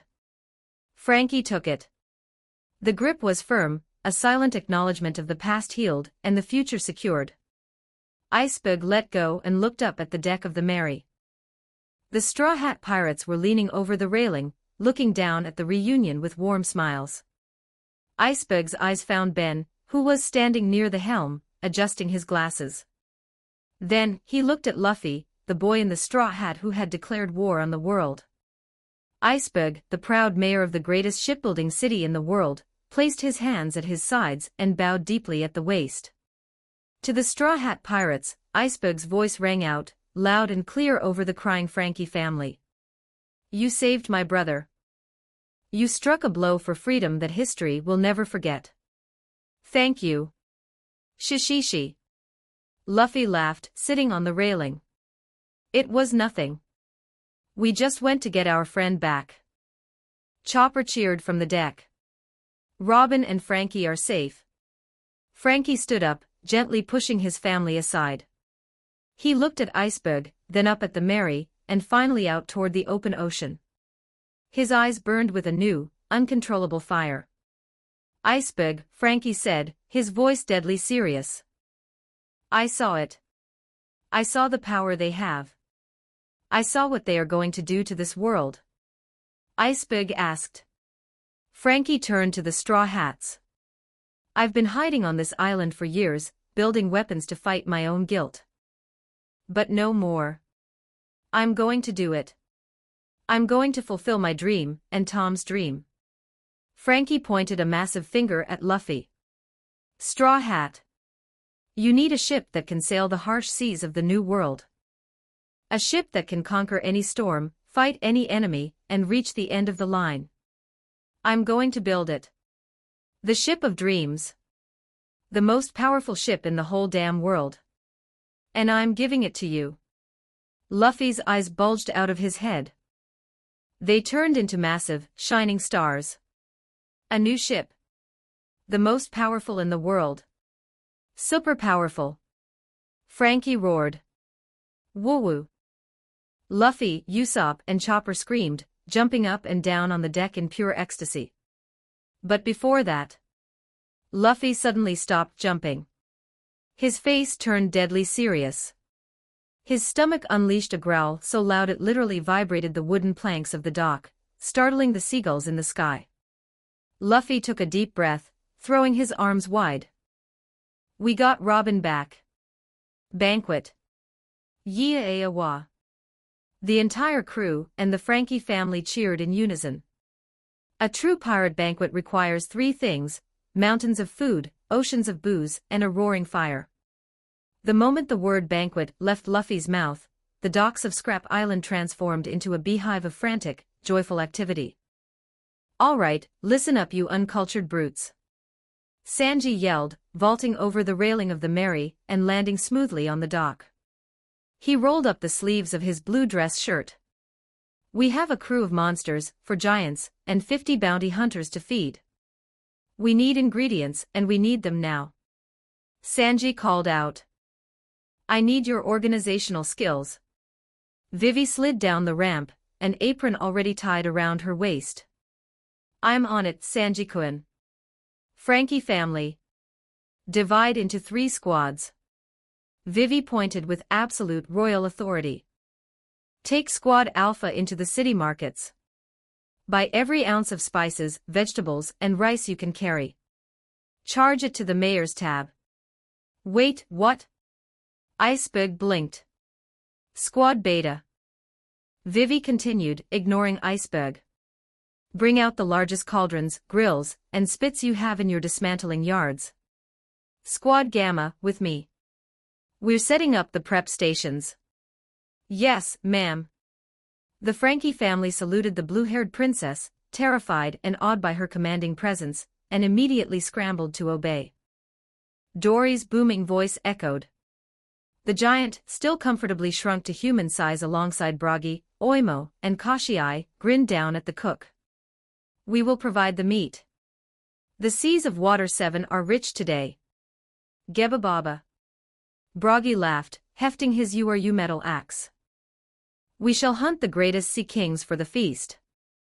The four warriors waded straight into the ocean. Even at human size, their Elbaf strength and hockey were more than enough. Within minutes, they were hurling massive, unconscious sea monsters onto the rocky beach. Meanwhile, Zora was given a simple task.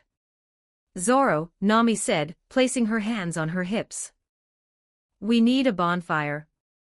Go into the ruined sectors of the lower city. Collect broken timber from the houses destroyed by the Aqua Laguna. Walk straight down that road, pick up the wood, and walk straight back. Do you understand? Straight back. I'm not an idiot, witch, Zoro grunted, drawing one sword. Get wood. Come back. Zoro walked straight down the road. 30 minutes later, Zoro was somehow standing in the middle of a high-end commercial district on the exact opposite side of the island, holding a massive, pristine wooden mast from a newly constructed galleon that he had found, surrounded by very angry shipwrights. Back at the docks, Usopp and Chopper were in charge of ambience. Usopp, wrapped in bandages from head to toe, the result of Robin's highly educational parenting lesson in the time chamber, limped around the docks. My pride, my bones. Usopp groaned. But he pushed through the pain. He pulled out a box of high-tech gadgets Ben had helped him build. He loaded special, non-lethal flare arrows into his transforming bow. He shot them into the sky, where they exploded into glowing, floating orbs of soft yellow and orange light that hovered over the docks, illuminating the area perfectly. Chopper, in his heavy point form, was carrying massive boulders and chunks of concrete from the scrap yard, arranging them in a massive circle to serve as seating for the crew.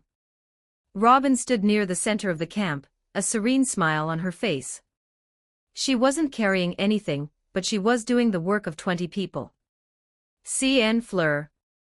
Hundreds of hands sprouted along the long wooden tables the Frankie family had set up. The hands passed plates, arranged silverware, folded napkins, and even chopped mountains of carrots and potatoes at blinding speeds, dropping them directly into the boiling pots Vivi was managing. Robin Chuan. Your hands are as beautiful and efficient as ever. Sanji swooned, spinning around as he tossed a massive slab of Sea King meat into the air, slicing it into paper-thin steaks before it hit the grill.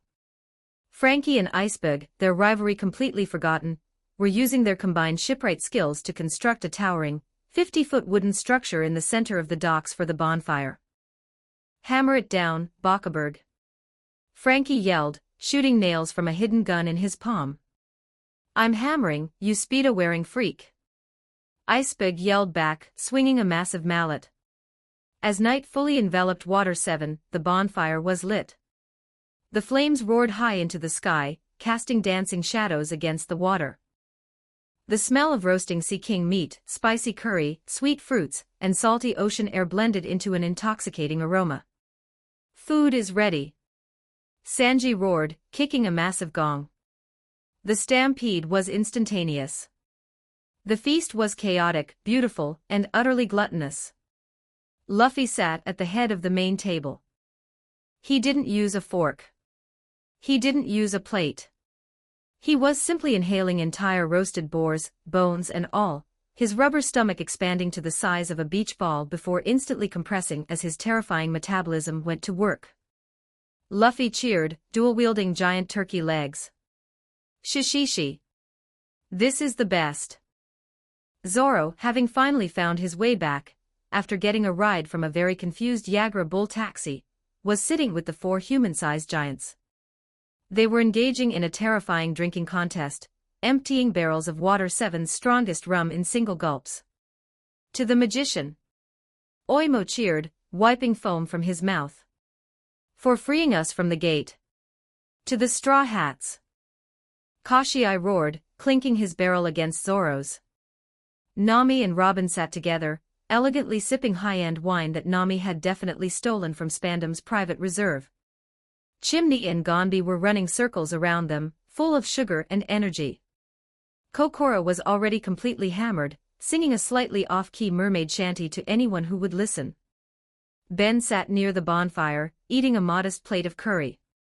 He watched his crew, his found family, laughing and celebrating. The heavy, dark atmosphere of Eni's lobby was entirely washed away. But Ben felt that the ambience was missing one final touch. A pirate king's banquet needs music, Ben murmured to himself. He stood up. He walked over to a stack of crates near the bonfire. With a flick of his wand, he conjured a sleek, modern DJ set up 2 massive magical subwoofers, a mixer, and 2 turntables powered by the arc reactor's wireless energy field from the Mary. Ben adjusted his glasses and looked toward his daughter, who was currently eating a mountain of ice cream. Ben called out. "You're up. Let's shake off the dust. Give them something to bounce to." Minnie Mary's eyes lit up. She slammed her spoon down. "Ah yeah. Duty calls." She skipped over to the crates and hopped onto a small stool Ben had materialized for her. She pulled a massive pair of DJ headphones and slapped them over her ears. She turned her cap backward, adjusted her aviator shades, and grabbed the microphone. "Yo, yo, yo." Minnie Mary's voice boomed over the magical PA system, cutting through the noise of the feast with perfect street-style bravado. "Water 7, what is good? Are y'all ready to turn up?" Everyone stopped eating and looked at the tiny girl operating a futuristic soundboard. "Make some noise for the Straw Hat Massive," Mary shouted, aggressively twisting a dial. We pulled up on the world government, disrespected their entire set, and bounced with the VIP. Now we're back, and we droppin' beats heavier than the Aqua Laguna, ya dig? Yeah, yeah. The Frankie family cheered, completely swept up in her energy. "Let's get this party started right." Mary slammed her hands on the turntables. A heavy, synthesized, tribal drumbeat suddenly blasted from the massive speakers. It was a rhythm so infectious, so incredibly bouncy, that the ground itself seemed to vibrate with the bass. It wasn't a pirate shanty. It wasn't classical music. It was an absolute banger from another world. "I like to move it, move it." Mary shouted into the mic, perfectly matching the legendary hype of King Julian. "I like to move it, move it. I like to move it, move it. You like to." The beat dropped. A heavy, bouncing reggae dancehall bass line exploded across the docks. Luffy was the first to react. He swallowed a whole ham, his eyes going wide. His rubber body instinctively reacted to the bouncing bass. Luffy screamed. He jumped into the clearing around the bonfire. He didn't do a traditional dance. He literally used his devil fruit to turn his entire body into a bouncing rubber ball, ricocheting off the ground, the crates, and the tables perfectly in time with the beat. "I like to move it, move it," Mary chanted. Usopp and Chopper, caught in the infectious rhythm, leaped onto a table. They linked arms and began doing a perfectly synchronized, highly energetic sidestep dance. "Sing it with me, fam," Mary yelled. "We like to move it, move it." Luffy, Chopper and Usopp screamed back, completely out of tune but filled with joy. "Go Chopper!" Vivi cheered, clapping her hands to the beat, her red hair bouncing as she swayed gracefully to the music. Karoo the duck was beside her, shaking his tail feathers furiously, quacking in time with the drums. "Physically fit, physically fit, physically, physically, physically fit," the track boomed. Frankie heard the lyrics. He took it as a personal challenge. "Super fit!" Frankie roared. He ripped off his unbuttoned shirt, leaving only his Speedo. He leaped into the center of the dance floor next to the bouncing Luffy. Frankie began doing a flawless, robotic pop-and-lock routine. Every time the bass hit, his cyborg joints locked perfectly into place. He flexed his massive forearms, doing the robot dance with actual robotic parts. To add to the spectacle, he opened his palm blasters and shot tiny, harmless, multicolored laser beams into the night sky. "Look at those servos!" Iceberg yelled, genuinely impressed, doing a slight shoulder shimmy himself. "You're cute, and you don't need no makeup. Original cute, and you don't need no makeup." Sanji heard the lyrics. His eyes turned into massive, throbbing red hearts. "Nami Swayan. Robin Chwaaaan." Sanji hollered, spinning like a top. Sanji dove into the dance floor. He unleashed a masterclass in breakdancing and capoeira. He spun on his head, flared his legs, and did continuous backflips, perfectly syncing his acrobatic kicks to the heavy reggae beat, all while blowing kisses toward the ladies' table. Nami laughed, actually standing up and doing a beautiful, rhythmic hip sway, singing along with the crowd. "We like to move it." Zoro, however, was having none of it.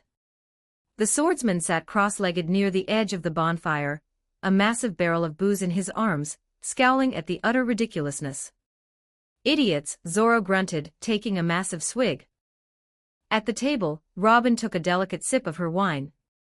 Her eyes twinkled with pure, mischievous amusement. "Oh, I think Mr. Swordsman wants to dance," Robin smiled serenely. "He's just shy." Robin crossed her arms over her chest. "Achenta fleur. 80 flowers." Zoro froze. Suddenly, dozens of pale, elegant hands sprouted from his shoulders, his back, his hips, and his knees. "What the?" Zoro dropped his barrel. "Stop this." The hands ignored him. They grabbed his limbs with surprising strength. Against his will, Zoro was forced to stand up. "I like to move it," the crowd sang. The hands on Zoro's hips forcibly swayed him to the left. The hands on his arms raised them in the air. The hands on his knees forced him to step in time. Robin was using her devil fruit to physically manipulate the demon aura swordsman into doing a flawless, incredibly passionate salsa dance. "I'm gonna cut you." Zoro roared, his face burning bright red with ultimate humiliation and homicidal rage as his body dipped, twirled, and shimmied perfectly to the reggae beat. The party was at its absolute peak. The music was booming, the fire was roaring, and the entire Frankie family was singing the chorus of Madagascar's finest track at the top of their lungs. Suddenly, a massive, furious roar cut through the night air from the cliffside above the docks. "Straw Hat Pirates!" The music didn't stop, but several heads turned. Charging down the rocky path toward the scrap coast was an army of over 100 galley law shipwrights. They were armed to the teeth with massive saws, heavy mallets, wrenches, and pitchforks. Leading the charge was Polly, swinging his rope, alongside Tilestone and Lulu. "We're here to avenge Mr. Polly screamed, his face red with righteous fury. "You think you can attack our mayor and get away with?" Polly froze in his tracks, skidding to a halt on the dirt. The shipwrights behind him bumped into each other in a chaotic pileup. They stared at the scene before them. The Straw Hats weren't fleeing. They weren't hiding. They were in the middle of a massive rave. But what completely short-circuited Polly's brain was the sight near the bonfire. Standing right next to the Speedo-wearing cyborg, holding a skewer of Sea King meat in one hand and awkwardly popping his shoulders to the bass drop, was none other than Iceberg himself. The mayor of Water 7. The man they had come to avenge. Polly stammered, dropping his rope. You're here." Iceberg paused mid-shimmy. He blinked at the 100 angry men holding weapons. He looked at the Straw Hats, then at Frankie. "Ah," Iceberg said softly, scratching his cheek. "I knew I forgot to make a phone call." "You forgot to tell us." Tilestone roared, veins popping on his bald head. "We thought they tried to kill you." "It's a long story," Iceberg waved his hand casually. "The Straw Hats actually saved me. And they saved Frankie. We're celebrating." Polly stared. Lulu stared. The entire Galley Law Company stood there, weapons raised, completely utterly bewildered. They had come for blood and instead found a barbecue. At the DJ booth, Minnie Mary grinned. She didn't let the awkward silence linger. She grabbed the crossfader and slammed it up. "Yo, shipwrights!" Mary screamed into the mic. "Drop the hammers and grab a plate. The bass is too heavy for bad vibes." The massive subwoofers blasted the chorus back to maximum volume. "I like to move it, move it." Luffy bounced over to Polly, stretching his rubber arm to hand the furious foreman a giant, dripping piece of roasted meat. "It's good." Polly looked at the meat. He looked at the bouncing rubber boy. He looked at his beloved mayor, who had gone back to awkwardly shoulder-shrugging with Frankie. Polly sighed. He dropped his weapons. "Oh, what the hell?" Polly groaned. He took a bite of the meat. His eyes widened. "Damn, that's good. Let's go." Tilestone roared, throwing his giant hammer aside. The infectious, heavy reggae beat was impossible to resist. The anger melted away, replaced by the universal truth of a good party. The galley law workers flooded the docks, mingling with the Frankie family, their longtime rivals, and the Straw Hat Pirates. Within minutes, the vengeful mob had turned into a synchronized dance troupe. "We like to move it, move it." Polly, Tilestone, and 100 shipwrights sang at the top of their lungs, jumping up and down to the heavy bass. For that moment, under the starry sky of Water 7, there were no world governments, no assassins, and no rivalries. There was only the music, the feast, and the unbreakable, chaotic, beautiful bond of a city and the pirates who saved it. It was the greatest banquet the Water 7 had ever seen. Chapter 119, Banero Island. 44:0 for words. Banero Island was a frontier town, reminiscent of the Wild West, a place where outlaws drank away their bounties and the law rarely turned its eye. Or rather, it was a frontier town. Now, the main street was eerily quiet, the dust swirling through broken saloon doors and shattered windows. The townsfolk had fled the moment they felt the shift in the air, the heavy, suffocating pressure of two apex predators entering the same territory. Sitting on a pile of crates in the center of the dusty street, eating cherry pies with grotesque enthusiasm, was Marshal D. Blackbeard. Around him, his crew of misfits Jesus Burgess, Van Augur, Doc Q, and Lafitte lounged casually, reveling in the destruction they had caused earlier that morning. "Zee-ha-ha-ha." Blackbeard laughed, wiping pie filling from his thick, unkempt beard. "This pie is the best. The cherry filling is just right. A perfect day to be alive, boys." Captain Van Augur, the sniper, spoke up quietly, his monocle glinting in the midday sun. He raised his incredibly long rifle, Senriku, and aimed it at the roof of the town's hotel. "We have a guest." The temperature just spiked. Blackbeard paused mid-chew. He looked up.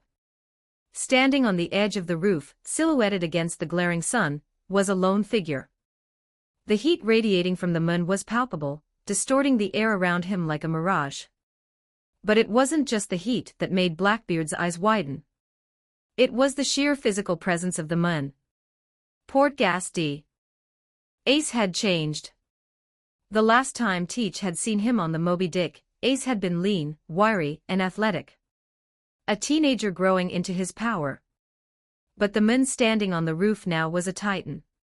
His shoulders were impossibly broad, his chest barreled with thick, dense slabs of muscle.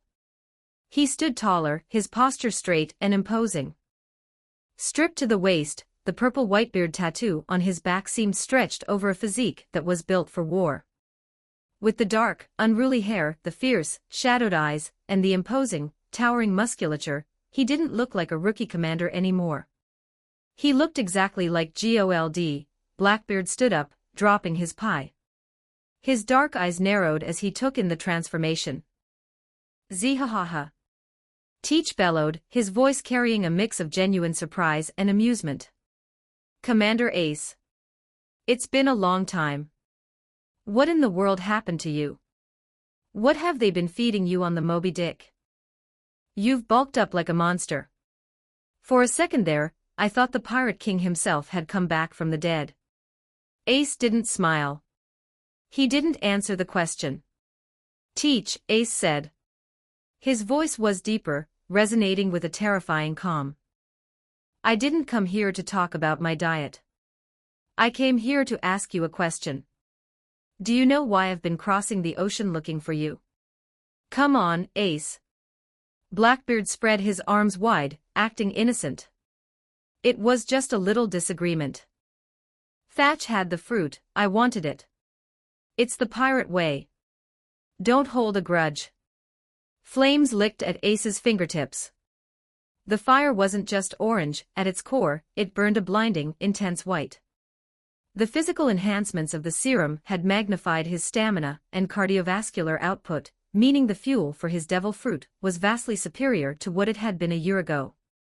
You killed a brother, Ace growled, leaping down from the roof. The ground cracked beneath his heavy boots when he landed. On Whitebeard's ship, that is the one unforgivable sin. I am your commander. And I am going to capture you, drag you back in chains, and make you answer to Pops.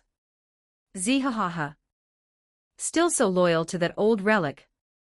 Blackbeard laughed, though his eyes were sharp. But listen, Ace. Why fight me? Look at my crew. We're destined for greatness. I have a plan to take over this era. Join me, Ace. Become my right hand. Together we can take the world. Join you. Ace scoffed, pulling down the brim of his orange hat. I'm going to make Whitebeard the Pirate King. I have no interest in your delusions of grandeur, Teach. Is that so? Blackbeard's grin faded into a dark, malicious scowl. What a shame. I always liked you, Ace. Fire fist, Ace didn't wait. He threw his fist forward. A torrent of flames erupted from his knuckles.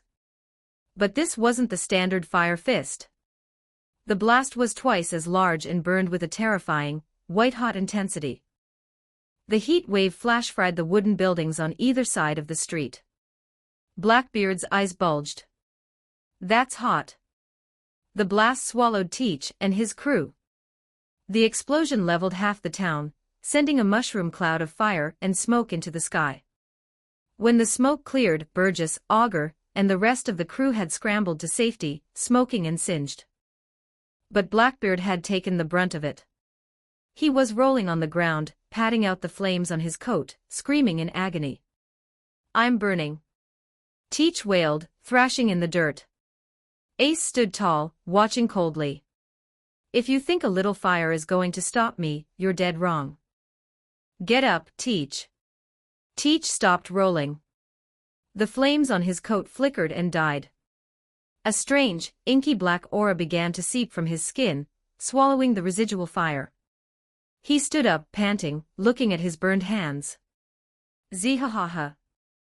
You've gotten stronger, Ace. That fire is hotter than I remember. Teach extended his hands. The black aura grew, covering his arms like liquid shadow. But you see, while you were getting stronger, I found it. The ultimate power. The fruit that chose me. Yummy yummy no me. The dark fruit. Teach declared, the shadows swirling around him, absorbing the very light of the sun. It is the power of gravity. The power to pull everything in and crush it to nothingness. Black hole. Teach slammed his hands onto the ground. A sea of absolute darkness spread outward from him like a tidal wave of spilled ink. It covered the streets, the ruined buildings, the debris. The darkness possessed an immense, inescapable gravity. Everything it touched sank into the void, crushed into compression by the infinite weight of the shadows. Liberation. Teach threw his arms up. The town he had just absorbed was violently expelled, exploding upward in a geyser of pulverized wood, stone, and debris, raining down across the island. Ace jumped backward, using his flames to propel himself away from the falling debris. His brow furrowed. He destroyed a whole town in seconds. This power is dangerous. Zihahaha. What do you think, Ace? Teach roared. My darkness absorbs everything. Even fire. Teach held out his hand, aiming it directly at Ace. Black vortex, a terrifying gravitational pull erupted from Teach's palm. Ace felt his body being yanked forward, He tried to turn into fire, to disperse and escape the pull, but it didn't work. The darkness was dragging his physical body through the air. My power doesn't just pull physical objects, Ace. Teach grinned maliciously as Ace flew helplessly toward him. It pulls in the devil's power itself. As long as I touch you, you are nothing but a normal human. Teach reeled his other fist back, preparing to deliver a devastating, bone-crushing punch to the now defenseless Ace. He expected the young commander to panic, to rely on his intangibility and fail. Teach's fist collided with Ace's stomach. The impact echoed like a cannon shot. Teach smirked, waiting for Ace to cough up blood and fold. Instead, thanks to the super soldier serum binding his muscle fibers and fortifying his skeletal structure with near-indestructible density, Ace simply absorbed the blow. He grunted, his feet digging into the dirt, but he didn't double over. Teach's smirk vanished. His eyes widened in sheer disbelief. My turn, Ace growled. Since Teach had disabled his devil fruit, Ace used the weapon he rarely needed to rely on, his newly enhanced, superhuman body. Ace twisted his hips, planting his boots firmly in the dirt. He drove a brutal, perfectly executed right hook directly into Blackbeard's jaw. Teach stumbled back, screaming. Damn it, that hurts. Because of the Yami Yami no Mi's curse, he absorbed double the pain of a normal human. Tears welled in his eyes as he clutched his face. But a second later, the dark aura flared and Teach stopped stumbling. He spat out a mouthful of blood, his broken smile returning. He hadn't fallen. Zihahaha. That's a heavy punch, Ace. It hurts like hell. Teach laughed, the shadows swirling thicker around him.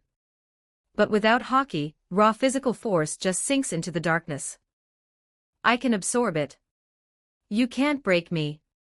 The duel escalated into a brutal, agonizing test of endurance. For the next 12 hours, Bonero Island ceased to exist as a habitable landmass. It became a crucible of fire and darkness. Ace unleashed storms of white-hot flames, but Teach's darkness was absolute. He absorbed the flames, throwing debris back at Ace, and repeatedly using Kuruzu to drag Ace into close-quarters brawls. It was a grueling, one-sided cycle. Teach would pull Ace in, nullify his fire, and strike him with earth-shattering force. Ace, fortified by the super soldier serum, endured impacts that would have turned any other Logia user to paste. He countered with everything he had: punches, elbows, kicks packed with inhuman strength but without armament hockey. His blows couldn't bypass Teach's strange, pain-absorbing physiology. Teach screamed in agony with every hit Ace landed, but the darkness always knit his defenses back together. He took the damage and kept moving.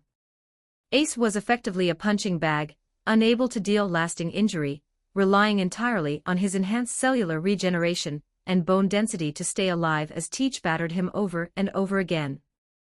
The sun set, painting the sky in blood red.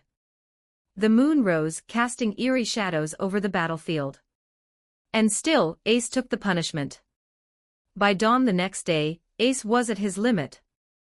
He stood panting, his chest heaving. His hat was gone. He was covered in cuts, bruises, and deep purple welts. His lungs burned. The serum gave him incredible endurance, but the constant nullification of his devil fruit, and the sheer physical trauma of Teach's unending blows were taking their toll. Teach looked battered, his face was swollen, his teeth broken, his coat shredded, but his dark aura was as strong as ever. His eyes burned with greedy ambition. You're tough, Ace, Teach wheezed, wiping blood from his chin. Any other man would have died hours ago. But you can't keep this up forever. Every time I pull you in, you take damage. And your punches, they're just annoying. Ace spat a glob of blood onto the scorched earth. Teach was right. His physical strength was immense, but striking Teach barehanded while his powers were nullified meant nothing. He couldn't generate enough raw impact to put the durable monster down for good. I need more power, Ace thought, his observation hockey flaring as he anticipated Teach's next move. My fire gets absorbed. My physical strikes just bruise him. I need a hit that shatters his defense entirely.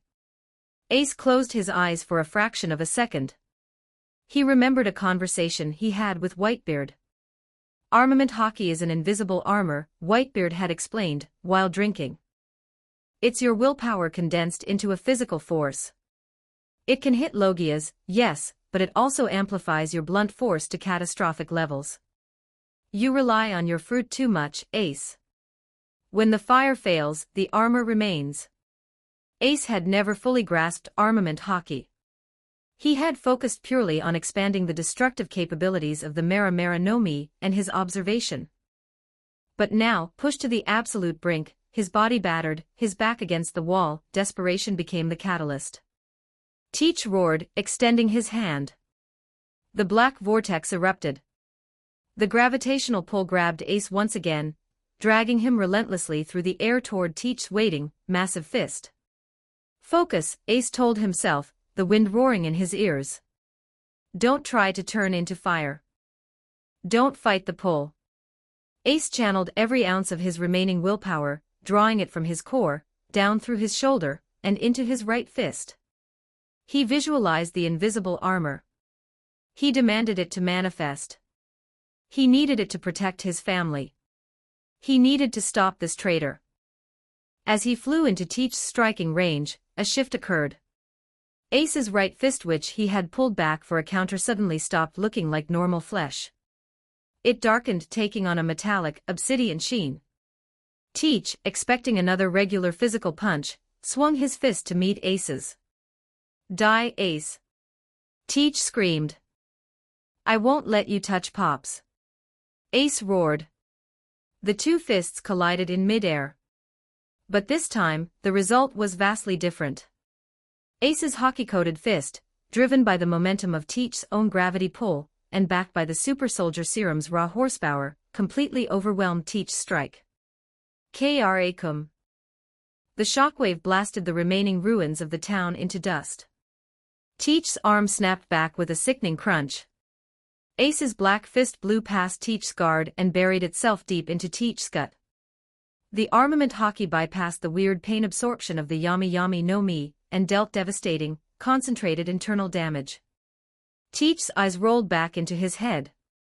He coughed up a massive spray of blood, the darkness around him violently flickering, and dying out as he lost concentration. Teach was launched backward, tumbling across the rocky terrain like a skipped stone. Ace landed gracefully on his feet. The black hardening remained on his fists.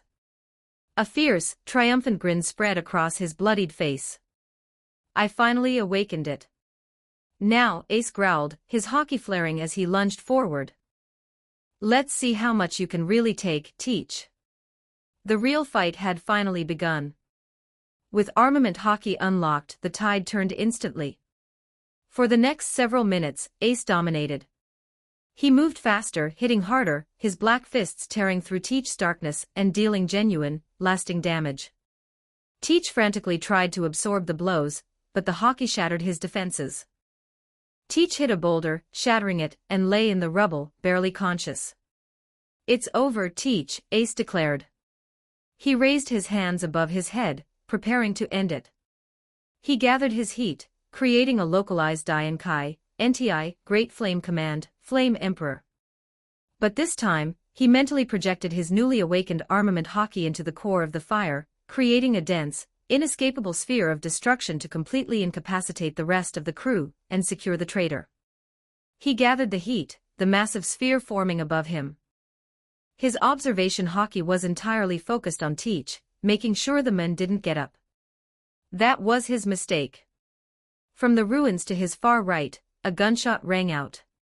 Ace, unable to turn into fire while concentrating on the massive sphere, instinctively tried to dodge. But he was exhausted. The bullet, a specially crafted seastone round fired by Van Auger from over a mile away, grazed his knee.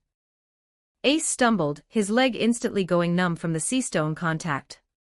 The massive fireball above him flickered and destabilized. Now, Burgess.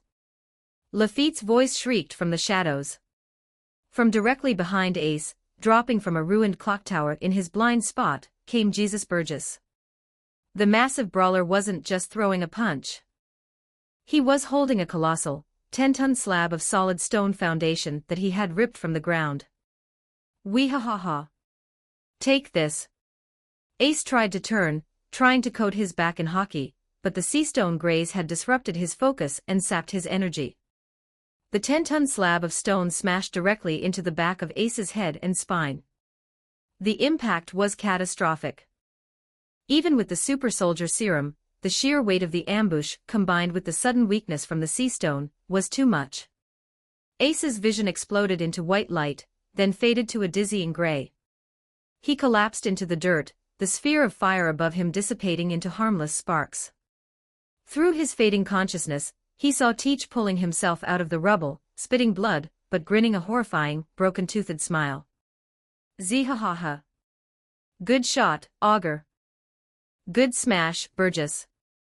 Teach limped forward, darkness swirling in his hand once more. He almost had me. The brat learned hockey. But in a real pirate fight, there are no rules. Teach raised his hand, gathering a concentrated ball of crushing gravity. Sleep, Commander. Teach brought his hand down on Ace's head. The world went completely black. The open sea, the next day the sound of seagulls and the rhythmic splashing of waves against would slowly pierced through the veil of unconsciousness. Ace groaned. His head felt like it had been split open with an axe. He tried to reach up to rub his temples, but his arms wouldn't move. He blinked his eyes open, fighting against the blinding glare of the afternoon sun. He was sitting on a massive, crudely built log raft. He tried to move his legs, but they were bound tight. He looked down at his wrists. Heavy, thick cuffs made of solid sea stone locked his hands to a massive iron ring embedded in the raft's mast. The sea stone was doing its job. It drained his energy constantly, suppressing his devil fruit. Sleeping Beauty awakes. Ace looked up. Sitting on a barrel a few feet away, nursing a bottle of rum, was Blackbeard. He was wrapped in bandages, his jaw visibly swollen and wired shut in places, but he was grinning his infuriating grin. Teach, Ace growled, straining against the chains. The metal clinked loudly, but didn't give an inch. Don't bother struggling, Ace, Teach laughed, though he winced slightly as it pulled on his broken jaw. Those are marine-grade sea stone cuffs. You're not going anywhere. And I gotta say, taking you down was the hardest fight of my life. You're a monster, Ace. Untie me, Ace hissed, his eyes burning with hatred. Let's finish this man-to-man. Zee-ha-ha-ha. No thanks. I already won, Teach took a swig of rum. You almost ruined my grand plan, you know. But in the end you actually made it better. What plan? Ace asked, his voice rough. I was originally going to hunt down that rookie, Teach revealed, leaning forward. Monkey D. Luffy, and hand him over to the world government. His bounty recently just shot up to 100 million, you know. Marines didn't update Straw Hat crew bounties. Ace's heart skipped a beat at the mention of his little brother, but he kept his face impassive. But then, Teach grinned widely, you showed up. The 2nd Division commander of the Whitebeard Pirates. The son of Gold, Ace froze. The blood drained from his face. Oh, don't look so surprised, Ace. I was on the ship for decades. I hear things. I see things, Teach chuckled darkly. The government wants a big name to fill the empty seat in the 7 warlords of the sea. Luffy would have been good. You are the ultimate prize.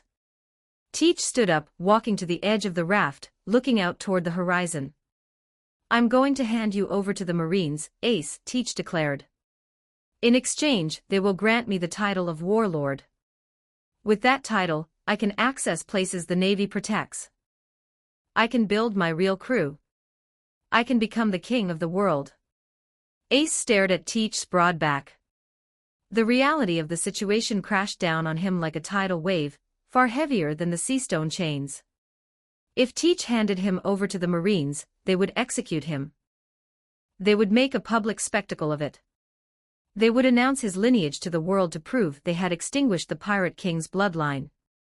And if they did that, Whitebeard wouldn't just sit by.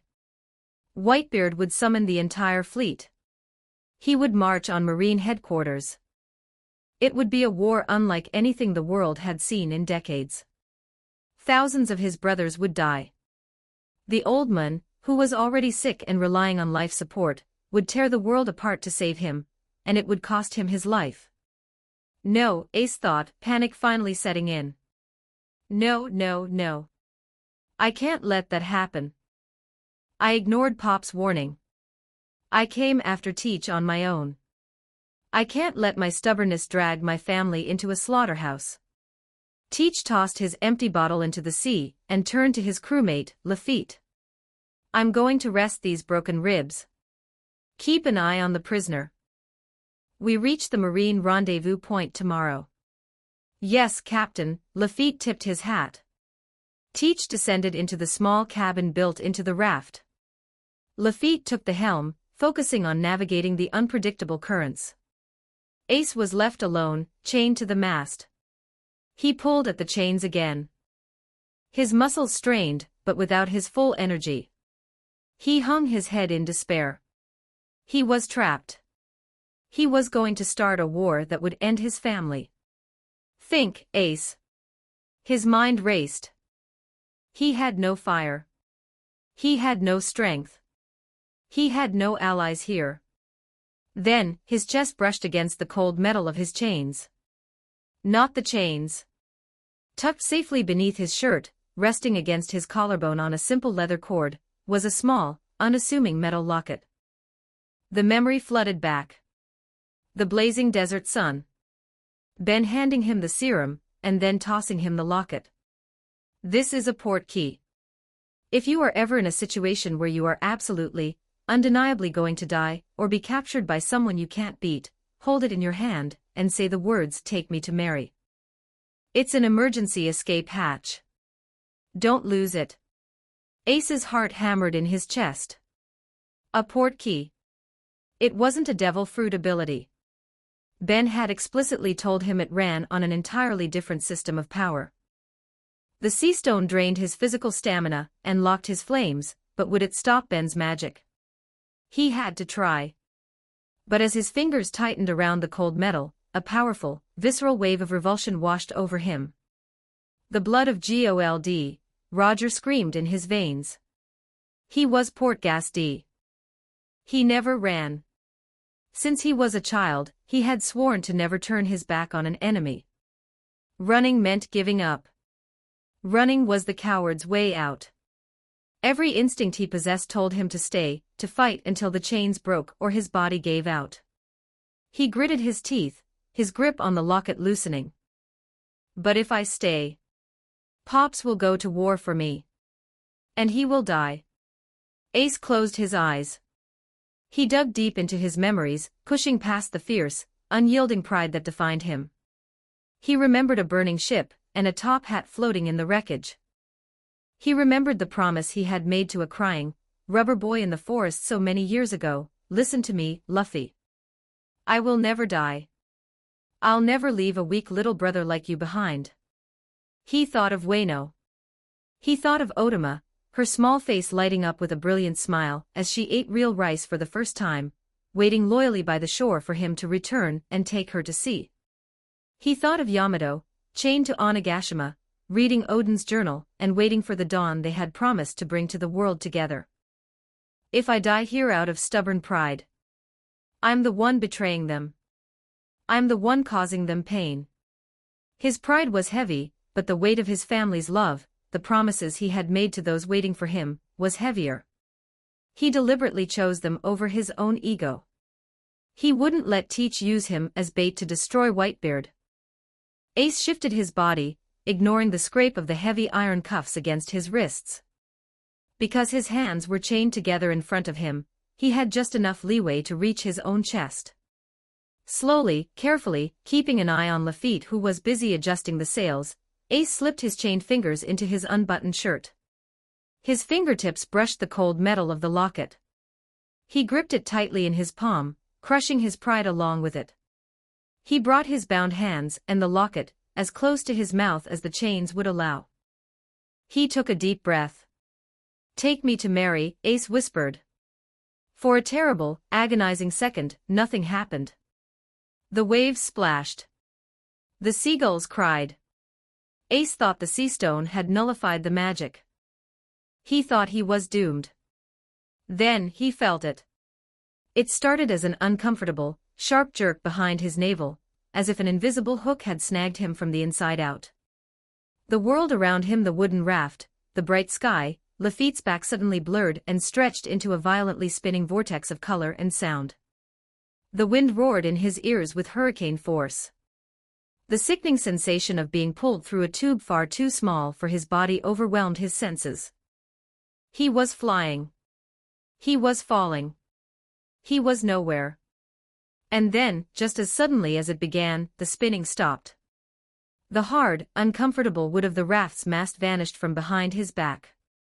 The smell of the open sea was replaced by the scent of fresh-cut grass, gunpowder, and tangerines. Gravity reasserted itself with a vengeance. Ace slammed hard onto a grassy surface, his sea stone chains clanking loudly against the ground. He gasped for air, his vision swimming as he tried to orient himself. He was no longer on the raft. The blinding sun was gone, replaced by a softer, artificial light and the starry night sky. He blinked, his eyes adjusting. He was lying on the deck of a ship. But not just any ship. He recognized the shape of the mast, the peculiar grassy deck, the distinct hum of incredible technology hiding beneath the wood. Ace had a weak, exhausted smile breaking across his bruised face. He had made it. He was on the Going Mary. Chapter 120, Water 7 2972 words. Water 7, the Scrap Coast. The evening air over the Scrap Coast was tranquil, a stark contrast to the absolute chaos that had consumed the city over the past few days. The Going Mary rocked gently in the secluded cove, her lanterns casting a warm, inviting glow over the wooden deck. Most of the Straw Hat crew were below deck. Up on the grassy main deck, 4 figures sat in a circle, passing around a massive barrel of Galilaw's finest ale. Dory the Blue Ogre, Bragi the Red Ogre, Oimo, and Kashii were engaged in a boisterous storytelling session. Gebba-bababa.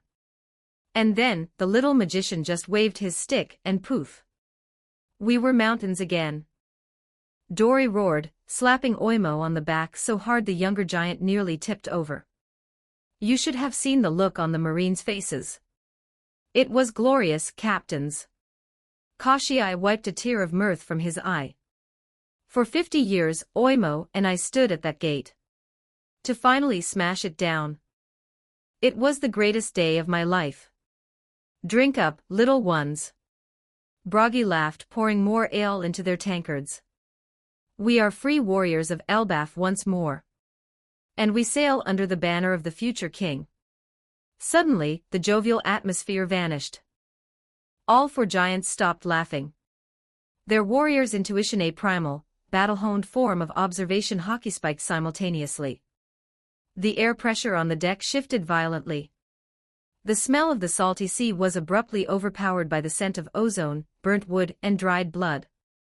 A heavy body materialized out of thin air, dropping onto the grassy deck with a sickening clatter of heavy iron chains. The giants stood up instantly, their hands instinctively reaching for their weapons. They looked down at the center of their circle. Lying on the grass was a mun. He was massive, his back facing the sky, revealing a large, purple tattoo of a cross with a crescent moon mustache, the mark of Whitebeard. He was stripped to the waist, covered in horrific bruises, dark purple welts, and dried blood. His wrists were bound together by thick, marine-grade seastone cuffs attached to a heavy chain that trailed uselessly behind him. The mun was unconscious, his breathing shallow and ragged. Dory squinted, leaning down to get a better look at the man's face. The unruly black hair, the freckles, the sheer, undeniable presence of the man even while beaten to a pulp. By the gods, Dory rumbled, his eyes widening in shock. Bragi leaned in, his jaw dropping. It's him. The fire commander. The one we met in the desert of Alabasta. Port Gas D, Ace, Oima whispered, recognizing the famous 2nd Division commander from the bounty posters. What is a man like him doing here? And in this condition? Never mind that now, Dory said, stepping forward. He gently grabbed Ace by the shoulders, lifting the heavy, muscular commander with ease. He dragged him over to the main mast and carefully propped him up against the wood, ensuring his airway was clear. Broggy looked up toward the ship's main speaker system. Broggy bellowed, his deep voice carrying through the ship. Alert the magician and the captain. The fire commander is here. He is gravely wounded. I'm already on it, Uncle Broggy. Minnie Mary's sweet, clear voice chimed through the intercom, sounding anxious but entirely dropping her usual gangster slang. Biometric scanners are detecting a medical emergency. Paging Brother Chopper to the main deck immediately. The door to the lower cabins burst open so violently it nearly tore off its hinges. Luffy rocketed out onto the deck, his eyes wide with a mixture of hope and terror. He saw the giants gathered around the mast. He saw the figures slumped against the wood. Luffy scrambled across the grass, dropping to his knees beside his brother. Luffy's breath hitched. He had never seen Ace like this. Ace was always the strong one. The invincible older brother. But right now, Ace looked broken. His skin was pale, his trademark fire completely absent. Luffy grabbed Ace's shoulders, shaking him slightly. Who did this to you? Luffy, please step back. Chopper came sprinting out of the cabin, carrying his oversized medical backpack. He skidded to a halt, taking in the scene. The sheer amount of trauma on Ace's body made the little reindeer freeze in panic. Oh my god. He's bleeding. He's bruised. His breathing is failing. Chopper started running in tight, frantic circles around the mast, clutching his head. We need a doctor. Someone call a doctor. He's going to die. Chopper, you are the doctor. Usopp yelled, running onto the deck behind him alongside Nami, Sanji, and Zoro. Chopper stopped mid-spin. He blinked. I am the doctor. Chopper instantly transformed into his heavy point, slapping on a pair of sterile gloves. Give me room. Everyone back up. Sanji quickly moved Luffy back. Let the reindeer work, Luffy. Chopper knelt beside Ace, pressing a stethoscope to his chest. His heartbeat is erratic. He has massive internal blunt force trauma. His cells, they're moving incredibly fast. It's the super soldier serum, a calm voice said. Ben walked out of his workshop, wiping grease from his hands with a rag. He took one look at Ace, his eyes locking onto the heavy, gray metal binding his wrists. The serum is trying to heal him, Ben explained, walking closer, but it's fighting a losing battle against those cuffs. That's pure sea stone. It's draining his stamina and actively suppressing his regeneration. Sea stone. Zoro frowned. Where are the keys? We don't have them, Ben said simply. He tossed his rag aside. He waved his at the complex lock mechanism of the heavy marine cuffs. The impenetrable, unbreakable sea stone cuffs sprang open as if unlocked by the original master key. They fell to the grassy deck with a heavy thud. The moment the sea stone lost contact with Ace's skin, a visible change occurred. Ace took a sudden, deep, rattling breath. The color began to return to his pale face. The deep purple bruises on his torso seemed to lighten just a fraction of a shade as his suppressed, enhanced biology roared back to life. His vitals are stabilizing. Chopper reported, amazed. The cellular regeneration is kicking into overdrive now that the drain is gone. But he still needs intensive care. We need to move him to the infirmary. I need to set his fractured ribs and start in 4. Sanji, Zoro, Ben nodded. The two rivals didn't bicker. They stepped forward, carefully lifting Ace between them, and carried him down the stairs toward the ship's state-of-the-art medical bay that Ben had built. Luffy followed closely behind them, his face a mask of quiet, terrifying focus. Ben watched them go. He bent down and picked up the sea stone cuffs, tossing them into his spatial pocket. He looked at the spot where Ace had appeared. He used the port key, Ben murmured to himself. Which means Blackbeard pushed him to the absolute brink. The timeline is shifting. Papa, Minnie Mary appeared beside him, her small hands clasped together worryingly. The patient is secure in the med bay. Chopper Aniki is taking care of him. Should I lock down the ship?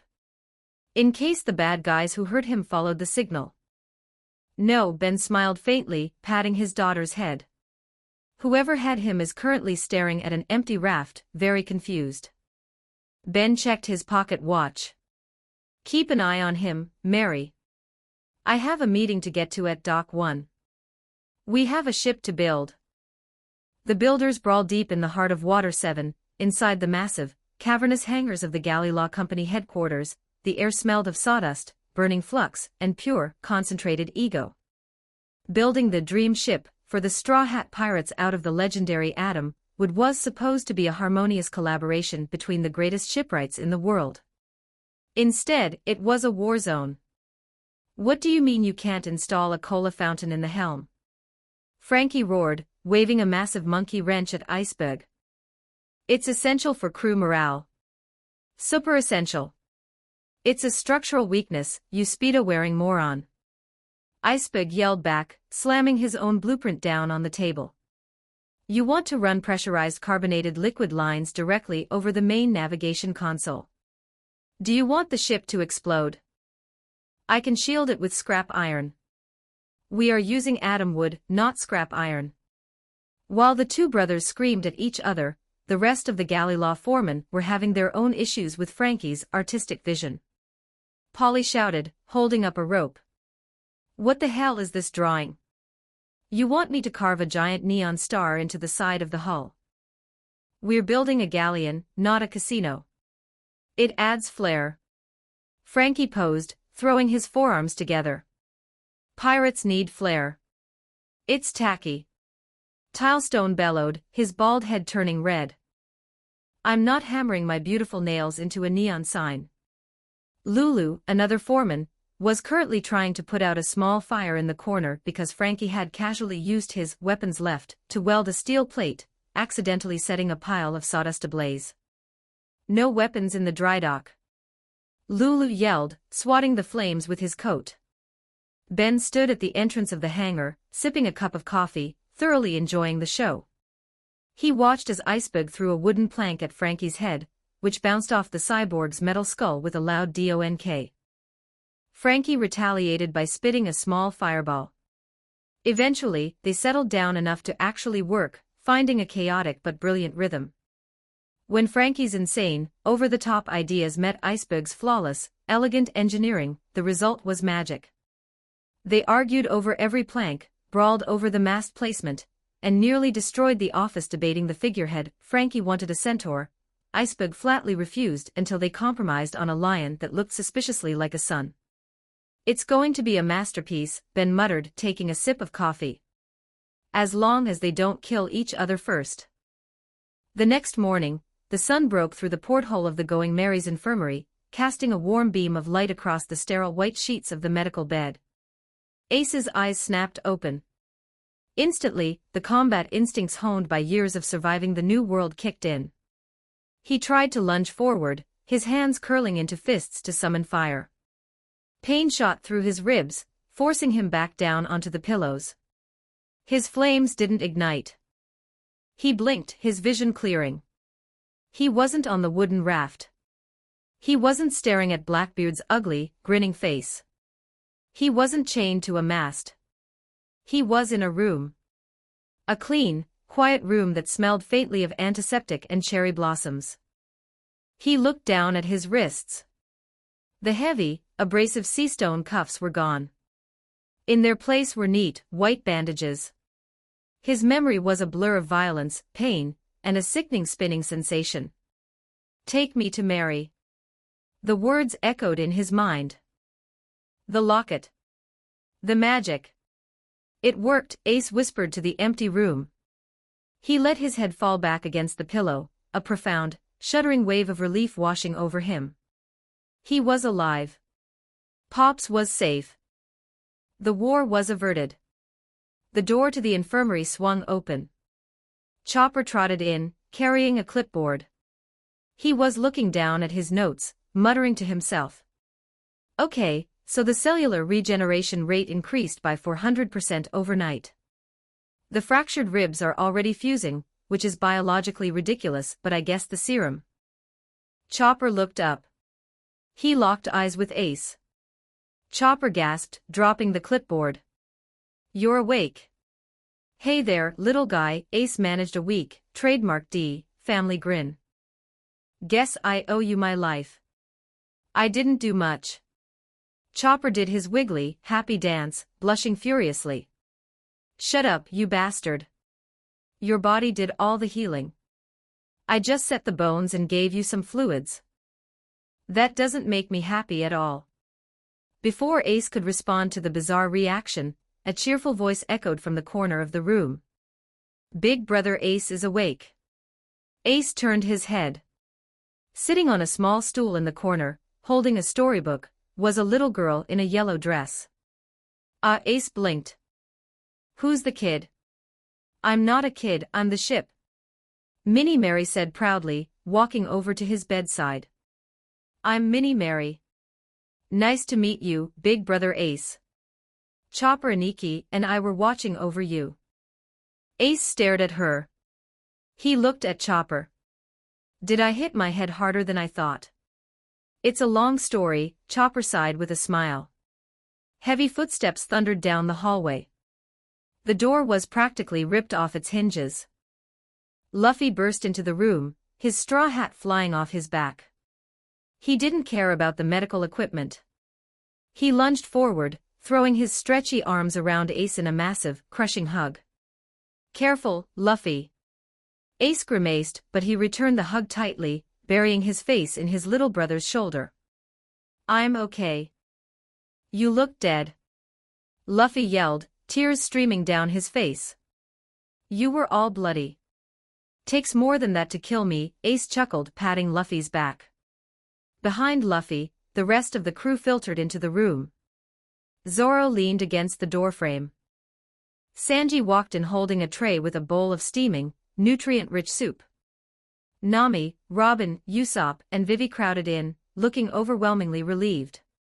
Ben stood at the back, holding a cup of coffee. He met Ace's eyes and gave a small, knowing nod. Checkmate. So Zoro crossed his arms, his single visible eye sharp. Who did this to the famous Fire Fist? Must have been an admiral. Ace's smile faded. The memory of the darkness, the crushing weight, the betrayal, flooded back. He gently pushed Luffy back and sat up slightly against the pillows.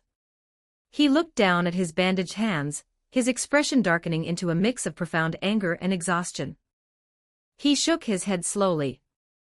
It's a long story. Ace said, his voice dropping into a serious, grave tone. And a heavy one. I'll tell you all about it once my head stops spinning, and I can stand on my own 2 feet. He looked up, forcing a warmer smile as he looked at the faces of his brother's crew. He felt a deep, profound sense of gratitude. He was safe. He was healing. The war was averted. For now, Ace said softly, ruffling Luffy's messy hair. I'm just really glad to see you, Luffy. Shishishi. Luffy beamed, wiping his eyes. We're glad you're here too. Now eat Sanji's soup. It makes you super strong. As the crew gathered around him, celebrating his awakening, the feeling of warmth and safety filled the small infirmary. But miles away, across the ocean, the feeling was very, very different. The open sea, the raft, the midday sun beat down on the crude wooden raft. Blackbeard walked up from the small cabin, wiping his mouth. He held a massive, freshly baked cherry pie in one hand and a bottle of rum in the other. He was feeling fantastic. His ribs hurt, his jaw was wired from the brutal beating he had taken, but victory was sweet. Zihahaha. Teach laughed, stepping onto the main deck. Hey, Commander. Time for lunch. I brought pie. Though I guess you'll need me to feed it to you since your hands are. Teach stopped. He blinked. He rubbed his eyes with his massive, hairy fist. He looked at the main mast. The heavy iron ring was still bolted securely to the wood. But the thick seastone chains, the heavy, marine-grade cuffs, and the 200-pound commander of the Whitebeard pirates were gone. Lafitte, Teach said, his voice terrifyingly calm. Lafitte, who was steering the raft, turned around. Yes, Captain. Where is the prisoner? Teach asked, his eyes wide, unblinking. Lafitte looked at the mast. His cane slipped from his grasp, clattering onto the wooden deck. His pale face turned chalk white. He was just there, Captain. Lafitte stammered, absolute panic slipping into his usually composed voice. I swear it. I only looked away to check the compass. The chains didn't even rattle. There was no splash. Teach dropped his cherry pie. It splattered against the deck. Teach rushed to the mast. He touched the iron ring. He looked at the empty space. He looked at the sky.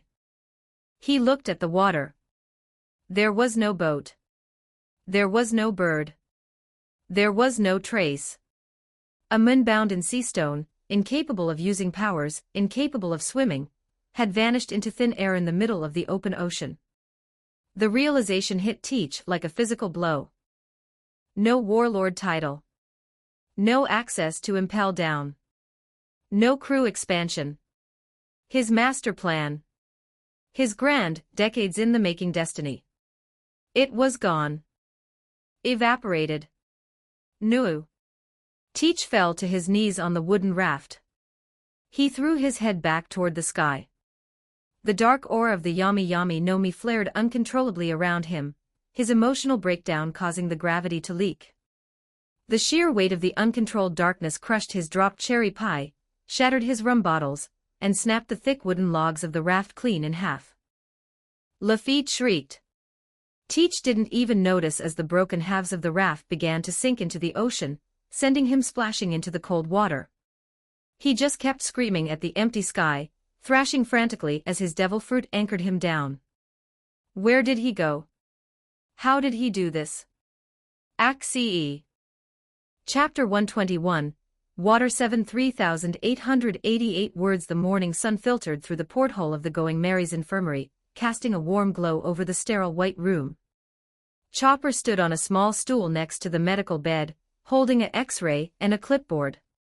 He pushed his pink head up, his jaw practically hitting the floorboards as he reviewed the data. Chopper mutters, his hooves flying across the paper as he furiously jotted down notes. The internal hemorrhaging has completely clotted. The hairline fractures in your ribs have fused with a density 50% higher than baseline human bone. Your cellular regeneration rate is operating at a level that defies biological thermodynamics. Sitting on the edge of the bed, his torso wrapped in fresh white bandages, Ace offered a sheepish, lopsided grin.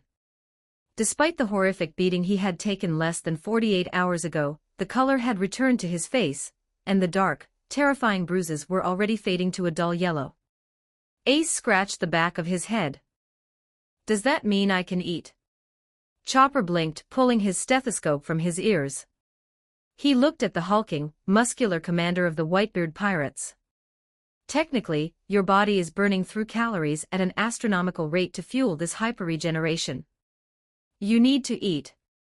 Luffy's voice shattered the quiet of the room. He had been vibrating near the door for the last 20 minutes. Ace is cleared for meat. The expanded kitchen of the Going Mary was a marvel of spatial magic, easily accommodating the entire crew at the massive oak dining table. Sanji, a whirlwind of motion in his apron, was flipping pans, carving roasts, and tossing ingredients with the precision of a master artist. Incoming!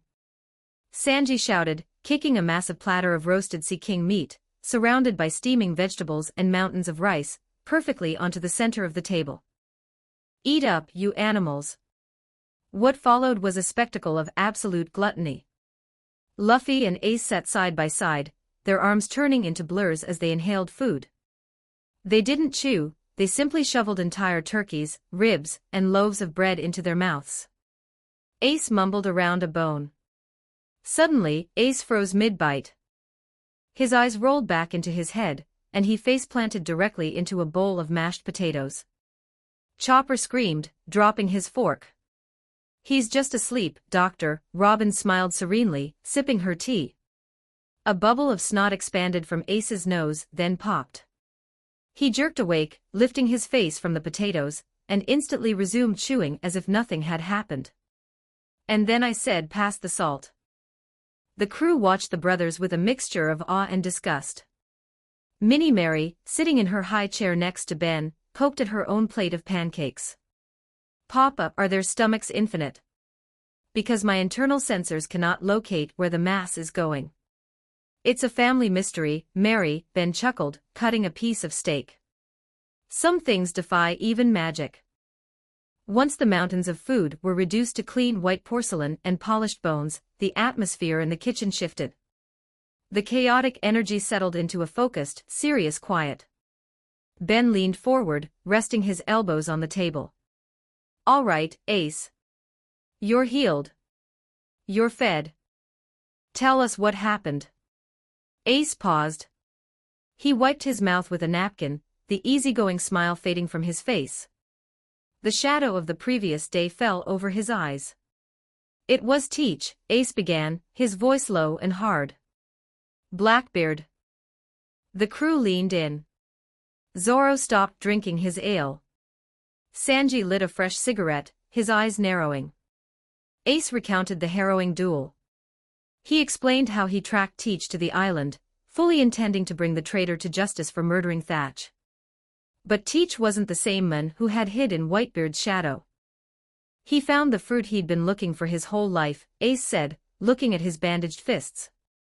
"The yummy no me. The dark fruit." "Darkness." Nami frowned. "Like gravity," Ace corrected. "It creates a black hole that pulls everything in and crushes it. But that's not the worst part. The worst part is what happens when he touches you." Ace looked at Luffy. "If he grabs you, Luffy, your rubber stops working.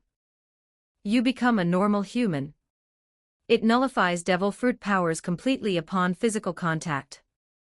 Luffy's eyes widened in genuine shock. "It turns it off." "Completely," Ace nodded. "He pulled me in with gravity and turned off my fire. I couldn't turn intangible. I couldn't launch flames. For the first time in years, I had to fight completely barehanded against a monster." Ace looked at Ben. "If it wasn't for the serum you gave me, Ben, I would have died in the first 5 minutes," Ace admitted, his voice thick with gratitude. "Teach hits like a falling mountain. Because of the serum, my bones didn't shatter. I fought him for 12 hours straight. A pure brawl." 12 hours. Zoro muttered, impressed. "As he is a Logia I could NT hit him," Ace explained. "I couldn't break his guard, until I was able to use armament hockey." Ace clenched his fist. A faint, metallic black sheen washed over his knuckles. "Armament hockey," Ace grinned fiercely. "In desperation, I finally awakened it. I coated my fist, bypassed his darkness, and caved his ribs in." "Hell yeah." Luffy cheered. "But I got careless," Ace's grin vanished. "I thought I had him. While I was preparing a final attack, his sniper shot me from a mile away with a seastone bullet. It grazed my knee. That split second of weakness was all they needed. Another ambushed me from behind with a 10-ton slab of stone. They knocked me out." The crew winced at the sheer brutality of the ambush. "When I woke up," Ace sighed, "I was chained to a raft with marine-grade seastone cuffs. Teach told me his plan. He was going to hand me over to the world government in exchange for a seat on the 7 warlords of the sea." Robin gasped softly. "If they captured you, they would execute you publicly. And Pops would go to war to save me," Ace finished, his fists trembling. "He would tear the world apart, and thousands of my brothers would die. I couldn't let my stubbornness kill my family. Ace reached into his pocket and pulled out the small, simple metal locket Ben had given him. So I swallowed my pride, Ace said. He looked directly at Ben, bowing his head deeply. I used the port key. I ran away. Thank you. You didn't just save my life. You saved the Whitebeard pirates. Ben simply nodded, his expression calm. I told you, Ace. It was an emergency escape hatch. You made the right call. The smartest warrior knows when to retreat so he can fight another day. Ace sat back up, securing the locket around his neck. So, Ben asked, taking a sip of his tea. What are you going to do next? Ace's eyes burned with an unyielding fire. I'm going after him again. I can't go back to the Moby Dick. I can't show my face to Pops and the crew without Blackbeard in chains. It's my responsibility as a commander. No, Ben said flatly.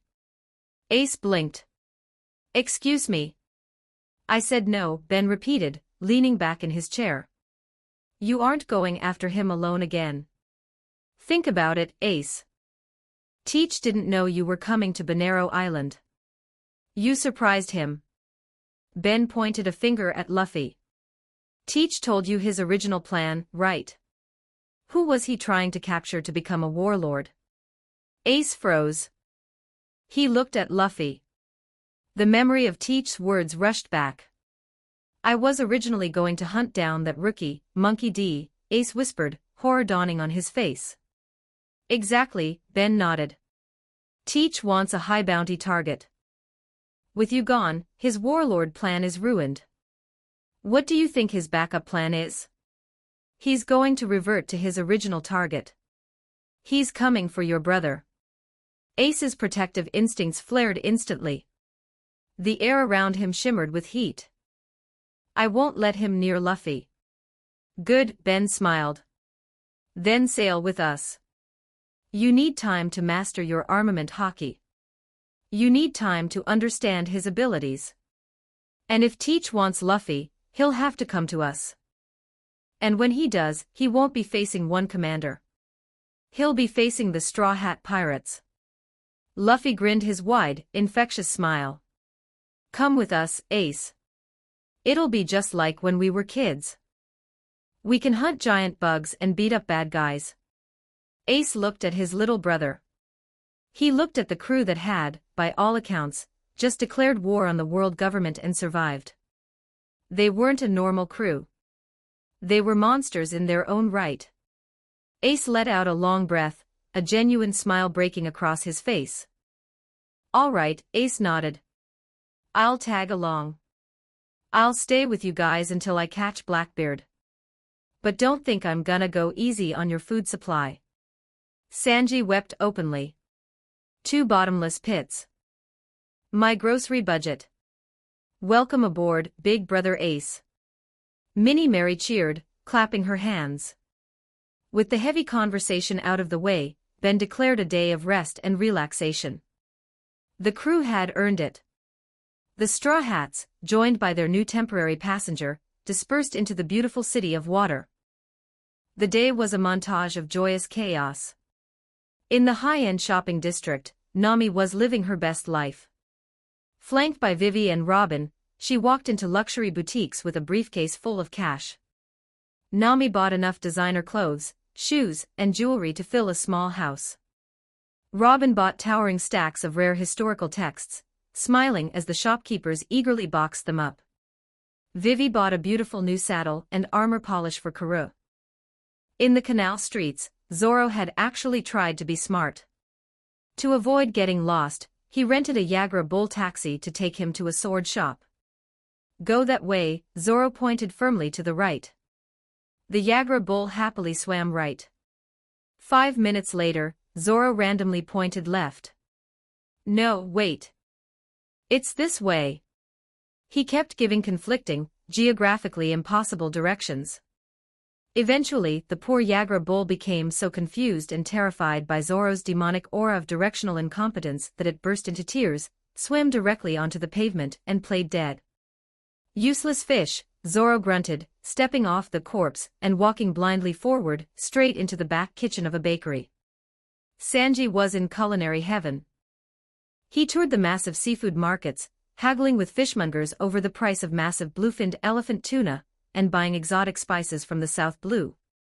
Chopper and Minnie Mary were having a blast in the lower city.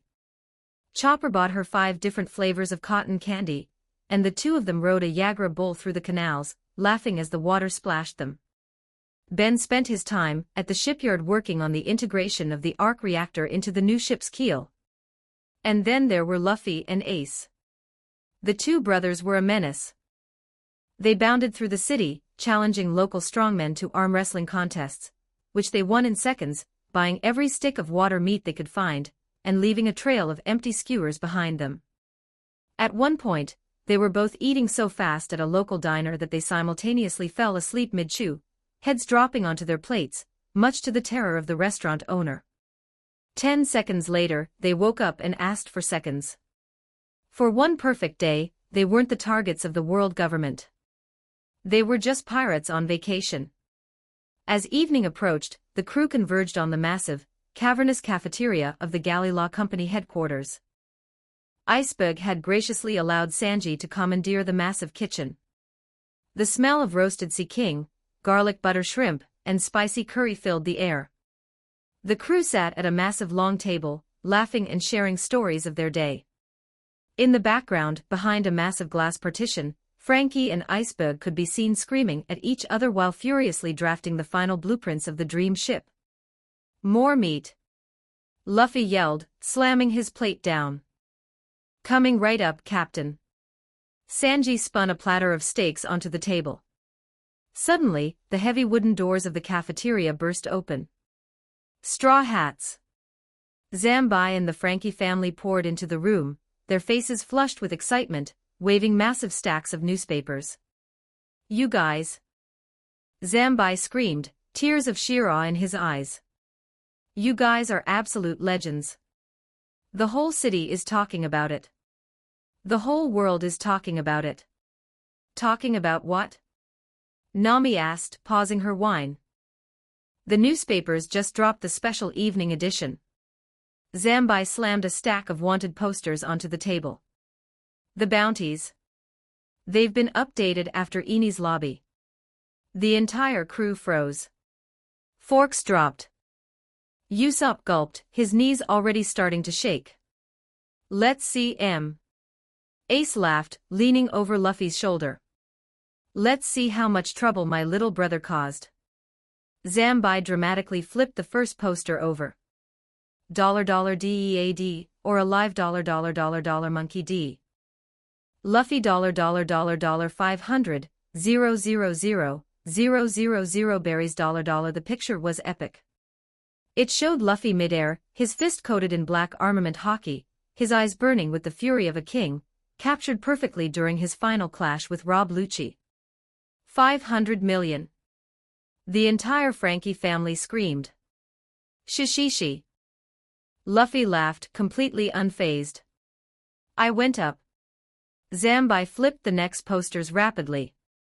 $DEAD, or a live $or a Noah Zoro $290, 000 berries Zoro smirked, taking a sip of his ale. Not bad for cutting a giraffe.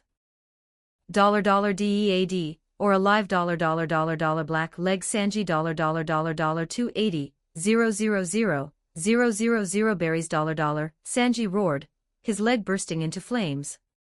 He grabbed Zoro by the collar. Why are you 10 million higher than me, you stupid Marimo? Because I'm better than you, dartboard brow, Zoro grinned mockingly. Read the numbers. Math doesn't lie. Zambai kept flipping. $DEAD, or a live Nico Robin $190, 000 berries Robin smiled softly. It seems my value to the government has increased. $DEAD, or a live Ariel the Eagle $160, 000 berries $. Vivi stared at her poster. It showed her with red hair with a slightly different face, her majestic eagle wings spread wide behind her. Ben had brilliantly disguised her identity, ensuring Alabasta remained safe. I sound like a superhero. $DEAD, or a live $cat burglar Nami $150, 000 berries $150. Nami shrieked, her eyes rolling back. I am a target. Assassins are going to come for me in my sleep. I just want to draw maps. $DEAD, or a live $Dory the blue ogre $350, 000 berries $DEAD, or a live $Broggy the red ogre $350, 000 berries Geba Baba. A proper bounty for warriors. Dory laughed. $DEAD, or a live $oimo $200, 000 berries DEAD, or a live $Kashii $200, 000 berries We made the big leagues. Oimo cheered from the back of the room. $DEAD, or a live $iron duck Karu, pet, $100 berries Karu looked at his poster. His bounty had doubled from 50 to 100. He puffed out his chest, quacking proudly. He was moving up in the world. Zambi flipped the next poster. $DEAD, or a live cotton candy lover chopper, pet, $80 berries chopper froze. He dropped his spoon. 80 belly. Chopper shrieked, tears springing to his eyes. I beat a CP9 agent. I fought like a monster. Why am I only 80 belly? Karu strutted over to the devastated reindeer. The duck was wearing his pilot sunglasses and a tiny, makeshift paper crown he had folded from a napkin. He patted Chopper on the head condescendingly. Quack quack, Karu stated smoothly. Chopper's eyes widened. He translated through heavy sobs. He says, don't feel bad, little guy. We can't all be triple-digit threats. Wah-ah. He's pulling rank on me over 20 belly. Zoro sighed, taking a sip of his ale. You're both emergency food. $. Cutaway, Marine Headquarters, Marineford $. A few hours earlier. In the dark, cluttered office of the Marine Bounty Assignment Division, Commodore Brand-New was sweating profusely. He was reviewing the photographs submitted by the surviving agents of Eni's lobby.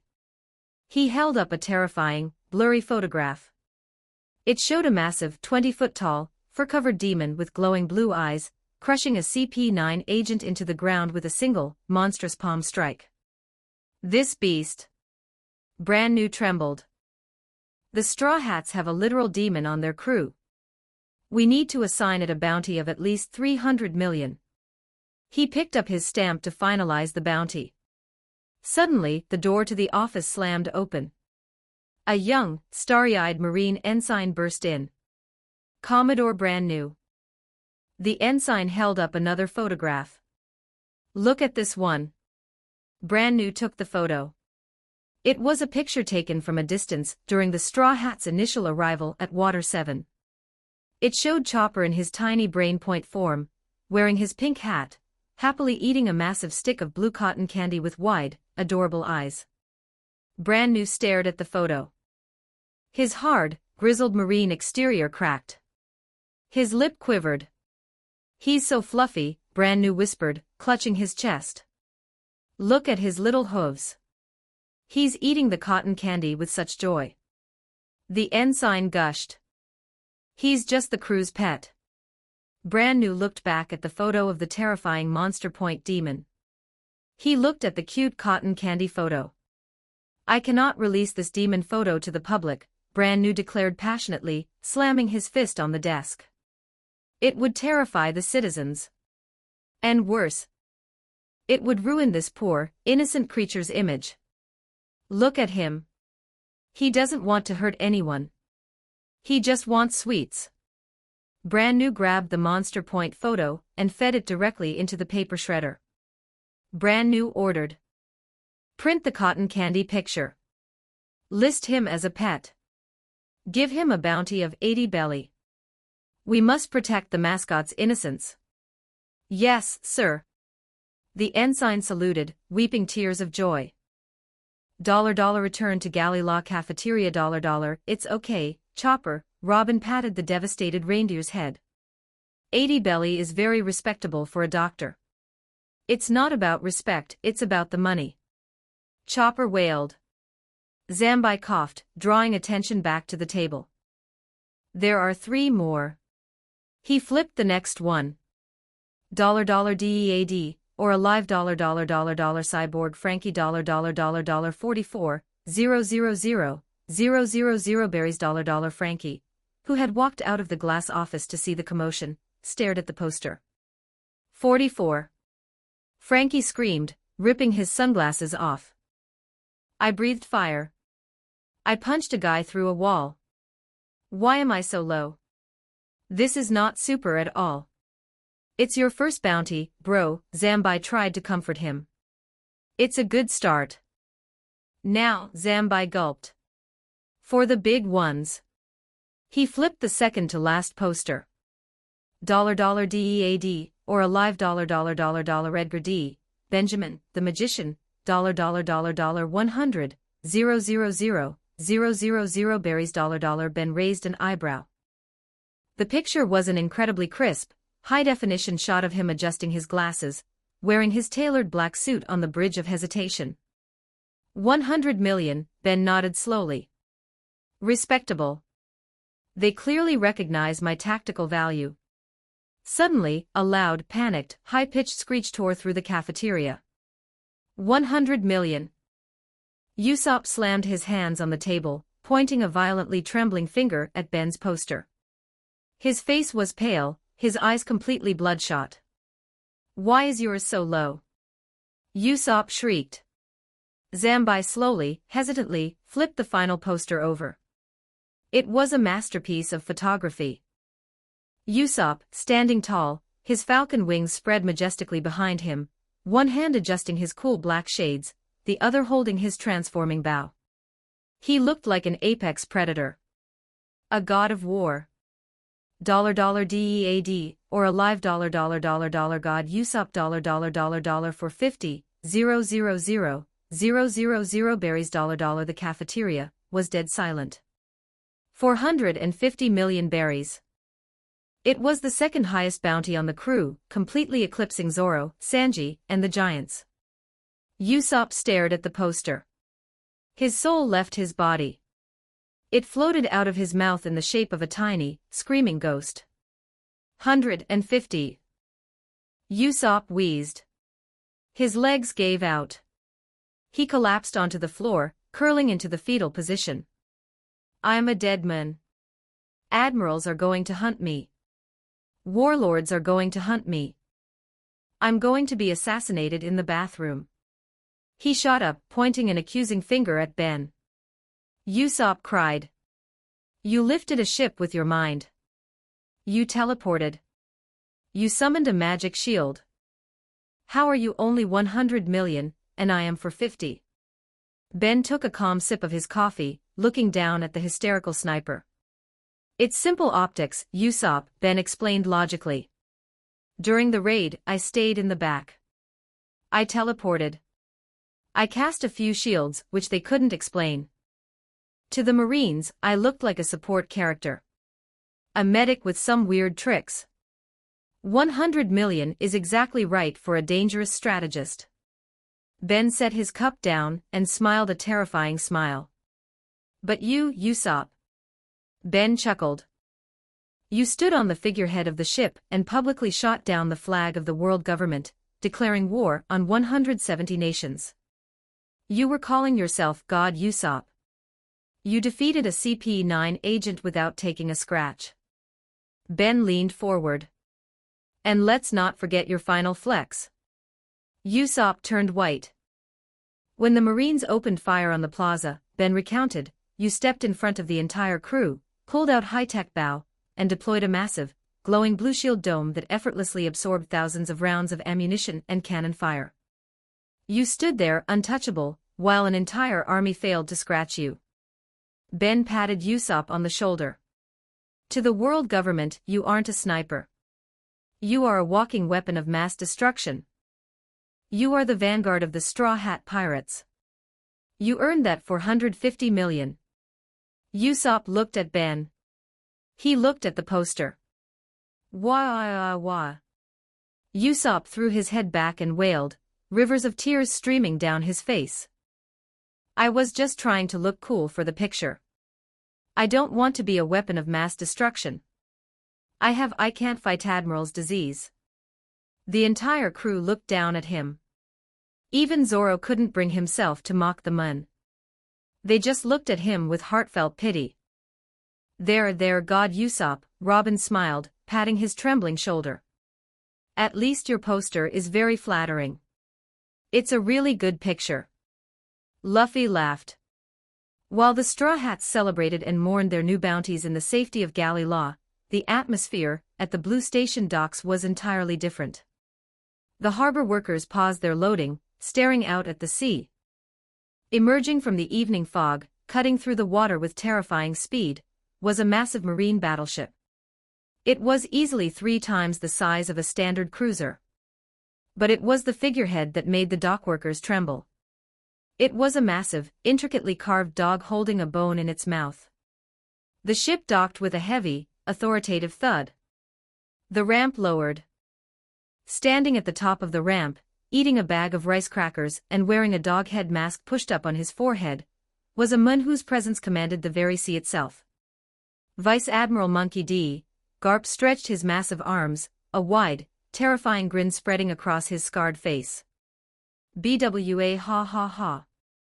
Garp laughed, his voice booming across the silent docks. I hear my idiot grandson has been causing a ruckus in this city. Let's go say hello and break a few walls. Chapter 122, Reaction 46:24 Words high above the clouds, where the air was thin, and the winds were fierce, a flock of thousands of seagulls wearing small postal hats and carrying satchels flew in a massive, coordinated formation.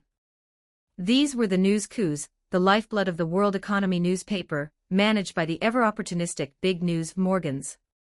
Today, their satchels were heavier than usual. The printing presses across the globe had been running non-stop for 24 hours, spitting out millions of copies of a special, emergency edition broadsheet. The ink was barely dry, but the news it contained was so explosive, so utterly paradigm-shifting, that Morgans had ordered every available bird into the sky. The headline, printed in massive, bold, blood-red letters, read, Enies Lobby annihilated. Straw Hat Pirates declare war on the world. Beneath the headline was a panoramic photograph taken from a distance. It showed the impenetrable island of Justice, the pride of the world government, completely devastated. The Tower of Law was smoking, the gates of justice were marred with massive slash marks, and the flag of the world government was nothing but a burning cinder falling into the abyss. And in the center of the front page, arranged like a pantheon of nightmares, were 13 new, staggeringly high wanted posters. As the news coups broke formation, diving down toward the Four Blues, the Grand Line, and the treacherous waters of the New World, they carried with them a shockwave that would shake the very foundations of the era. The Grand Line, Alabasta Kingdom inside the opulent, sandstone walls of the royal palace in Alyabarna, the morning sun cast long shadows across the marble floors. King Nefertari Cobra, his beard slightly longer and his face etched with the stress of ruling a recovering nation, sat at the massive oak dining table. Beside him stood Igaram, the loyal captain of the royal guard, pouring a cup of hot black tea. A rolled-up newspaper shot through the open balcony window and hit Cobra squarely in the forehead. Cobra grunted, rubbing his head as the paper dropped onto the table. These birds are getting aggressive. Igaram picked up the paper, his eyes casually scanning the front page as he smoothed it out. Apologies, Your Majesty. It seems to be a special edition from Morgans. Igaram froze. The teapot in his hand tilted, pouring scalding hot tea directly onto his own foot. He didn't even flinch. His eyes bulged out of his head, threatening to break his glasses. Ma. Igaram stuttered, his voice rising in pitch until it was a dog whistle screech. What is it, Igaram? Did you burn yourself? Cobra asked, leaning over. Cobra's eyes fell upon the headline. The blood drained from his face. Eni's lobby destroyed. By the Straw Hats. Cobra grabbed the paper with trembling hands. His eyes darted frantically across the page, scanning the array of new bounty posters. He saw Luffy's grinning face. He saw Zoro, Sanji, Nami, Robin, Chopper, and even the giants they had met in Little Garden. But his eyes were searching for one specific face. A face with light blue hair. Where is she? Cobra panicked, his breath hitching. He flipped the paper over. He checked the margins. Where is Vivi? Did she get captured? Did the Marines take my daughter? Why, Your Majesty? Please calm down. Igaram stammered, pulling at his curly hair. Look closely at the posters. Right there. In the middle row. Cobra's eyes snapped to the poster Igaram was pointing at. Dead or alive, Ariel the Eagle, 160 million berries. The picture showed a young woman wearing a sleek, tailored black suit and a violet shirt. She was midair, striking a majestic pose, holding a high-tech vibranium spear. From her back, massive, glorious eagle wings were spread wide. Cobra squinted. He leaned his face so close to the paper his nose touched the ink. Ariel the Eagle. Cobra muttered. Who is this? A new recruit. Why are you pointing at a bird woman, Igaram? I am looking for Vivi. Majesty, look at the posture, Igaram whispered, sweat pouring down his face. Look at the fierce determination in the jawline. Look at the precise angle of that battle stance. Cobra stared. He analyzed the lower half of the face, the familiar curve of the lips, the regal bearing that couldn't be hidden. Realization hit him like a physical blow. That's my daughter. Cobra screamed, leaping out of his chair. He grabbed the poster, pulling it close to his chest. By the gods. She has wings. Why does she have wings? And a mask? She looks like a superhero. Suddenly, the doors to the dining hall burst open. Pal the Falcon, the head guard, rushed in, holding his own copy of the newspaper, looking completely disheveled. Your Majesty. Have you seen the... I have seen it, pal. Cobra shouted, tears streaming down his face in a bizarre mixture of absolute terror and overwhelming fatherly pride. My little girl is a wanted international terrorist. 160 million berries. She's worth more than Crocodile was. We must send a diplomatic envoy. Pal panicked, pacing the room. We must declare her kidnapped.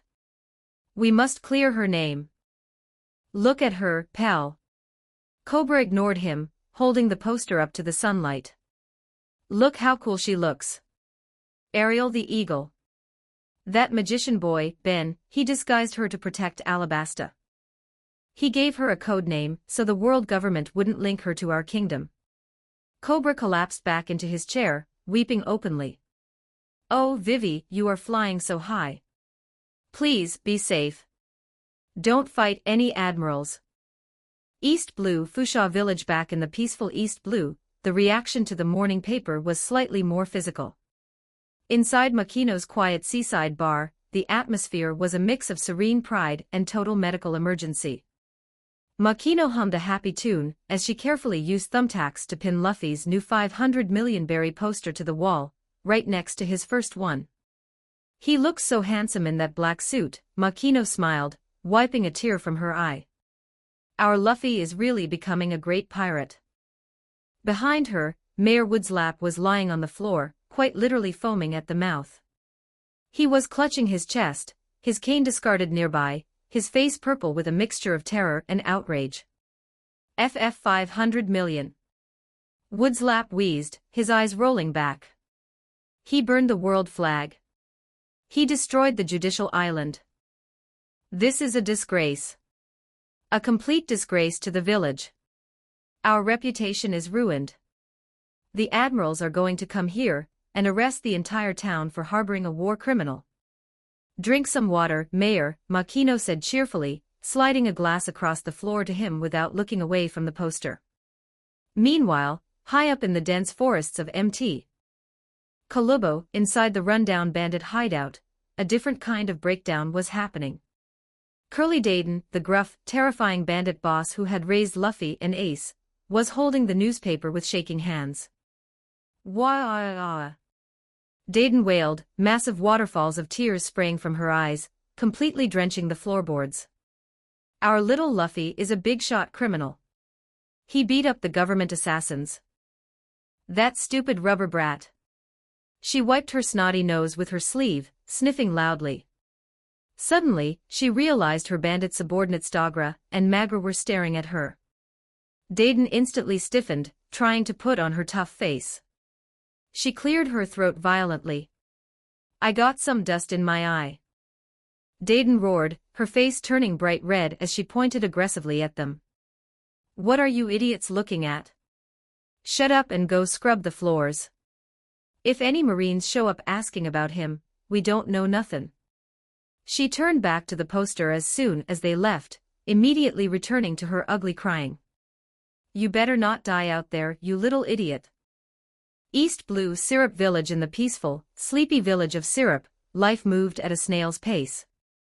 The most exciting thing to happen all week was a sheep getting loose in the town square. At the sprawling mansion on the hill, Kaya was sitting in the garden, enjoying the morning breeze. She looked healthier than ever, her cheeks rosy, studying a thick medical textbook. Beside her, Mary, the loyal butler, and namesake of the Straw Hats ship, was pouring tea. Miss Kaya, Mary said gently, looking up at the sky. The news bird is approaching. Oh, wonderful, Kaya smiled, closing her book. Perhaps there will be news of Usopp-san and his crew. 3 small, hyperactive blurs crashed through the garden gates. It was Ninjin, Paimon, and Tamaniji, the former Usopp pirates. Kayao Nizan. Paimon screamed, waving a newspaper so wildly it was nearly tearing. You have to see this. You have to see it right now. Boys, please, calm down, Mary chided, though he smiled at their energy. What is the commotion? Tamaniji slammed the newspaper onto the garden table, knocking over a teacup. He pointed a shaking, grimy finger at the centerfold. Kaya looked down. There, dominating the page with an aura of absolute, terrifying power, was the poster. Dead or alive, God Usopp. 450 million berries. The picture was flawless. Usopp stood tall, clad in his black suit, his falcon wings spread majestically behind him. One hand adjusted his cool black shades, the other held his transforming bow. He looked like an apex predator. A god of war. Kaya's hands flew to her mouth. 450. Mary dropped the teapot. It shattered on the stone patio.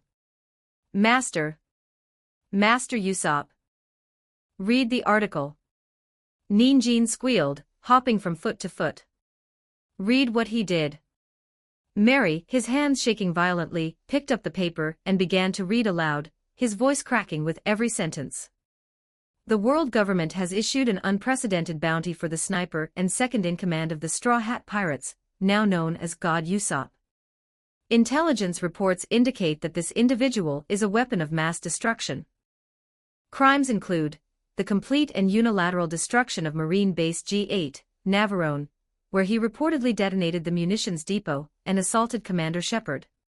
Furthermore, during the siege of Enies Lobby, God Usopp publicly burned the flag of the world government, declaring war on 170 nations. He single-handedly defeated the CP9 assassin Nero without taking a single scratch, and deployed an impenetrable, unknown technological barrier that effortlessly absorbed a Buster Call-level bombardment from thousands of Marine soldiers. Mary stopped reading. The silence in the garden was deafening. He blew up a military base. Mary whispered, his eyes rolling back in his head. He declared war on the world. He is a god of destruction. He's so cool. The three boys screamed in unison, starry-eyed, posing like their idol. Captain Usopp is the strongest warrior in the sea. He has wings. He can block cannons. Kaya stared at the poster. Her heart was beating wildly in her chest. She looked at the long nose, the familiar face hidden behind the cool sunglasses. She remembered the boy who used to sit in the tree outside her window and tell her ridiculous, impossible lies to make her smile. He had told her he would command thousands of men. He had told her he fought sea monsters. He had told her he was a brave warrior. He wasn't lying, Kaya thought, a profound warmth blossoming in her chest. He was just predicting the future. Kaya smiled. It was a beautiful, serene smile. Then, her eyes rolled up into her head, and she fainted dead away onto the grass, completely overwhelmed by the sheer magnitude of her friend's infamy. Kayao Nizan. The boys shrieked, running to her side. Mary yelled, ironically. The Grand Line, Drum Island. Inside the freezing, snow-covered halls of Drum Castle, Dalton sat at a heavy wooden desk, sweating profusely despite the sub-zero temperatures outside. He held the newspaper in trembling hands, terrified by the sheer scale of the Straw Hats' new bounties. Destroyed Eni's lobby. Dalton muttered. What have you dragged yourselves into? The heavy oak doors to the office swung open. Kureha strolled in, wearing her usual crop top and low-rise pants, looking perfectly comfortable in the freezing cold. She took a swig from her bottle of plum sake. What's got you shivering, Dalton? Kureha cackled. Did you catch a cold? Or are you just happy to see my youthful 141-year-old face? Doctorine, Dalton said nervously, holding out the paper. It's the Straw Hats. They've been labeled major international terrorists. Chopper is on the list. Kureha snatched the paper. She didn't care about the war or the destruction. She scanned immediately for her surrogate son. She found his poster at the bottom. Cotton candy lover Chopper, pet, 80 berries, Dalton braced himself. He expected her to be devastated that the innocent little reindeer was now a wanted criminal. Instead, the temperature in the room plummeted. A terrifying, demonic aura erupted from the elderly doctor. Kureha kicked the heavy oak door off its hinges, embedding it into the stone wall of the corridor. 80 berries? Kureha shrieked, her voice echoing through the entire castle. Are they out of their minds? Doctorine. Dalton ducked behind his desk. Please calm down. Calm down. My brilliant, genius medical apprentice is worth less than a loaf of cheap bread. Kureha roared, smashing her sake bottle on the floor. Are they insulting my teachings? That reindeer is a master of biochemistry. He cured the 5-day disease. He has the medical knowledge of a god. She stomped over to Dalton's desk, slamming her fist down. I'll charge the world government 1 billion berries just for this disrespect. Who is in charge of these bounties? Do they want to know the secret of my youth? I'll shove a scalpel so far up there, Doctorine, please. It's just a misunderstanding by the Marines.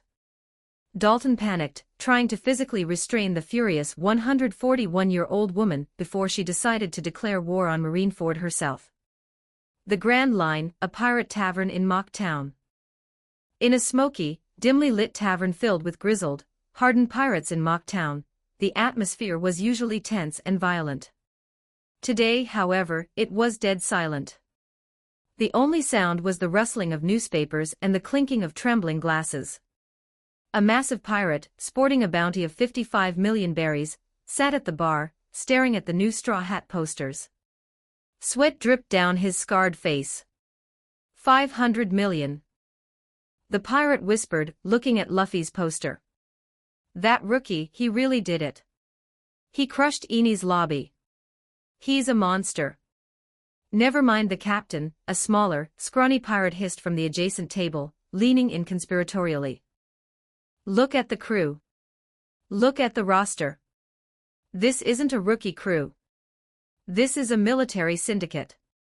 The scrawny pirate slammed his finger onto the poster of Edgar D. Benjamin, 100 million. "Look at this guy," he whispered. "The magician. Only 100 million. The papers say he's the tactician. He's playing the long game. The world government is underestimating him." He moved his finger to the posters of Dory and Bragi, 350 million each. And they have the legendary captains of Elbaf. The giant warriors. Who the hell manages to recruit ancient legends to carry their luggage? But that's not the scariest part, the large pirate interrupted, his voice dropping an octave as he pointed to the second highest bounty. "God Usopp. 450 million berries." The pirates in the tavern gathered around, staring at the poster of the long-nosed man in the black suit and mechanical wings with absolute, unadulterated terror. "Think about it," the large pirate whispered, his eyes wide. "The world government never hands out the title of God. They despise false deities. To give him that name on his official poster, it means they are terrified of him." "I heard a rumor," a pirate chimed in, looking over his shoulder nervously. "I heard that the captain isn't even the real mastermind. He is just the brawler. The muscle." "What are you saying?" "I'm saying," the pirate pointed at Usopp's poster, "that this guy is the real shadow boss. Look at his crimes. He blew up G8 Navarone just for fun. He burned the world government flag personally. And he conjured a shield that stopped an entire army. And look at his face," the large pirate shuddered. "He looks so calm. He's wearing a suit. He's not even flexing. He looks like a man who could kill you with a thought." They only gave him a lower bounty than the captain to save face. To hide the fact that this god Usopp is the true terror of the seas. "I heard he shoots lightning from his fingertips," someone muttered from the back. "I heard he can snipe a man from a different island." The pirates of Mock Town collectively gulped, making a silent, unanimous vow to sail in the opposite direction if they ever saw a ship with a sheep figurehead and a long-nosed god on board. The Grand Line, the big top, Buggy's ship, somewhere else on the Grand Line, inside a wildly colorful circus tent erected on the deck of a pirate ship, absolute madness was unfolding. 500 million. Buggy the Clown, captain of the Buggy Pirates, held the newspaper so close to his face his red nose was squishing the paper. His eyes bulged in pure, unadulterated jealousy. "That rubber brat!" Buggy shrieked, ripping the newspaper in half. "He destroyed Eni's lobby. The island I was too smart to ever go near. And now he's a bigger name than me. Captain Buggy." Moji the Beast Tamer cried out, holding the other half of the paper. "Look at this one. The sniper with the long nose." Buggy snatched it. He stared at the majestic picture of Usopp descending from the sky. "God Usopp, 450 million berries." Buggy froze. He started vibrating. Tears of sheer, blinding envy streamed down his clown makeup. Buggy roared, his head physically detaching from his neck and floating in the air out of pure rage. "They called that cowardly, long-nosed brat a god. I have a red nose. I'm flashy. Where is my divine title? Sea captain." Kabeji the acrobat sweated nervously. "He has wings, and he blew up a marine base. He copied my flashy style." Buggy screamed, reattaching his head to his body and stomping around the tent. "I can't let this stand. This is an insult to the great Captain Buggy. We must act. We must show the world who the real pirate is." Buggy grabbed a sword and pointed it dramatically out the tent flap toward the ocean. His eyes burned with a reckless, borderline suicidal intensity born entirely out of spite. "Set sail, men," Buggy commanded, striking a pose. "We're not going to let some East Blue rookies steal our thunder. We're going to do something so grand, so flashy, it'll make Eni's lobby look like a children's tea party. Set course for Marine headquarters. We're gonna attack Sengoku directly." The entire Buggy pirate crew, famous for their blind, idiotic loyalty, erupted into cheers. Captain Buggy is fearless. He's going to invade Marineford to show off. Captain Buggy is the true god of pirates. In the background, Moji and Kabeji clung to each other, their faces completely drained of color. He's going to get us all killed just because he's jealous of a nickname, they thought simultaneously. The New World, the Moby Dick, the colossal flagship of the Whitebeard pirates, cut through the rough waves of the New World. On the massive main deck, surrounded by his sons, sat Edward Newgate, the strongest man in the world. Whitebeard was hooked up to his medical machines, but his eyes were sharp, drinking from a massive sake bowl. Marco the Phoenix, his first commander, flew down from the crow's nest, landing gracefully on the deck. He held a freshly delivered newspaper in his hand. "Pops," Marco said, his usual lazy drawl replaced by a tone of genuine disbelief. "You're going to want to see this. The world is turning upside down." Whitebeard grunted, setting his bowl down. "What is it, Marco? Did Kaido break another island?" "No, Pops." Marco unfolded the paper and held it up. "It's Ace's little brother." Whitebeard leaned forward, his massive eyes narrowing as he took in the red headline, and the staggering bounty of 500 million berries assigned to Monkey D. "He destroyed Eni's lobby," Marco reported, shaking his head. "Declared war on the world government. Burned their flag. Wiped out CP9. Gururara." Whitebeard threw his head back and laughed, the sound vibrating the very timbers of the Moby Dick. "That cheeky brat. He doesn't do things by halves, does he? Just like his grandfather." "It's not just him, Pops," Marco pointed to the other posters. "Look at his crew. The swordsman and the cook are pushing 300 million each. But look here." Marco pointed to the posters of Dory, Bragi, Oimo, and Kashii. Whitebeard stopped laughing. His eyes widened slightly. "The giants of Elbaf. The blue and red ogres. They are sailing under a rookie's flag." "It seems so," Marco nodded. "And look at this one. The sniper. God Usopp. 450 million.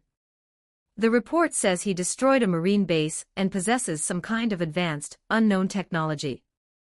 Gururara." Whitebeard smirked, a deep rumble of respect in his chest. Ace was right to be proud of him. The boy isn't just gathering a crew, he's gathering an army of monsters. A magician, a god, and the titans of Elbaf. The seas are going to be very interesting. The New World, an unnamed winter island. The snow was falling heavily, but the bonfire roaring in the center of the Red Hair Pirates camp kept the cold at bay. Shanks, the red-haired Yonko, was currently nursing a massive hangover, lying on his back in the snow with a bottle of booze resting on his chest. Captain Ben Beckman walked over, kicking a snowball at Shanks' head. "My head." Shanks groaned, sitting up and rubbing his temples. "What is it? Did my hawk come back to complain about his wine?" "Better." Beckman handed him the newspaper. Shanks blinked away the sleep. He looked at the paper. He saw the straw hat. He saw the grin. He saw the numbers. Monkey D. Luffy, 500 million berries. Shanks froze. His hangover evaporated instantly. A massive, brilliant smile broke across his face, stretching from ear to ear. Shanks roared, leaping to his feet.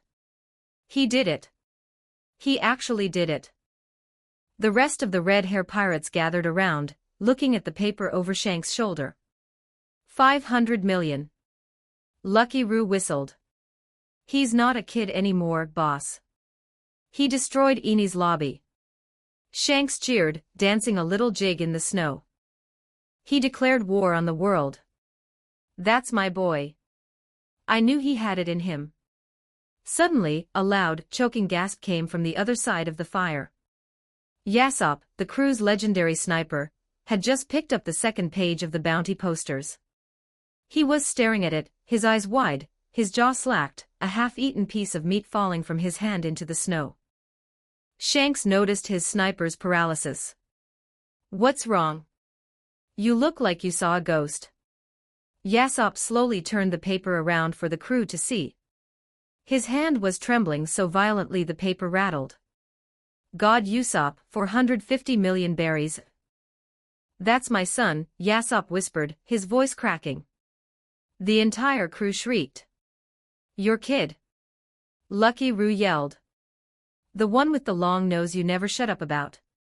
He's worth 450 million. Yasop screamed, clutching his head. He destroyed a marine base. He's called God. My son is a weapon of mass destruction. Yasop fell to his knees, tears streaming down his face. Ban China. Our little boy, he's a bigger threat than half the captains in the New World. Yasop looked up at the sky, weeping openly. I'm so proud. And so terrified. He's going to get assassinated. But he has wings. Why does he have wings? Shanks threw his head back and laughed until his sides hurt. He grabbed a massive barrel of booze and hoisted it onto his shoulder. Listen up, boys. Shanks roared, his voice echoing across the winter island. Our boys are making waves. This calls for a celebration. Open the good rum. Yeah. The red-hair pirates cheered, immediately forgetting their hangovers and diving back into the booze. Marine Headquarters, Marineford. In the highest office of Marineford, the atmosphere was exactly the opposite of a banquet. Fleet Admiral Sengoku slammed his fists onto his desk so hard the mahogany cracked down the middle. His face was purple with rage, the veins in his neck throbbing dangerously. How did this happen? Sengoku roared, the sound echoing down the hallways of the fortress. How does a crew of rookies destroy Eni's lobby? Standing in front of the desk, looking nervous, was Commodore Brand New. "Yes, sir," Brand New stammered, wiping sweat from his brow. The reports are comprehensive. It wasn't just the rookies. They had the giant warrior captains. They had unknown technology. Sengoku turned his fiery gaze to the second poster. And this God Usopp. He destroyed G8 Navarone. Why yes sir, Brand New swallowed hard. Commander Shepard reported that a wingman matching this description descended upon the base, stole classified materials, and blew up the munitions depot before flying away at supersonic speeds. A monster, Sengoku hissed. This crew is a syndicate of monsters. We must mobilize the admirals. They cannot be allowed to reach the New World. Get me Garp. That idiot needs to take responsibility for his family. Brand New flinched, taking a step back. Vice Admiral Garp isn't here. As soon as the initial reports of the Eni's lobby raid came in yesterday, he commandeered his battleship and set sail for Water 7 without authorization. Sengoku stared at Brand New. His eye twitched violently. He did what? Sengoku screamed, grabbing a den mushy and dialing furiously. Answer the snail. Water 7, the city of water. Meanwhile, on the bustling streets of Water 7, oblivious to the screaming snail in his coat pocket, Vice Admiral Monkey D. Garp was having a fantastic morning. Bwahahaha. Garp stood outside a local bakery, holding the freshly printed newspaper in one hand and a giant bag of rice crackers in the other. He was laughing so hard he was crying, wiping away tears with a massive, calloused hand. Did you see this? Garp roared to his terrified marine subordinates, who were standing at attention behind him. My grandson. He burned the world government flag. He punched Lucci through a wall. That's my blood. He's causing a real ruckus. BOLO BOLO BOLO. BOLO BOLO BOLO. The den mushy in his pocket was practically vibrating with Sengoku's rage. Garp casually pulled it out, looked at it, and tossed it to a nearby marine ensign. Tell Sengoku I'm busy eating crackers. Vice Admiral. We can't tell the fleet admiral that. The ensign panicked. Bwahahaha. Sure you can. Garp tossed a cracker into his mouth, crunching it loudly. He looked up toward the towering Galila headquarters, where he knew the Straw Hats were currently present. He cracked his massive knuckles, a wide, terrifying grin spreading across his scarred face. "All right, men," Garp announced. "Let's go say hello to my idiot grandson and break a few walls while we're at it." The era was shifting. The balance of power was breaking. And at the center of it all was a small caravel, and a crew completely oblivious to the legendary fist currently marching toward their front door. Chapter 123, Water 7 4,250 words. The massive, cavernous cafeteria inside the Galila Company headquarters was a sanctuary of chaotic noise and mouth-watering aromas. After the world-shaking revelation of the new bounty posters, the atmosphere had finally managed to settle back down into something resembling a normal pirate banquet. Well, as normal as it could be when you had the Straw Hat Pirates, the Frankie family, 100 master shipwrights, and 4 human-sized giants all crammed into one room. Sanji was in his element, orchestrating the massive Galila kitchen staff like a culinary general. Platters of roasted sea king meat, mountains of buttery garlic noodles, and massive bowls of spicy seafood stew were being floated out to the long tables almost as fast as they were being consumed. At the Straw Hats' main table, the mood was a mix of immense pride and lingering existential dread. Usopp was currently standing on his chair, one foot resting on a plate of discarded bones, dramatically recounting a completely fabricated version of his skirmish with CP9. "And then, with a mere flick of my wrist, I summoned the power of the heavens," Usopp proclaimed, adjusting his sunglasses so the light caught them just right. The assassin begged for mercy, but God Usopp knows no mercy for those who threaten his crew. "That is why they valued my head at 450 million. Soyugigi." Chopper cheered from below, his hooves waving in the air. He had entirely forgotten about his own 80-berry bounty in the face of Usopp's manufactured glory. Nami, sitting across from them, aggressively rubbed her temples while sipping a glass of high-end red wine. "I'm going to be assassinated," she muttered to Robin. "I'm surrounded by lunatics, and the world government thinks I'm their treasurer. We're doomed." "Look on the bright side," Robin smiled serenely, delicately slicing a piece of steak. "At least our wanted posters have very flattering photographs. Ben's camera work is impeccable." "That's not the point," Nami groaned. At the center of the table, sitting side by side, were the 2 most destructive forces of nature in the room, Monkey D. Luffy and Portgas D. The 2 brothers were engaged in a terrifying, high-speed eating contest that defied the laws of biology. They weren't just eating, they were inhaling. Whole roasted chickens disappeared into their mouths in single bites. Bones were spat out like machine gun fire. "More meat!" Luffy yelled, his rubber stomach expanding to the size of a beach ball. "Don't think you can out-eat me, little brother." Ace grinned, shoving a massive slab of ribs into his mouth, fire practically sparking from his eyes. "Shishishi. I'm the captain. I eat the most." They both reached for the exact same massive, glazed ham at the center of the table. Their hands collided. They glared at each other, sparks flying between them. They opened their mouths impossibly wide, lunging forward to devour the prize. And then, precisely halfway to the ham, they stopped. Luffy and Ace face planted directly into the table, their heads crashing into plates of mashed potatoes and gravy. The cafeteria went silent for a brief second. Z. Z.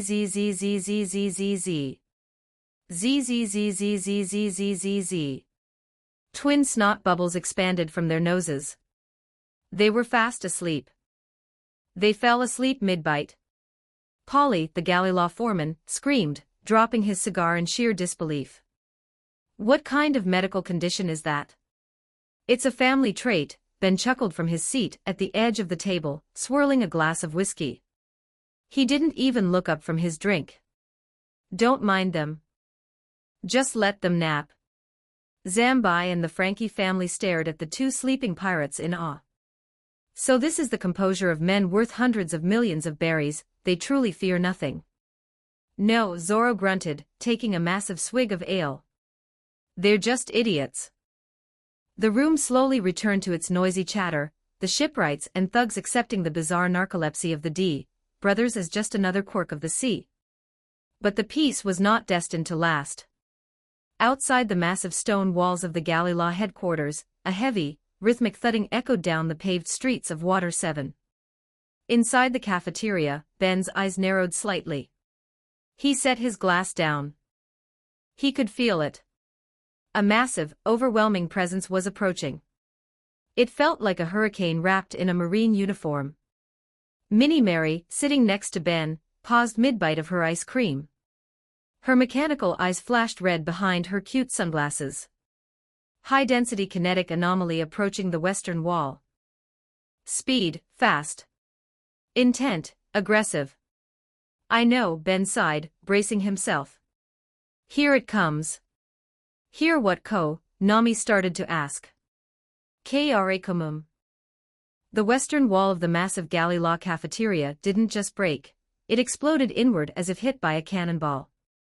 A massive cloud of dust, pulverized stone, and shattered glass erupted into the room, sending shipwrights and pirates alike screaming and diving for cover.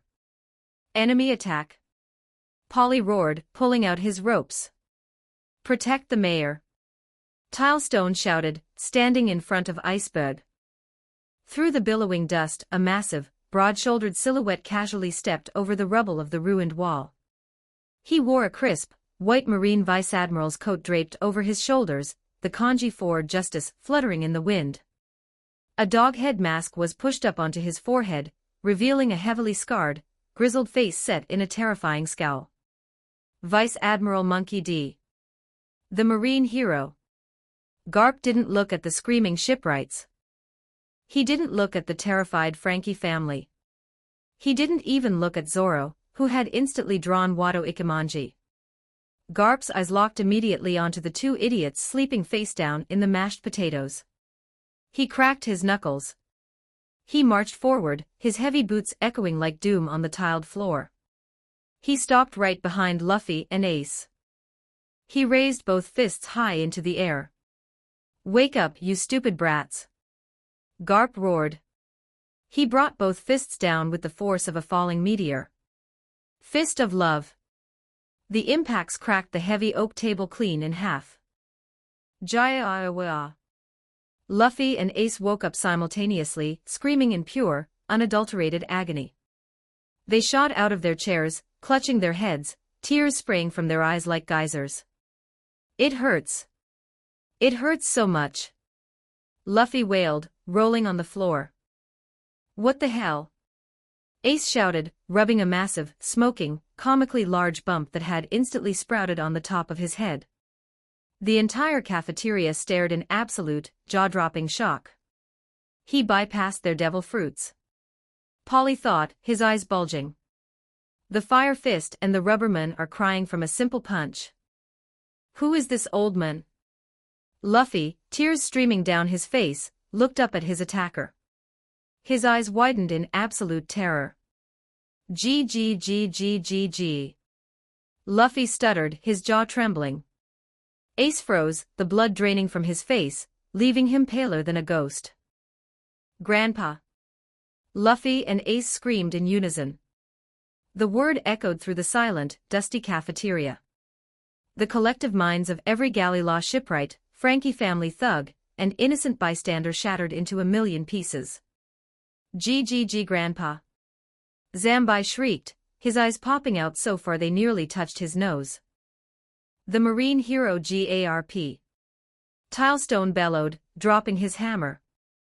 Garp the Fist is the grandfather of the Straw Hat and Fire Fist Ace. That explains the absolute lack of common sense, Iceberg muttered, rubbing his temples, feeling a headache coming on. The Straw Hat crew, however, had a completely different reaction. They weren't shocked by the relationship, but seeing the legendary Marine hero casually beating up their supposedly invincible captain was a sight to behold. So that's the monster who raised them, Zoro noted, sitting back down and pouring another ale. Makes sense. I'm just glad he's not hitting us, Usopp whispered, hiding behind Robin.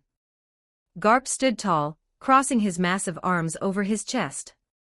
He looked down at the two groaning pirates with a mixture of immense pride and deep, aggressive annoyance. Is that how you greet your beloved grandfather, after not seeing him for so long? Garp barked. Luffy rubbed his head, pouting. But Grandpa, why are you here? I came because you idiots are turning the world upside down. Garp yelled, raising his fist again. Two more punches landed squarely on the previous bumps, creating double-decker bumps on their heads. The brothers screamed again. I trained you to be strong Marines. Garp roared, completely ignoring the terrified audience watching this bizarre family reunion. I left you in the care of mountain bandits to toughen you up. And what do? You become pirates. You bring shame upon my name. Your training was trying to kill us. Ace shouted back, getting to his feet, finally finding his courage. You call that tough love?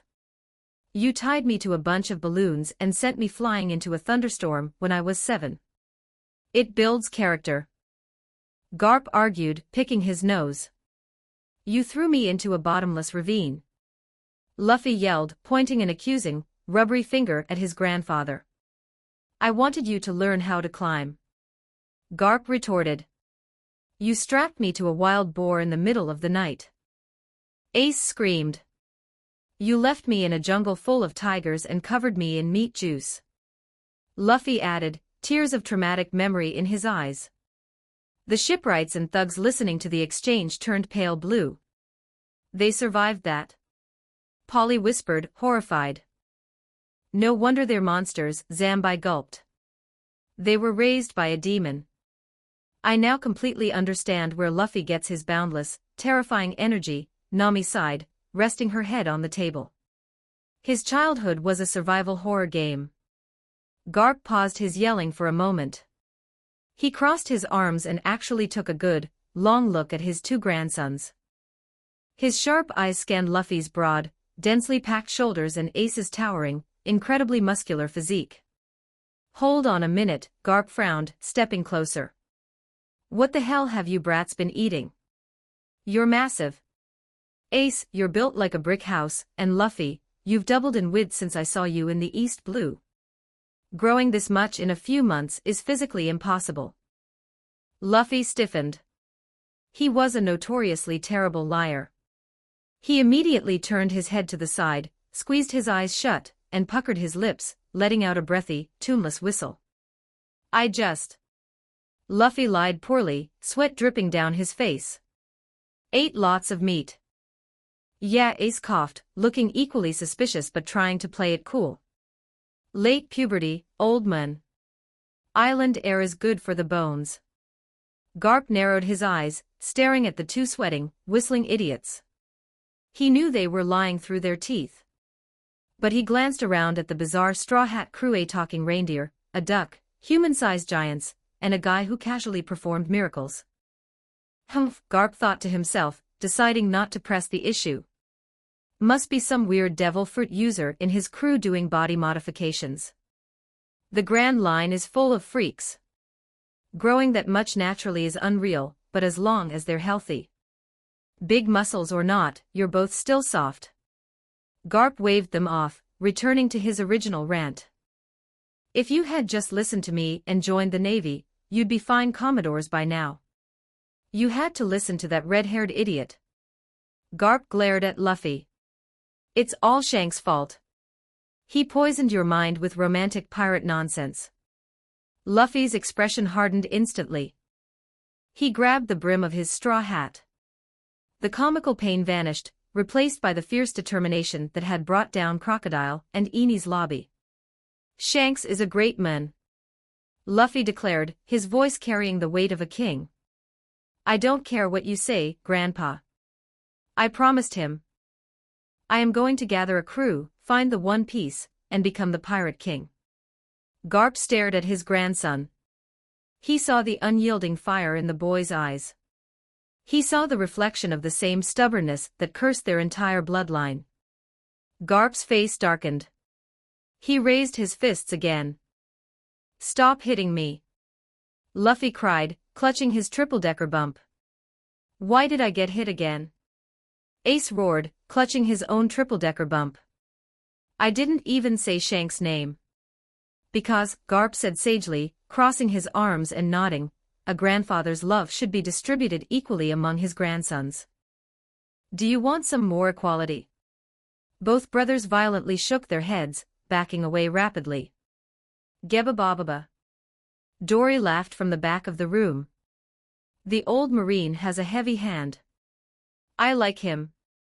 Garp glanced at the two human-sized figures. He recognized them instantly. The captains of the giant warrior pirates. I heard you were sailing with my idiot grandson. Surprising company. Garp turned back to Luffy, sighing heavily. You speak of Shanks so highly, Luffy. Do you even know what kind of pirate he is now? He isn't just some guy on a small ship anymore. Luffy blinked. He's not. No, Garp shook his head. Red-haired Shanks is one of the Yonko. The four emperors of the sea. The room went dead silent. Even Ace stiffened slightly at the mention of the title, his chest puffing out just a fraction of an inch, a subtle sign of his own affiliation with another emperor, Whitebeard. Nami whispered, the color draining from her face. She looked at Robin. The four most powerful pirate captains in the New World, Robin explained quietly, her eyes serious. They reign like kings over the second half of the Grand Line. Whitebeard. And red-haired Shanks. Even the world government fears them. Shanks is that strong. Luffy's eyes turned into massive, sparkling stars. Sugyuji. I knew it. He's amazing. Idiot, Garp grunted. He picked up a rice cracker from a nearby, unbroken table, and tossed it into his mouth. He chewed loudly. Then, completely casually, as if discussing the weather, Garp dropped a nuclear bomb on the room. By the way, Luffy, Garp said through a mouthful of crackers. I heard you bumped into your father back in Logue Town. Did you two catch up? Luffy stopped cheering. He tilted his head to the side, a blank, utterly confused expression on his face. Luffy blinked. He stuck his finger in his ear. I have a father. Of course you have a father, you moron. How do you think you were born? The entire cafeteria Straw Hats, Galley Law, and Frankie family included screamed in absolute unison, their teeth turning into shark fangs. I just thought I was raised by you and Dayton, Luffy shrugged innocently. Who is he? Garp swallowed his cracker. He picked his nose. His name, Garp announced to the entire room, is Monkey D. The silence that followed was not just quiet. It was a complete absence of sound. It was the kind of silence that occurs right after the pin is pulled from a grenade, in the microsecond before the explosion. Sanji's cigarette slipped from his lips and fell onto the floor. Zoro choked violently on his ale, coughing and sputtering. Chopper's jaw unhinged and hit the table. Iceberg missed the chair he was trying to sit on and fell straight onto his backside. Outside the broken wall, the squad of Marines who had accompanied Garp began sweating profusely, their eyes wide with sheer terror. Luffy tilted his head, smoke coming out of his ears as he tried to process the word dragon. Luffy suddenly punched his palm. He's a literal dragon. Like a giant scaly lizard. Does he breathe fire? Does that mean I'm half lizard? Can I breathe fire too? Garp's face went completely blank. He immediately wound up another fist. He is a human being, you rubber moron. He doesn't breathe fire. Garp roared. Nami slowly grabbed Luffy by the shoulders, shaking him violently. Do you know who that is? Nami shrieked, her voice cracking. He is the most wanted criminal in the entire world. He is the supreme commander of the Revolutionary Army. Revolutionary Army. Luffy blinked, rubbing his new bump. What's that? It's an organization actively trying to overthrow the world government. Robin supplied, her usual calm demeanor slightly fractured by the revelation. Oh, Luffy nodded. Isn't that the group Sabo works for? Garp, who had been reaching for another cracker, froze. His hand stopped mid-air. He slowly turned his head.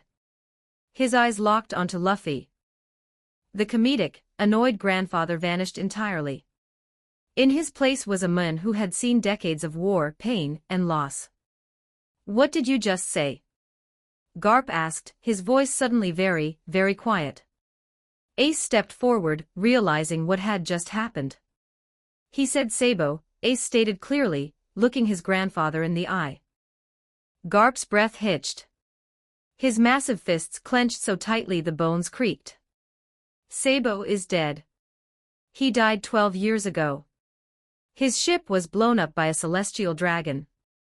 "He didn't die, Grandpa," Ace said, a small, genuine smile touching his lips. "He survived the blast. He lost his memory for a long time, but Dragon saved him. He raised him." Garp stared at Ace, his eyes wide, searching the young man's face for any sign of a lie. "We met him," Ace continued, his voice thick with emotion. "In Alabasta. In Nanohana. Ben brought him to us. When Sabo saw us, he got all his memories back." Ace puffed out his chest proudly. "Our brother is alive, old man. He's the chief of staff of the Revolutionary Army. Second in command to Dragon himself." The cafeteria held its collective breath. They watched the legendary Marine hero process the information that the third adopted grandson, he thought he had lost the boy whose death had caused him immense hidden grief, was not only alive, but was the second in command of his own son's anti-government army. Garp stood completely still for a long moment. He looked down at the floor. The shadow of his dog mask covered his eyes. Slowly, his shoulders began to shake. He raised his fists. Two incredibly swift, incredibly hard punches landed on Luffy and Ace's heads. But this time, neither brother screamed. They didn't complain. They didn't rub their heads. They just stood there, letting the old man vent. Because they could feel it in the punch. It wasn't just a fist of love and discipline. It was relief. It was the overwhelming, crushing weight of a 12-year-old guilt finally lifting from an old man's shoulders. "You stupid brats," Garp's voice cracked slightly, though he tried to hide it with a gruff scoff. "Making an old man worry, keeping secrets." He sniffed loudly, wiping his nose with the back of his hand, turning away from them so they couldn't see his face.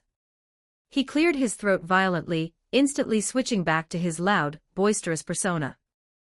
Garp roared, pointing at everyone in the room. "Forget I said anything. Keep it a secret that Dragon is Luffy's father. It's a bit too late for that." The entire Straw Hat crew and the Galley Law shipwrights screamed back at him simultaneously. "Bwahahaha." Garp laughed heartily, completely unbothered by his massive security breach. He turned toward the hole in the wall he had created. Garp yelled to the Marines standing nervously outside. "Get in here and fix this wall. You can't just leave a draft in a nice cafeteria." A brave, exasperated Marine lieutenant stepped forward. "Vice Admiral Garp, sir. With all due respect. You are the one who broke it. You didn't even use the door. It was completely unnecessary." Garp waved him off. "If I used the door, it wouldn't have been a dramatic entrance. A hero needs a dramatic entrance. Now fix it before I dock your pay." "Fix it yourself," the lieutenant yelled back, tears of frustration streaming down his face. "We aren't masons." Ben sighed, setting his empty glass down.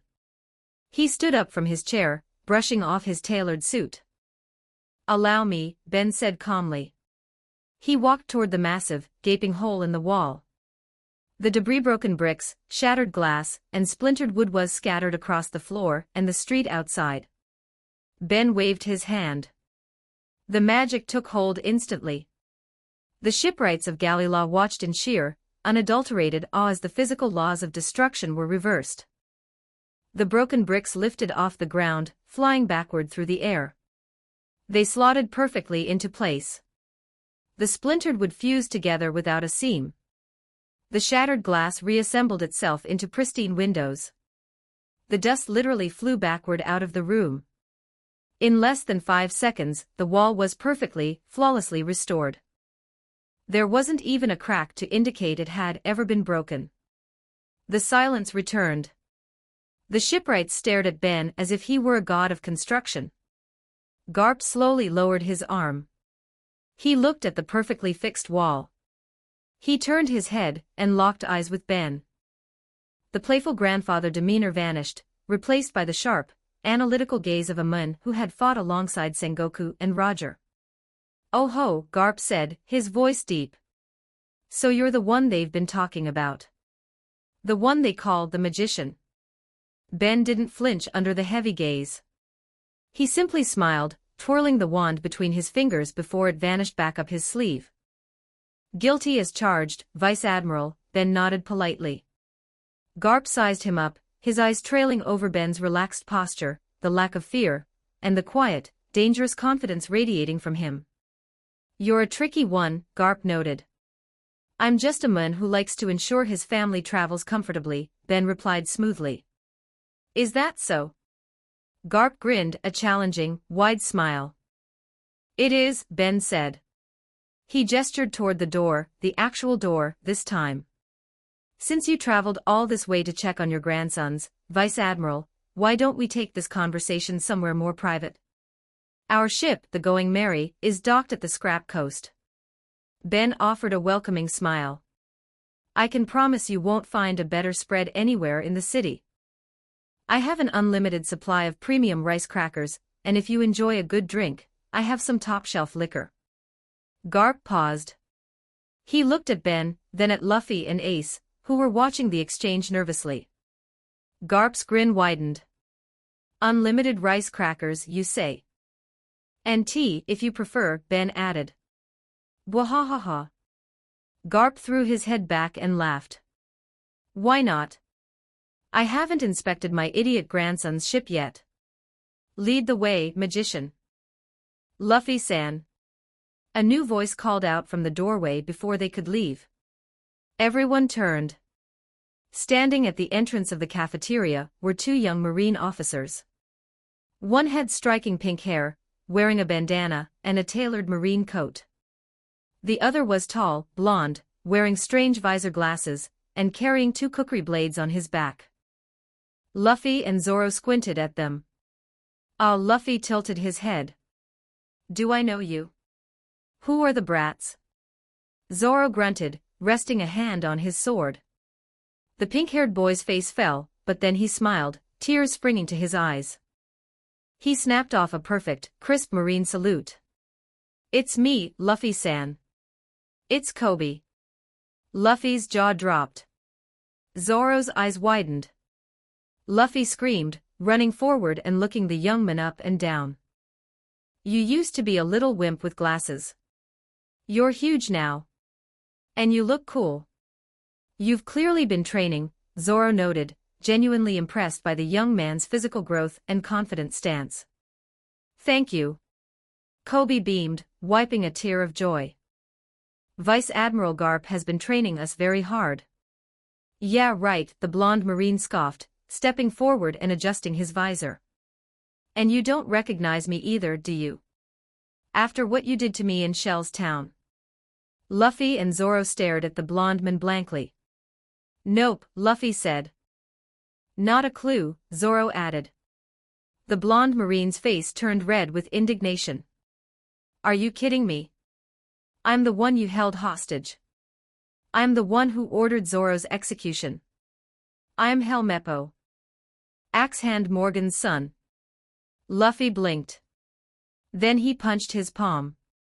Luffy realized. "You're the spoiled brat with the weird chin." "I am not a spoiled brat anymore," Helmeppo yelled, his face turning red with indignation. He paused, looking at Zoro, who still looked completely blank. Helmeppo let out a frustrated groan. He desperately needed them to remember his glorious villain origin. Helmeppo dramatically slicked his blonde hair down flat to mimic his old, awful mushroom haircut. He crossed his arms, puffed out his chest, and put on a whiny, extremely nasal voice. "Look at me. Helmeppo whined loudly. Do you know who my daddy is? If you don't do what I say, I'll tell my daddy to execute you. Remember? I was your first major antagonist. I held a gun to Kobe's head. Zoro squinted. He looked at Luffy. He looked back at Helmeppo. Zoro shrugged. Still drawing a blank. You sure you have the right pirates? Wah wah. Helmeppo fell to his knees, punching the floor while crying anime tears. I'm a changed man, but my trauma is forgotten. Kobe knelt down, awkwardly patting his friend's back. There, Helmeppo-san. It's okay. Wahahaha. Garp laughed, slapping Helmeppo so hard on the back the young man actually face-planted into the tiles. They grow up fast, but their egos are still fragile, Luffy. Let's go to your ship. I want those crackers. Chapter 124, Water 7 4213 words. The walk from the galley law headquarters back to the scrap coast was a surreal procession. Leading the way was Monkey D, Luffy, cheerfully chatting with Portgas D, Ace, the two brothers miraculously fully recovered from the brutal, double-decker, fists of love they had received just an hour prior. Behind them, Vice Admiral Garp marched with heavy, authoritative steps, loudly crunching on rice crackers and laughing at his own jokes. Trailing nervously in the wake of the marine hero were Kobe and Helmeppo, both looking incredibly out of place, walking shoulder to shoulder with the newly minted 500 million berry pirate captain and his infamous crew. I still can't believe it, Kobe whispered to Helmeppo, adjusting his bandana. Luffy-san is the Vice Admiral's grandson, and his father is Dragon the Revolutionary. It's like the entire history of the world is concentrated in one family. Keep your voice down. Helmeppo hissed, his visor gleaming in the afternoon sun. If the higher-ups know we know this, we'll be assigned to scrub the toilets in Impel Down for the rest of our lives. Eventually, the group descended the rocky cliffs and arrived at the secluded cove where the Going Merry was docked. Garp stood at the edge of the water, looking at the small caravel with its cheerful sheep figurehead. He placed a hand on his hips, raising an eyebrow. This is it? Garp asked, genuinely unimpressed. This is the ship that flew up to Skypiea and outran a Buster Call-level bombardment at Eni's lobby. It looks like a pleasure yacht from the East Blue. I could break it over my knee by accident. Don't judge a book by its cover, Garp-san. Ben grinned, come inside and take a look. Garp scoffed, tossing another cracker into his mouth. All right, let's see how the rookies live. Garp stepped onto the deck, his heavy boots thudding against the wood. Kobe and Helmeppo followed close behind. The exterior of the ship was pristine, the wood enchanted to be harder than steel, but it was undeniably small. It was a single-masted caravel. There shouldn't be much room to breathe, let alone house a crew of monsters and two legendary Elbaf giants. Right this way, Vice Admiral, Ben said politely, opening the heavy wooden double doors that led to the lower decks. Garp ducked his head to fit through the doorway and stepped inside. He stopped dead in his tracks. The cracker fell out of his mouth, bouncing off his chest and hitting the floor. He wasn't standing in a cramped, musty below-deck hold. He was standing in a massive, sprawling grand foyer with polished mahogany floors and a towering spiral staircase. To his left was a dining hall easily large enough to seat 50 people, complete with a massive, state-of-the-art industrial kitchen where Sanji was already tying on an apron. To his right, an enormous, multi-level library stretched upward, filled with thousands of books where Robin was casually browsing. Further down the hall, massive, reinforced doors led to what looked like a colossal training facility, and an indoor aquarium that housed a small coral reef. Garp blinked. He rubbed his eyes with his massive fists. He looked back at the small wooden door he had just walked through. He looked back at the mansion interior. What kind of devil fruit trickery is this? It's not a devil fruit, sir, Kobe gasped, his jaw practically unhinged as he stared at the vaulted ceiling. It's physically impossible. Helmeppo took his sunglasses off, wiping the lenses frantically. Are we under illusion? Did they drug us? Welcome to my pride and joy, Ben said, walking past the stunned Marines. Spatial expansion magic. It's a bit of an advanced technique, but it ensures we travel in absolute comfort. A cramped crew is an unhappy crew, after all. Garp stared at Ben. The boisterous, carefree grandfather persona slipped for a fraction of a second, replaced by the sharp, analytical gaze of a veteran commander who had fought against the most dangerous powers in the world. Reports had said the magician could teleport, increase or decrease the size of living beings and shield. No one had mentioned he could literally bend the laws of physics and space to create pocket dimensions inside wooden boats. You're a terrifying magician, Garp muttered, his voice low. Ben smiled. I prefer resourceful. Vice Admiral, if you have a moment, could we have a one-on-one chat? Away from the... Ben gestured toward the dining hall, where Luffy and Ace were currently arguing loudly over who got the first piece of the massive Sea King steak Sanji was preparing. Garp looked at his grandsons, sighed heavily, and nodded. Lead the way. Kobe, Helmeppo, stay here and don't touch anything. I don't want to explain to Sengoku that you got lost in a pirate's hallway. Yes, sir. The two young Marines saluted nervously. Ben led Garp down the grand corridor, past the training rooms and the aquarium, until they reached a heavy, reinforced steel door at the very end of the hall. A biometric scanner glowed blue as Ben approached, the door sliding open with a soft, pressurized hiss. My research room, Ben introduced, stepping aside to let the massive Marine enter. Garp walked in, ducking under the doorframe. The room was vast, brightly lit by floating, glowing orbs of light. The walls were lined with complex machinery that looked decades ahead of its time. On one side, massive blueprints for an arc reactor and Valkyrie thrusters were pinned to a glowing drafting board. In the center, glass tubes bubbled with strange, colorful liquids, alongside meticulously organized medical texts from the Drum Kingdom and ancient desert scrolls salvaged from Alabasta. Chopper's advanced surgical equipment sat perfectly sterilized on a steel table, right next to Ben's alchemy cauldrons. Garp looked around. He saw beakers, wires, glowing screens, and equations written in the air with hard-light holograms. He yawned loudly. Boring, Garp announced, picking his nose. Looks like a nerd's paradise.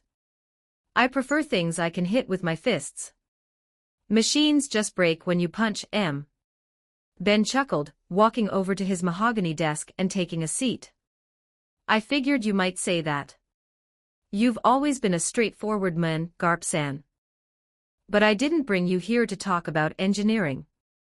Ben gestured to the plush leather armchair opposite his desk. Have a seat. Garp dropped into the chair. It groaned under his immense weight, but the structural enchantments Ben had placed on the furniture held firm. Garp crossed his arms, looking at the magician expectantly. Before we get into the heavy stuff, Ben reached into a desk drawer. I wanted to offer a token of hospitality. Ben tossed a small, unassuming brown leather pouch across the desk. Garp caught it easily in one massive hand. What's this? Garp asked, raising an eyebrow. Pirate gold. If you're trying to bribe a marine hero, you're gonna need a bigger bag, kid. Open it, Ben insisted, a knowing smile playing on his lips. Garp untied the leather drawstring. He peered inside. The scent hit his nose instantly. Savory, salty, with a hint of toasted seaweed. He reached a thick finger inside and pulled out a perfectly baked, golden brown rice cracker. Garp's eyes lit up. He popped it into his mouth. Garp's eyes widened. That's good. That's really good. Perfect crunch, excellent soy sauce ratio. Where did you buy these? BOLO BOLO BOLO. BOLO BOLO BOLO. A baby den mushy in Garp's coat pocket suddenly began to ring aggressively. Garp pulled it out. The snail looked incredibly angry, complete with a tiny seagull perched on its shell, a vein visibly throbbing on its forehead. Fleet Admiral Sengoku's voice screamed so loudly from the receiver that the glass beakers on the desk rattled. You ignored my calls. Garp reached into the pouch and pulled out another cracker. It was slightly red, speckled with spices. He chewed loudly right into the receiver. Shu Sengoku. Keep your voice down. I am currently conducting a highly dangerous, undercover infiltration of the enemy vessel. It's a matter of life and death. He instantly hung up the snail, cutting off Sengoku's furious sputtering, and tossed it back into his pocket. He looked at Ben cheerfully. Spicy chili. Garp roared, completely thrilled, utterly ignoring his superior. And it's warm. Like it just came out of the oven. Got any tea to go with these, magician? I do, Ben said, chuckling as he poured 2 cups of tea. He watched the marine hero excitedly dive back into the bag. It's an enchanted pouch. I placed an undetectable extension charm on the interior. The pouch will never be empty. You could eat 1,000 crackers and 1,000 more will appear. Furthermore, every time you reach in, it will produce the exact flavor of rice cracker your subconscious desires at that exact second. Garp stopped chewing. He pulled out a green one, wasabi, then a white one, salt and vinegar. He looked at the small leather pouch in his hand with a reverence usually reserved for religious artifacts. Never empty. Garp whispered, his voice trembling with pure, unadulterated joy. Infinite, perfectly flavored. Infinite, Ben confirmed. Consider it a gift. Magician. Garp slammed his hand on the desk, laughing uproariously. You are a good man. If you weren't a pirate, I'd make you a fleet admiral just for this. I appreciate the sentiment, Garp-san, Ben smiled, sliding the teacup across the desk. And by the way, you did a phenomenal job raising Ace. It couldn't have been easy hiding the Pirate King's son from the entire world for 20 years. Garp completely choked on his cracker. He coughed violently, his jovial grandfather persona shattering into a million pieces.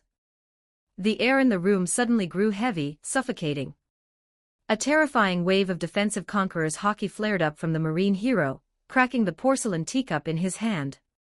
He stared at Ben, his eyes wide with absolute, chilling horror, realizing this magician casually knew a secret that could get Ace executed instantly.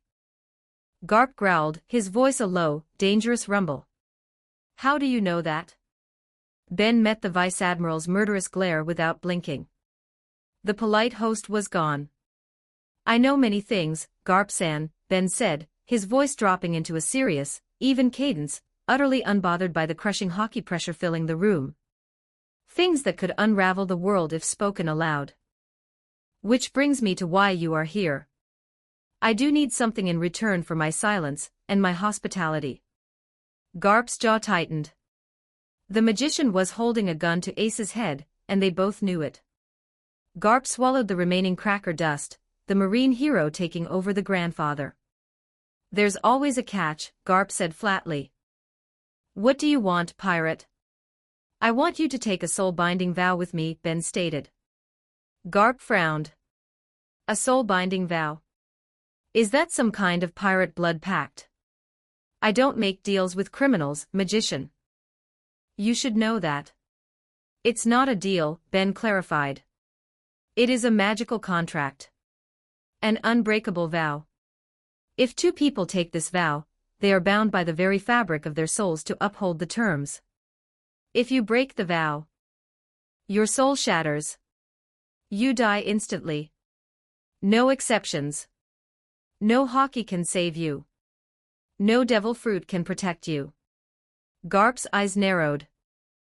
And why the hell would I agree to put my life on the line for a magic trick? Because, Ben leaned forward, resting his elbows on the desk, the things I am about to tell you are too dangerous to exist freely in the world. If what I am about to say is heard by the wrong ears, the world government will not just issue a buster call. They will erase us. They will erase my crew, their families, your family, Kobe, Helmeppo. They will exterminate everyone connected to us without leaving a single trace in the ashes of history. Ben's eyes locked onto Garp's. If you know what I know, we will become bigger criminals than Monkey D. We will be greater threats than GOLD. Garp was silent. The air in the room grew heavy, suffocating. "What is this about?" Garp asked, his voice a low, dangerous rumble. "Are you talking about the ancient weapons? Do you know the location of them?" "No," Ben shook his head.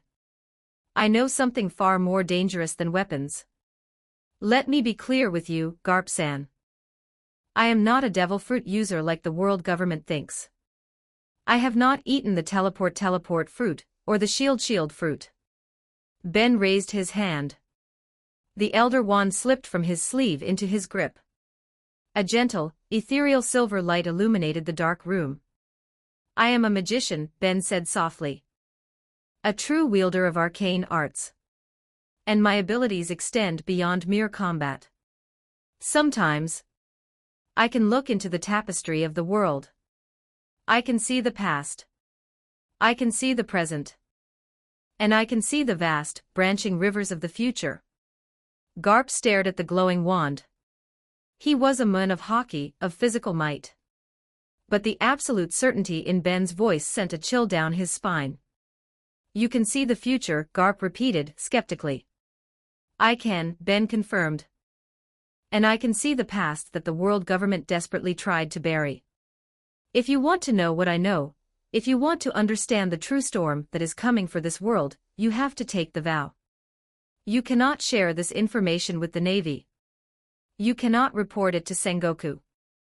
Garp leaned back in his chair. He looked at the infinite pouch of crackers. He looked at Ben. He was hesitant. Garp had lived a long, bloody life. He had fought in the most horrific wars of his era. He had protected the innocent to the best of his ability, working within a corrupted system because he believed it was the only way to maintain order. He was old. His era, the era of Roger and Whitebeard, was coming to a close. He had come to Water 7 to see his grandsons, yes, but also to gauge the true threat level of this magician. The reports from Eni's lobby were vague, filled with impossible claims of instant teleportation and impenetrable force fields. Garp wanted to know if Ben was a threat to the stability of the world. But now, Ben was offering him the keys to the kingdom. "I am too old for this," Garp thought, rubbing his scarred jaw. "I have done my part. I have raised Kobe and Helmeppo to be righteous Marines. They will carry the torch. My time is almost over. I don't need to unravel the world's secrets now." "I think I'll pass, kid," Garp finally said, his voice weary but resolute. "I'm just an old soldier. I came here to make sure you weren't going to get my grandsons killed. I don't need to know the secrets of the universe. Ignorance is a peaceful way to retire." He moved to stand up. Ben didn't blink. He simply smiled, a small, knowing, devastating smile. "Even if I can tell you what really happened at God Valley?" Ben asked softly. Garp froze. He didn't explode with hockey this time. Instead, an absolute, deathly stillness fell over him. The temperature in the room plummeted. The sheer, suffocating gravity of the Marine hero's true presence pressed down on the room, vibrating the steel walls of the laboratory in a silent hum of suppressed power. Slowly, Garp turned his head. His eyes were wide, bloodshot, and filled with the ghosts of 38 years ago. God Valley. The island that no longer existed on any map. The incident that gave him the title of Hero of the Marines. The battle he never, ever spoke of. "Did you say?" Garp's voice was a terrifying whisper. "I know the truth, Garp-san," Ben said, utterly unaffected by the crushing pressure. "I know what you saw. I know what the world government erased from history. I know who Roxy, Zebek and you all really attacked." Garp breathed heavily, his massive chest heaving. The desire to walk away warred with the agonizing, 38-year-old itch in the back of his mind, the missing pieces of the greatest battle of his life. Garp slammed his fist onto the desk, splintering the mahogany. "Let's take the vow," Garp growled, his eyes burning. Ben nodded. He stood up, extending his right hand across the desk. "Take my hand," Ben instructed. Garp reached across and gripped Ben's forearm with a vice-like hold. A soul-binding vow requires a witness, Ben stated. He didn't look at the door. He looked up at the ceiling. Are you ready? I am ready, Papa, a clear, sweet voice echoed from the speakers embedded in the ceiling. Garp flinched, looking around the empty room. Who is that? Is that the little girl with the sunglasses? I am the Going Mary, Vice Admiral, the voice replied politely. I am the spirit of this ship. The girl you met earlier is merely my avatar. I shall bear witness to your words. Garp stared at the ceiling, his jaw slacking for the second time that day. He had heard legends of Klaboterman spirits of ships that had been loved immensely by their crews, but to hear one speak so clearly, to realize the adorable child he saw earlier was the ship itself. My grandsons, what kind of miraculous crew have they assembled? Garp thought, utterly bewildered.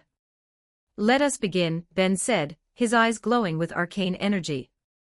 A stream of brilliant, fiery gold light shot from the tip of the elder wand.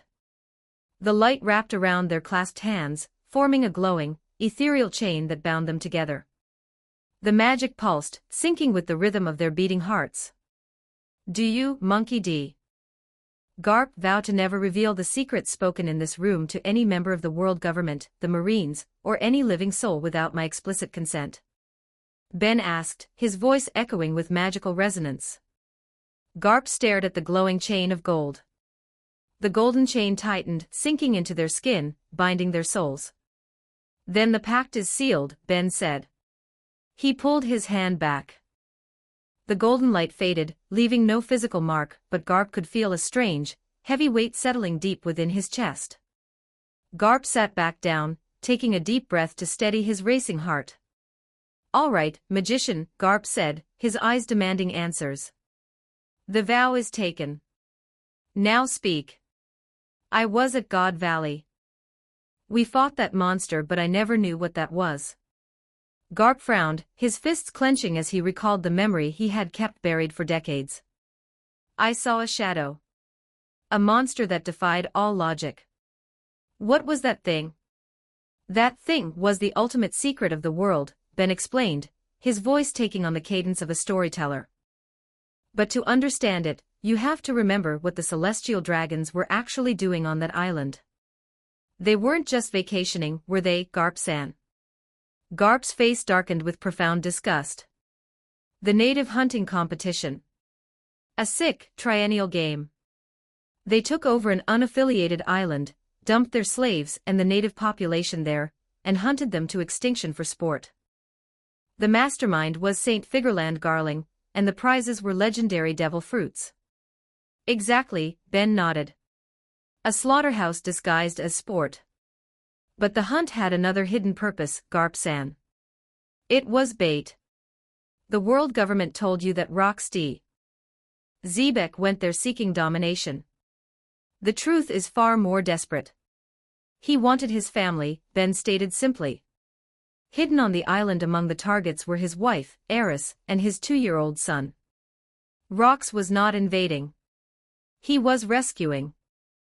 Garp's eyes widened. The memory of the slaughter flashed in his mind. He had always been told it was an unprovoked terrorist invasion. He went to save his family. Yes, Ben nodded. When the Rox pirates arrived, the hunt collapsed into war. Slaves revolted. Giants resisted. Pirates clashed with Marines and holy knights. Amidst that chaos, a young slave named Bartholomew Kuma obtained the Nikyu Nikyu no Mi, and began saving hundreds of prisoners, sending them away from death. Ben leaned forward, his voice dropping. And watching all of this, witnessing the absolute depravity of the celestial dragons and the Marines ordered to assist them, was a young Marine recruit. Your son, Monkey D. That was the day the gods became monsters in his eyes. That was the day he abandoned his faith in your justice. Garp physically flinched, the revelation about Dragon that day on that island, and then he was thrown in jail for saving civilians, and the look he gave him from inside the cell was like a physical blow. The origin of his son's rebellion was rooted in the very incident that made him a hero. But the true horror had yet to begin, Ben continued. As the battle spiraled out of control, the hidden ruler of the world intervened. A being named Nerona Emu. Garp asked, reeling. Who is Emu? The one who sits on the empty throne, Ben said flatly. Using St. J. Garcia Saturn as a vessel, Emu descended onto the battlefield. The power unleashed was beyond anything pirates or marines understood. Xebec confronted this god directly to protect his family. Garp's breath caught in his throat. A hidden ruler. A king of the world. And then Emu transformed him. Ben revealed the darkest secret of the Void Century's legacy. Twisted by overwhelming, demonic power, Rox became a monstrous being, losing control of his own mind. After that, you know what happened during yours and Roger's fight with Xebec, where he was being controlled to kill you. Garp sat frozen in his chair. The memory of the blinding flash of dark light, the monstrous silhouette that he and Roger had battled. Realizing he was going to kill his own family and allies in his mindless rampage, Ben said softly, the most feared pirate in the world did something unimaginable. He begged his enemies for help. He asked you and Gold to kill him. Garp's massive hands began to tremble. The missing context slammed into place. They hadn't defeated a tyrant that day. They had performed an execution. Garp whispered, his voice hoarse, tears pricking the corners of his eyes. We killed him, out of mercy. Yes, Ben nodded respectfully. An alliance born from mercy, not just to protect the celestial dragons. Together you and Roger fought the transformed Rox in a battle that shattered God Valley itself. The final blow ended his life, and the world government erased everything. The genocide. Emu's presence. Rock's true motive. They sank the island and gave you a new story, the hero who saved the dragons. Garp closed his eyes, the weight of the 38-year-old lie crushing him. The justice he had served, the hero title he wore, it was all built on the ashes of a tragic sacrifice and a government cover-up. But the children of God Valley survived to shape the future, Ben said, drawing Garp back to the present. As the island collapsed, Roger's crew discovered a red-haired infant hidden in a treasure chest. A child of the Figureland bloodline. His name was Shanks. Garp's eyes snapped open. Shanks is a Figureland. And another child survived the massacre, Ben continued, his tone turning dangerously calm. Nearby, another infant lived. Rock's 2-year-old son. Garp frowned, his tactical mind working through the roster of the sea's worst criminals. Whitebeard's shadow. No bounty. Recent news. The image of the man who had defeated his grandson Ace flashed in his mind. The man who had handed Ace over to the Marines, setting the stage for a catastrophic war, only for Ace to mysteriously vanish. Teach, Garp whispered. Marshal D, Teach, Ben nodded slowly. Blackbeard. The son of Rox. Garp's eyes widened as the realization hit him like a physical blow. He thought of the pictures in the recent Marine reports. The wild, unkempt black hair. The massive, barrel-chested build. The missing teeth. The sheer, terrifying, bottomless ambition in his dark eyes. Garp had never paid much attention to Teach. The man had just been a nameless face in Whitebeard's background, utterly unremarkable for 20 years. But now, looking back at the few times he had seen the man from a distance, the physical resemblance to the monster he had fought at God Valley was uncanny. Is Xebec's son? Garp asked, the blood turning to ice in his veins. He carries his blood, and he carries his will, Ben confirmed. Teach didn't just betray Whitebeard for power. He has been planning this for his entire life. He knows about the hidden history. He knows what his father tried to do. And he is going to finish the job. Ben leaned back, letting the horrifying truth settle over the old Marine. The world government is not our only enemy, Garp-san, Ben said softly. The son of Rox has stepped onto the board. And he brings the darkness with him. Chapter 125, Water 7 3196 words. The silence in the high-tech laboratory of the Going Merry was absolute. It was the kind of heavy, suffocating quiet that follows a devastating explosion. Vice Admiral Monkey D.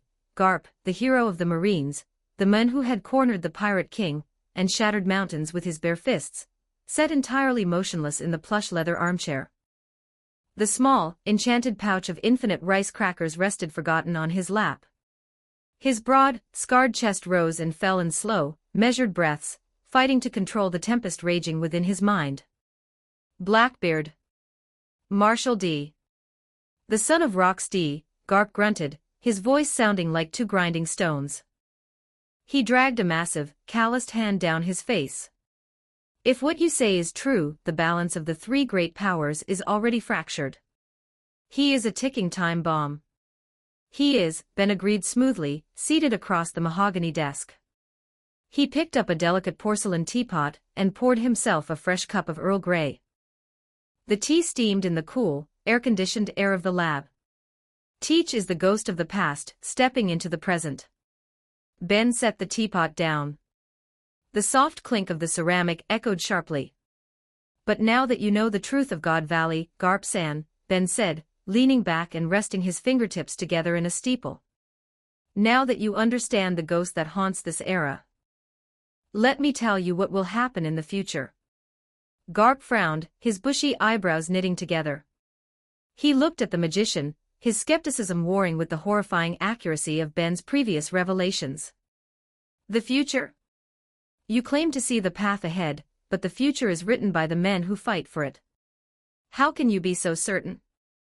To know the future, Ben said, his voice dropping into a solemn, almost reverent cadence, you must first truly understand the past. Not the past you lived through, Garp-san.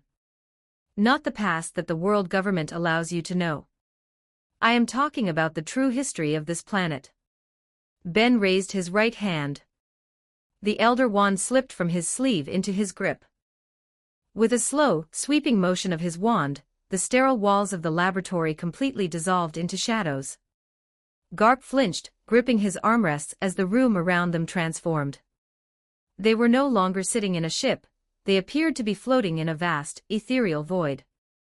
Between them, a massive, hyperrealistic illusion of the planet materialized, woven from swirling silver starlight and deep blue magical mist. The continents of the Red Line and the Grand Line glowed faintly within the floating sphere. Long ago, Ben began, his voice echoing in the illusory void like a historian lecturing in an empty cathedral, the sea level of this planet was far lower than it is today. Garp stared at the glowing magical sphere. By 200 meters, Ben nodded. He flicked his wand. The illusionary globe shifted. The blue mist of the oceans receded rapidly, revealing massive, sprawling landmasses that connected many of the scattered islands of the present day. If you go deep enough underwater, you don't just find shipwrecks. You find entire sunken continents and ruined cities. It proves one terrifying thing. Ben looked into Garp's eyes through the glowing mist. The islands we live on today, the places you Marines protect, they are just the mountaintops of a drowned world. Garp's breath hitched. He was a man of the sea. He had sailed the Grand Line, the New World, and the Four Blues for over 50 years. He knew the erratic weather, the impossible currents, the bizarre magnetic fields. He had always accepted the chaotic nature of the world as the whims of nature. But looking at the projection of the ancient continents, a terrible, logical dread began to creep up his spine. 200 meters. Garp whispered. The sheer volume of water required to raise the global sea level by 200 meters was incomprehensible. It defied natural evaporation and glacial melting. And worse still, Ben added, his eyes narrowing slightly behind his glasses. The process has not stopped. The magical globe began to pulse ominously. This is not a natural phenomenon, Garp-san, Ben declared. The flooding of the world was caused deliberately. Garp's hands clenched into fists, the leather of the armchair creaking in protest. Deliberately? Who could possibly wield the power to flood an entire planet? That is the power of a god, not a man. To explain why, Ben said, sweeping his wand through the globe, causing the image of the planet to shatter into thousands of golden fireflies. I must speak of a period erased from all historical records. The century that your marine textbooks do not mention. The Void Century. Garp stiffened. The Void Century. It was the ultimate taboo. As a vice admiral, he knew that merely expressing curiosity about those missing 100 years was grounds for execution or a buster call. He had spent his life willfully ignoring the shadows of history to focus on the justice of the present. But bound by the unbreakable soul vow, he could not run from the truth now. The golden fireflies swirled around the room, expanding the illusion until it engulfed them completely. Garp found himself sitting in the middle of a magnificent, ancient metropolis.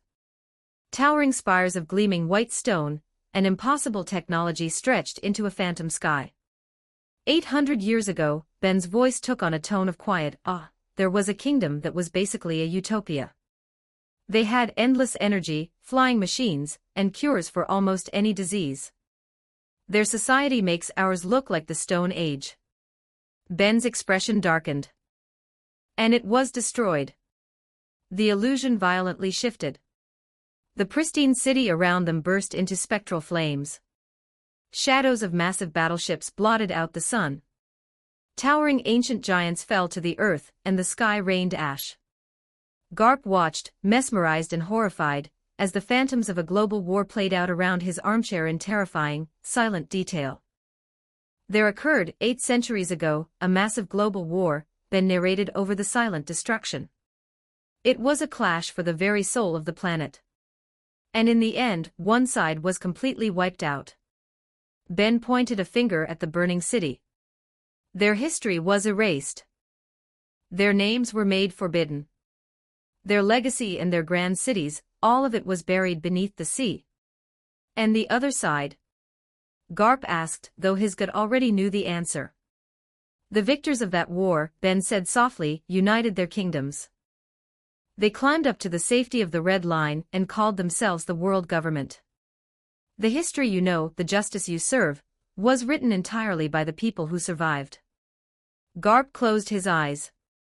The headache he had felt earlier was returning, but it was accompanied by a deep ache in his heart. The organization he had bled for, the uniform he wore with such pride, was born from the ashes of a magnificent civilization that it had systematically eradicated. When that ancient kingdom was destroyed, the world didn't just flood by accident, Ben explained, bringing the conversation back to the oceans. That much water doesn't just appear out of nowhere. It was deliberate. Ben leaned forward, the glow of the desk illuminating his serious features. Someone used weapons so powerful they cracked the earth and forced the oceans to rise, drowning entire continents. You know them from the classified marine files. Garp's eyes snapped open. The ancient weapons. Poseidon. Uranus, Ben listed them off, his voice like tolling bells. These instruments of destruction continue to exist. You know this. The world government fears them falling into the hands of pirates. But what they fear more is not having them for themselves. Garp frowned. The government prohibits research into ancient weapons to protect the world. That is their stated mandate. A beautiful lie, Ben scoffed, a rare flash of genuine anger in his eyes. Tell me, Garp-san. Do you respect Dr. Garp blinked, surprised by the pivot. Vegapunk. Of course. The man is a genius. His inventions save marine lives every day. He is a man of science, not malice. He is, Ben agreed. But science requires funding. And the world government is currently funding Vegapunk's greatest project, the creation of the Mother Flame. An endless power source. An endless power source would revolutionize the world, Garp argued defensively. It could stop resource wars.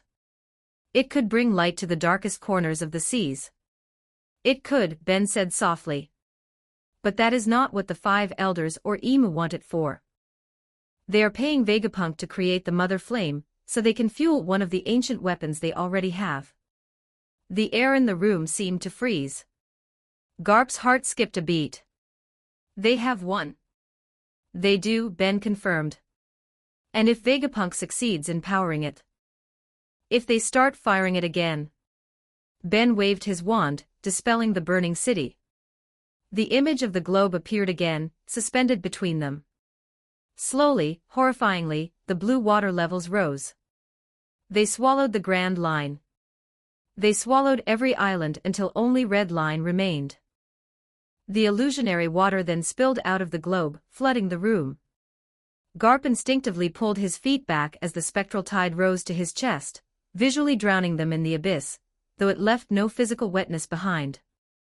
The remaining land will eventually vanish beneath the sea, Ben stated, a grim prophecy delivered with absolute certainty through the illusionary water.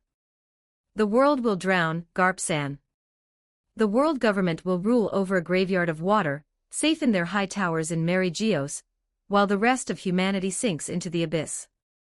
He allowed the truth to settle. The silence stretched for a full minute, the only movement the gentle swirling of the magical currents around them. Garp stared at the holographic water. The image of innocent people, of the citizens of Water 7, of Fusha Village, of his own subordinates drowning in a catastrophic, man-made flood flashed through his mind. His jaw clenched so tightly it threatened to crack his teeth. Garp finally asked, his voice trembling with a mixture of rage and despair. Why erase the past? Why drown the world? What are they so afraid of? For 800 years, pirates have been labeled enemies of order, Ben said, dissolving the watery illusion entirely. The familiar walls of the laboratory snapped back into reality. Rebels have been branded criminals. Entire bloodlines have been feared and hunted to extinction. But history is rarely so simple as good Marines and evil pirates. In that ancient war, there was a man who stood at the center of it all, Ben revealed. A figure remembered only in myths and forbidden stones. A man who tried to do the impossible. A man who attempted to unite the world. Garp listened, entirely captivated by the tale. His name was, Ben said, Joy Boy. Garp had never heard the name. It sounded ridiculous, like a character from a children's fairy tale. But the gravity in Ben's voice suggested this man was anything but a myth. He was the world's first pirate, Ben continued. He sailed the seas with absolute freedom. He made promises to kingdoms. He gathered allies across the races: humans, fishmen, minks, giants. He failed in his mission.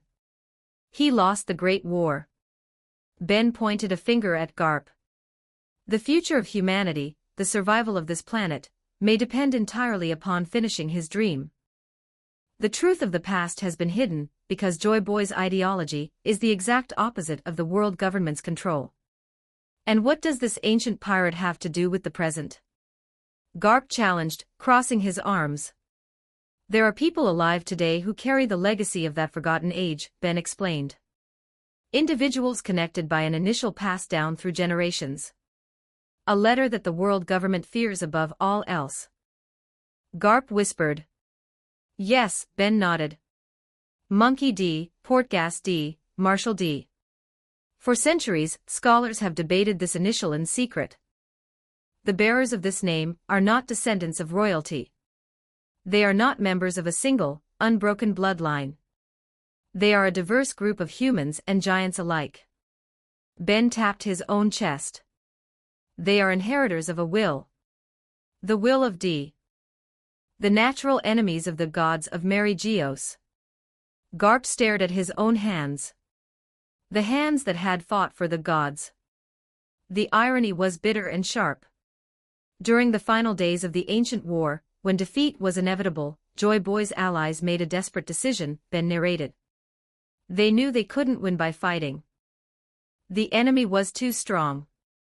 They wrote their history and their promises onto indestructible stones and scattered them across the globe. The poneglyphs, Garp realized. Exactly, Ben smiled slightly. Those stones aren't just history books, Garp-san. They are instructions.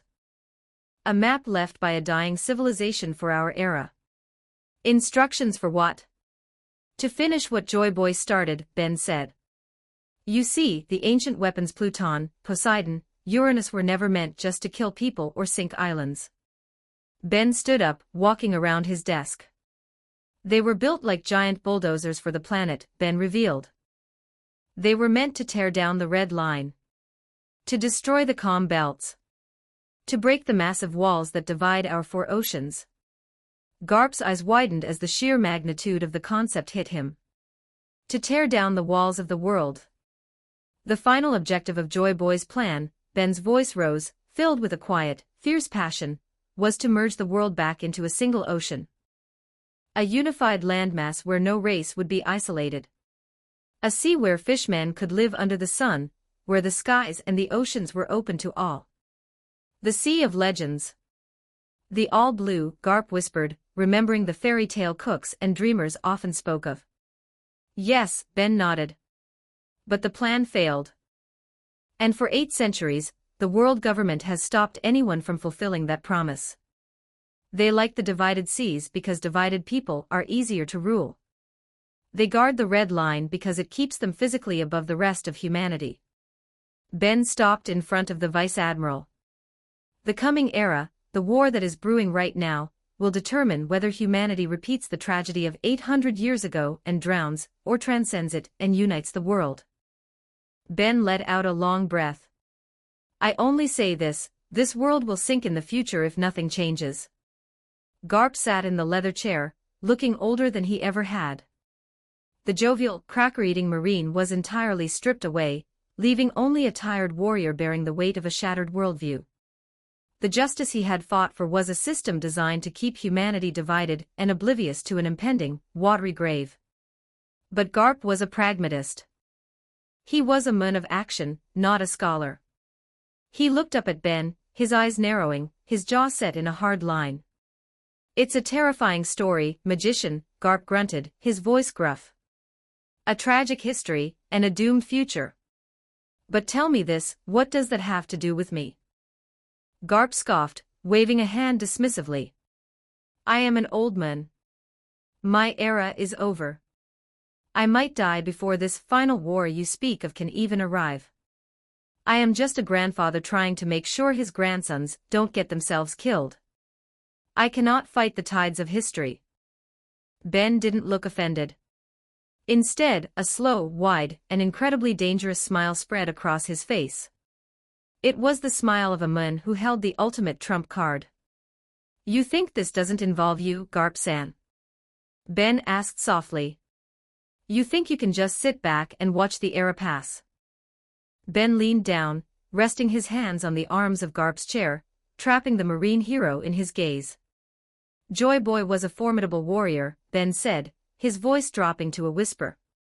He possessed immense hockey, yes. But he also ate a devil fruit. Garp frowned. A devil fruit. Many pirates have devil fruits. Not this one, Ben shook his head. This fruit was special. It was a mythical zoan. A fruit which bore the name of a god. Ben paused, locking eyes with Garp. The sun god, Nika. Garp froze. The name hit his ears like a physical blow, triggering a cascade of buried memories. He frowned, rubbing his temples as the memories clawed their way to the surface. He had heard that term before. Not in official Marine briefings. Not from Sengoku. He had heard it decades ago. In the dark, filthy holds of slave ships. In the blood-stained auction houses of the Sabaody archipelago. Whenever he, as a young, idealistic Marine, had tried to ease the suffering of the slaves owned by the celestial dragons, he had heard them whispering in the dark. They weren't praying to the world government. They were praying to a myth. The warrior of liberation, an old, beaten slave had whispered to a young Garp. He brings the dawn. He fights with a smile. The sun god, Nika, he will come for us. Garp looked up at Ben, his eyes wide with realization. The slaves, the oppressed, they prayed to him. They asked God Nika to liberate them. They still do, Ben confirmed. The legend survived the 800 years, passed down through whispers and prayers in the darkest corners of the world. The warrior of liberation who fights bringing smiles to the faces of those who suffer. So, Garp asks. Where is this devil fruit now? Ben smiled. It wasn't a malicious smile, but a triumphant one. You see, Garp-san, Ben explained, Zoan devil fruits are unique. They have a will of their own. And that is especially true for a god-level mythical Zoan. The world government has been desperately searching for the Nika fruit for 800 years. Ben stood up, walking toward the door of the laboratory. They sent CP agents. They scoured the seas. But they could never find it. Or more accurately, they could never keep it, Ben chuckled softly. Because the fruit itself has been escaping their clutches since the Void Century. It evaded them, waiting for the right time. Waiting for the right inheritor of the will of D. 12 years ago, Ben said, his hand resting on the door handle. The world government finally managed to secure it. They placed it under heavy guard on a CP-9 transport ship. But a certain pirate intercepted that ship and stole it. And right now, Ben turned back, his blue eyes piercing through the silence of the room. The fruit has chosen its master. The bearer of the sun god Nika, the new Joy Boy, the man who will turn this world upside down and finish the war of the Void Century. Is a new rookie named Monkey D. Chapter 126, Water 7 3267 words, is a new rookie named Monkey D. Garp's roar was so loud, so violently explosive, that every single glass beaker, test tube, and graduated cylinder in Ben's laboratory shattered simultaneously. The sheer acoustic force of the Vice Admiral's disbelief rattled the reinforced steel walls, and sent a shockwave vibrating through the floorboards. Ben winced, physically recoiling and pressing both hands over his ears. His eardrums rang with a high-pitched whine. Ouch, Ben groaned, shaking his head to clear the ringing. Calm down, Garp-san. I don't have regrowing eardrums yet. Calm down. Calm down. Garp leaped out of the plush leather armchair, completely ignoring the infinite pouch of rice crackers that spilled onto the floor. He slammed his massive hands onto the mahogany desk, leaning his scarred face inches from Ben's. Do you have any idea what you are saying? You're spouting nonsense, magician. Luffy didn't eat a god fruit. He ate the Gomu Gomu no Mi. The rubber fruit. He's a rubberman. He bounces and stretches. Ben didn't flinch. He calmly waved his hand, cast a silent reparo to fix the shattered glassware around the room, and looked the marine hero dead in the eye. That is what it says in the new Devil Fruit Encyclopedia, Ben corrected smoothly. The revised edition. The one heavily curated, censored, and distributed by the world government. The old, original texts. They don't have a rubber fruit listed anywhere in their pages. Garp's jaw slacked. He stared at Ben, a distinctly dumb, blank expression washing over his normally intense features. He blinked once. The fruit Luffy ate. Garp stammered, the gears in his head grinding as he tried to process the lie that had been staring him in the face for a decade. It's true, original name, Ben stated, his voice carrying the weight of ancient history, is the mythical Zoan, Hito no Mi, model, sun god Nika. Garp collapsed back into his armchair. The leather groaned in protest. A mythical Zoan. Garp whispered, staring blankly at the ceiling. Not a paramecia. Exactly, Ben nodded, leaning back in his own chair. And for Luffy to truly wield the power of that god, he has to awaken the fruit. Once he does, it is said to be the most ridiculous power in the world. Whatever he imagines, whatever he wants to do, his body and the world around him will bend to allow it. He fights with complete, unadulterated freedom. The very embodiment of Joy Boy's will. Garp didn't know what to say. He looked at his hands, calloused and scarred from decades of enforcing the world government's rigid order. His own grandson possessed the power to shatter that order completely. It was a good thing, Ben said quietly, his tone turning dark and serious, that Luffy didn't listen to you, Garp-san. It is a very, very good thing he never became a Marine. Garp frowned, his eyes snapping to Ben. What do you mean? If he was a Marine, I could have protected him. He would have been safe. Protected him from whom? Ben challenged. From pirates. From the world government. Absolutely not. If Luffy had joined the Navy, the moment he showed promise, the moment he started stretching and using his powers in the upper ranks, the 5 elders would have noticed. They would have realized the fruit they had hunted for 800 years was sitting in their own barracks.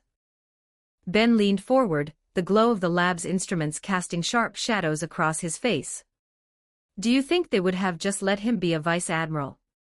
He would have been assigned a special, highly classified mission. He would have gone missing. And death, Garp-san, would have been the absolute least of your worries. Garp swallowed hard. The lump in his throat felt like a cannonball. You know what they do to things they can't control, Ben continued mercilessly. If they killed him, the Nika fruit would just reincarnate somewhere else in the world, slipping through their fingers once again. They couldn't allow that. They would have captured your grandson. They would have placed him in an eternal, frozen cell deep beneath Mary Geos.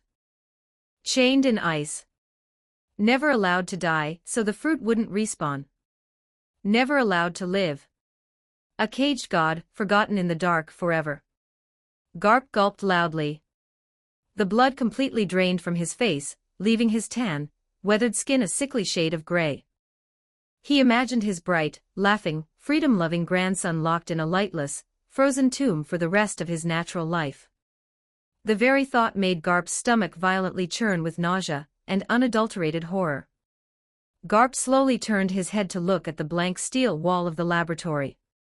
His entire worldview, the foundation of his life's work, had been systematically dismantled and pulverized over the last hour.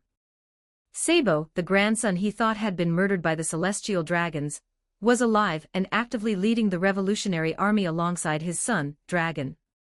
Ace, the son of Roger whom he had sworn to protect, was currently hunting down Marshal D. Teach, the inheritor of Rox D, Zebek's terrifying will. And Luffy, his goofy, meat-obsessed little Luffy, was the destined enemy of the gods, the bearer of the sun god's fruit, the man the world government feared above all else. Garp rubbed his face with both hands, letting out a long, shuddering, incredibly weary sigh. Garp groaned, his voice cracking with the weight of it all. I am too old for this. The room descended into a heavy silence. The hum of the Mary's arc reactor vibrated gently beneath their feet. After a long while, Garp lowered his hands. His eyes, though tired, were sharp again. The marine hero looked at the magician, who had orchestrated this entire revelation. You didn't bring me in here and tell me all of this just to give an old man a heart attack, Garp said flatly. You told me the secrets of the world. You bound me to an unbreakable vow. Tell me what you want from me. Ben smiled. It was a bright, eager smile that didn't match the heavy conversation they just had. I want you to train us, Ben said simply. I want you to train me, Luffy, Ace, and the rest of the crew. Garp blinked. Then he scowled. Train you? Are you out of your mind? I am an active vice admiral of the Navy. I can't just abandon my post to run a boot camp for the most wanted rookie crew on the seas. If Sengoku finds out what is happening, he will be furious. He'll burst a blood vessel.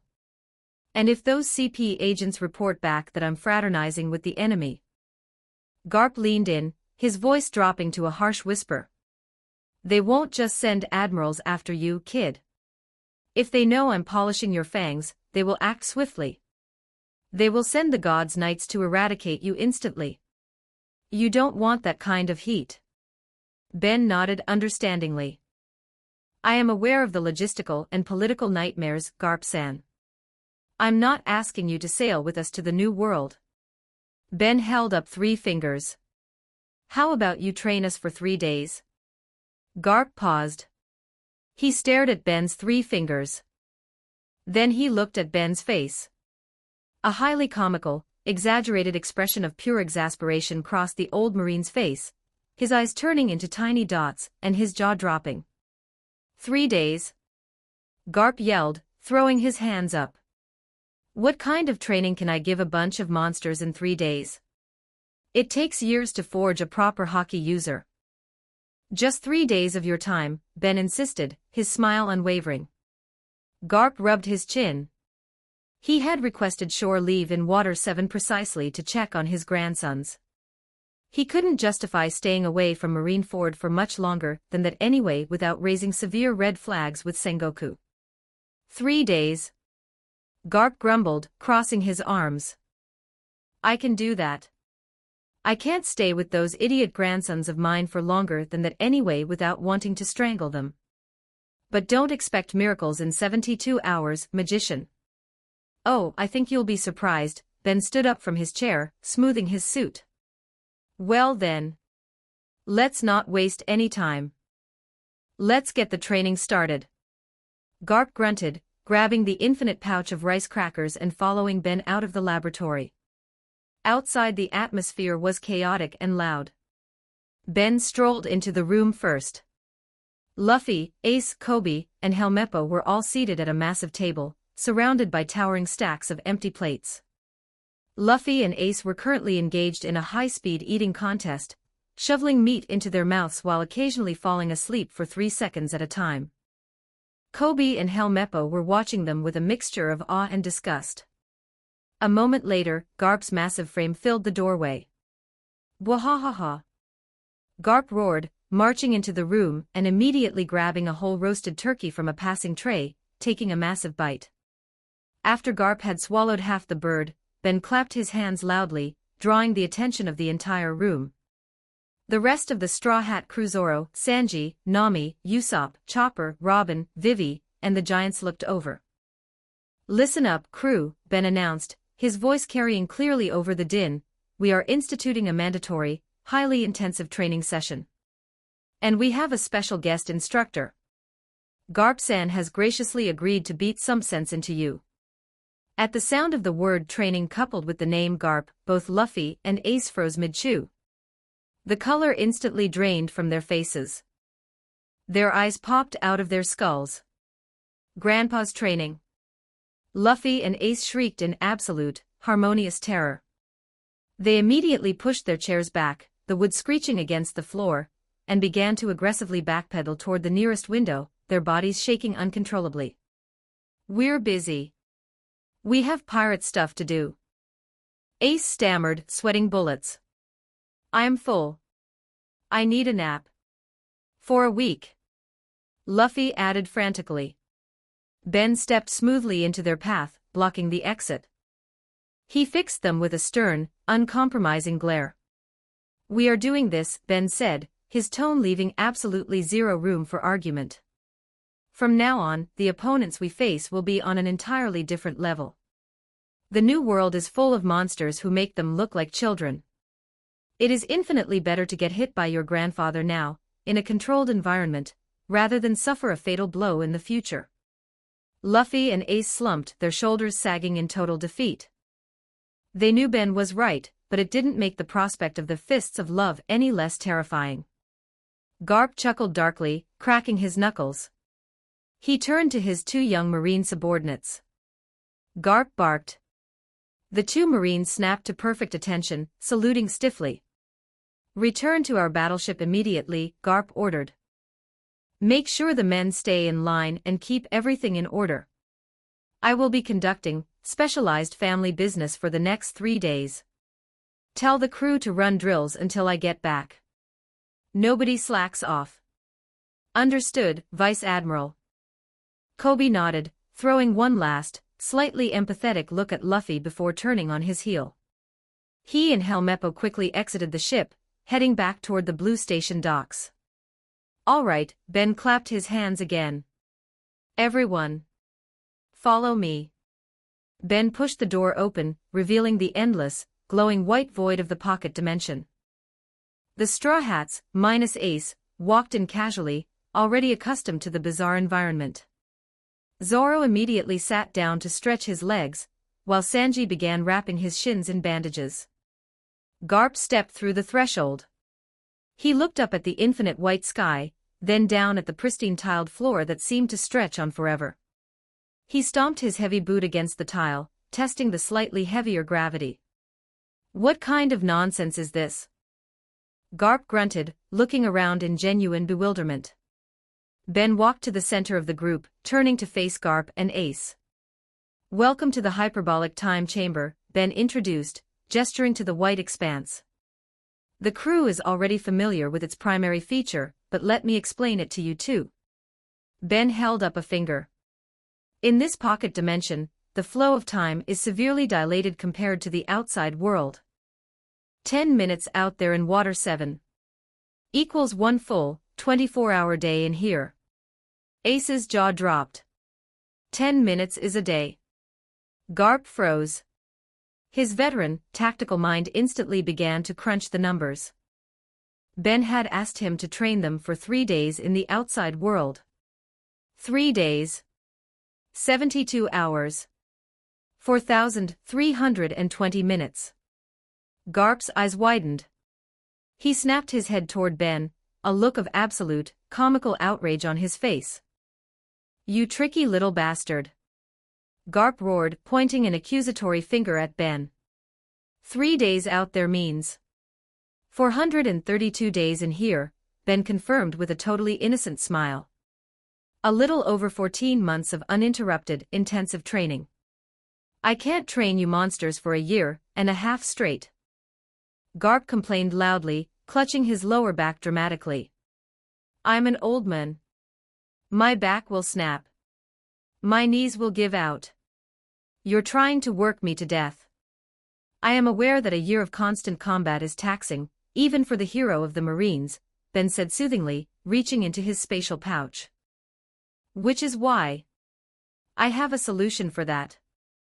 Flashback, 2 days ago the god Enel, who had served his purpose as the ultimate lightning battery sparring partner, was currently chained to the floor, unconscious and battered. Beside him lay the unconscious form of Funkfried, Spandam's elephant sword, which Robin had kindly procured during the Eni's lobby raid. Then Ben performed the ritual and extracted both fruits. System notification, devil fruit object detected, Zozo no Mi elephant. Absorb for template roll. Absorb the fruit, Ben commanded mentally. Absorption complete. Points accumulated. Initiating template roll. A massive, glowing roulette wheel materialized in Ben's mind. It spun rapidly, flashing past hundreds of silhouettes from across the multiverse. Finally, it slowed, ticking past a man in green armor, a boy with a glowing sword, and stopping dead on a figure shrouded in a dark purple, hooded cloak. Template acquired, Medea of Colchis, Greek mythology abilities unlocked, Hecate's divine magic, Age of Gods sorcery, Master alchemy, conceptual severing. Ben's eyes snapped open in the real world. A surge of ancient, suffocatingly dense magical energy flooded his veins. The magic of Dumbledore was potent and versatile, but the magic of Medea, this was from the literal Age of Gods. It was raw, conceptual, and overwhelmingly powerful. A twisted, obsidian ritual dagger materialized in Ben's right hand. It pulsed with the chaotic, iridescent light of ancient witchcraft. Artifact created, Blade of Severance, an ancient anti-magic weapon born of Medea's mythological betrayal. A blade that deals no physical damage, but conceptually severs any spiritual contract, curse, or magical connection it touches. Ben looked at the dagger. He looked at Enel. Well, Ben smirked. That makes things infinitely easier. Ben held the newly formed Goro Goro no Mi in his hand. He looked down at Enel. The moon was alive, but he was just a moon now. Ben operat instantly to the shores of Upper Yard in Skypea, dumping the unconscious, powerless Enel on a cloud bank, and vanishing before anyone noticed. He then pulled out a small, golden coin, the paired port key he had created for Sabo. Ben materialized in the war room of the Revolutionary Army in Baltigo. Sabo, looking up from a map, nearly jumped out of his skin. Sabo gasped. What are you doing here? Special delivery, Ben tossed the swirling yellow fruit to the Revolutionary Chief of Staff. It's the Goro Goro no Mi. One of the fastest Logia in the world. The revolution could use some lightning. Sabo caught the fruit, staring at it in shock. Before he could even formulate a thank you, Ben smiled, tapped his wand, and operat back to the time chamber. For the next 2 weeks of chamber time, Ben isolated himself. He combined Medea's legendary master alchemy skill, capable of brewing potions that defied reality, with Dumbledore's masterful potion making. He boiled rare herbs, catalyzed magical energies, and manipulated the very essence of time within the beakers. End of flashback. Ben pulled his hand out of his spatial pouch. He held up a small, crystal vial filled with a luminescent, golden liquid that seemed to swirl and dance with its own internal light. I brewed this using ancient alchemy, Ben said, handing the vial to Garp. Drink it, Garp-san. Garp held the small vial between his massive fingers. He looked at the glowing liquid skeptically. He sniffed it. It smelled faintly of ozone and old parchment. A magic potion to fix my back. Garp snorted. He shrugged his broad shoulders. I've drank worse things on a dare from Sengoku. Garp popped the cork and tossed the liquid back in one gulp. For 3 seconds, nothing happened. Then, Garp dropped the empty vial. It shattered on the white tiles. Garp grasped his chest, his eyes widening. A terrifying, audible thrumming sound began to emanate from his body, like a massive engine revving up to maximum RPM. Grandpa. Ace stepped forward, alarmed. Stay back, Ben warned, raising an arm. The physical transformation was rapid and shocking. The stark white hair and beard covering Garp's head began to darken, the gray washing away until it was replaced by a thick, unruly mane of pitch-black hair. The deep, heavy wrinkles etched into his face smoothed out, leaving only the rugged, battle-hardened scars of his youth. But it was his musculature that was truly terrifying. His chest expanded, threatening to rip his marine suit coat to shreds. The muscles in his arms and legs bulged to absurd, superhuman proportions, dense with a power that hadn't been seen since the era of GOLD. Garp stopped clutching his chest. He stood up straight. He didn't look like an old man complaining about his knees anymore. He looked like the demon of the Marines. The man who had destroyed mountains for target practice. The hero of God Valley in his absolute, undeniable prime. Garp looked down at his hands. He flexed his fingers. The air around his fists literally distorted, warping under the sheer, unadulterated physical density of his grip. He let out a low, booming chuckle. The sound was deeper, more resonant, lacking any of the raspiness of his older age.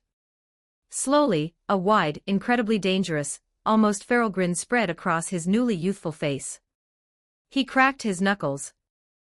The sound echoed through the endless white void like cannon fire. Thrum. Without warning, an overwhelming, suffocating tidal wave of Conqueror's hockey exploded from his body. It was black and red, tearing up the white tiles around his feet, pressing down on the straw hats with the gravity of a dying star. Usopp and Chopper instantly collapsed to their knees, gasping for air.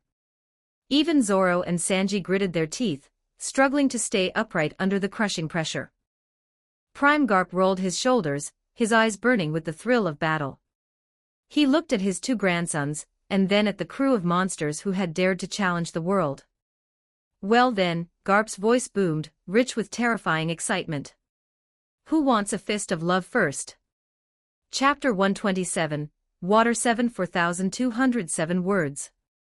The time chamber, the white void, the endless white expanse of the hyperbolic time chamber felt completely different now. Just moments ago, it had been a quiet, sterile pocket dimension where time stood still. Now the very atmosphere was suffocating, thick with a pressure so dense it felt like trying to breathe underwater. Vice Admiral Monkey D. Garp stood in the center of the void. He was no longer the gray-haired, complaining grandfather with bad knees. Thanks to Ben's Age of Gods alchemy, the elixir of restoration had rolled back the clock. His hair was jet black. His muscles bulged against the seams of his marine suit, dense as bedrock and radiating an overwhelming, monstrous heat. This was the hero of the Marines. The demon of God Valley. The man who had cornered GOLD, Prime Garp. He rolled his broad shoulders, his joints popping like cannon fire. A feral, impossibly wide grin stretched across his unlined face. "Well then," Garp's voice boomed, rich, deep, and vibrating with terrifying excitement. "Who wants a fist of love first?" For the pirates known as the Straw Hat Say crew that had just declared war on the world government and annihilated CP9, the natural reaction to a challenge was usually to charge forward. But not Luffy. And not Ace. In perfect, horrified synchronization, the two brothers instinctively took a step backward. Their eyes were wide, completely devoid of their usual battle-crazed bravado. Their pupils were dilated. In that fraction of a second, they weren't the 500 million berry captain, or the 2nd Division commander of Whitebeard. They were 7-year-old boys again, staring into the abyss of a jungle filled with tigers, bottomless ravines, and the terrifying silhouette of a man tying them to balloons. The PTSD was real. It was visceral. It was hardwired into their DNA. Garp watched them retreat. His wide grin morphed into a dark, mocking sneer. Garp tilted his head, his eyes flashing red under the brim of his invisible aura. Taking a step back. "What happened to all that big talk in the cafeteria? You want to become great pirates, right? You want to rule the seas. Then get ready to fight a real marine, you soft little brats."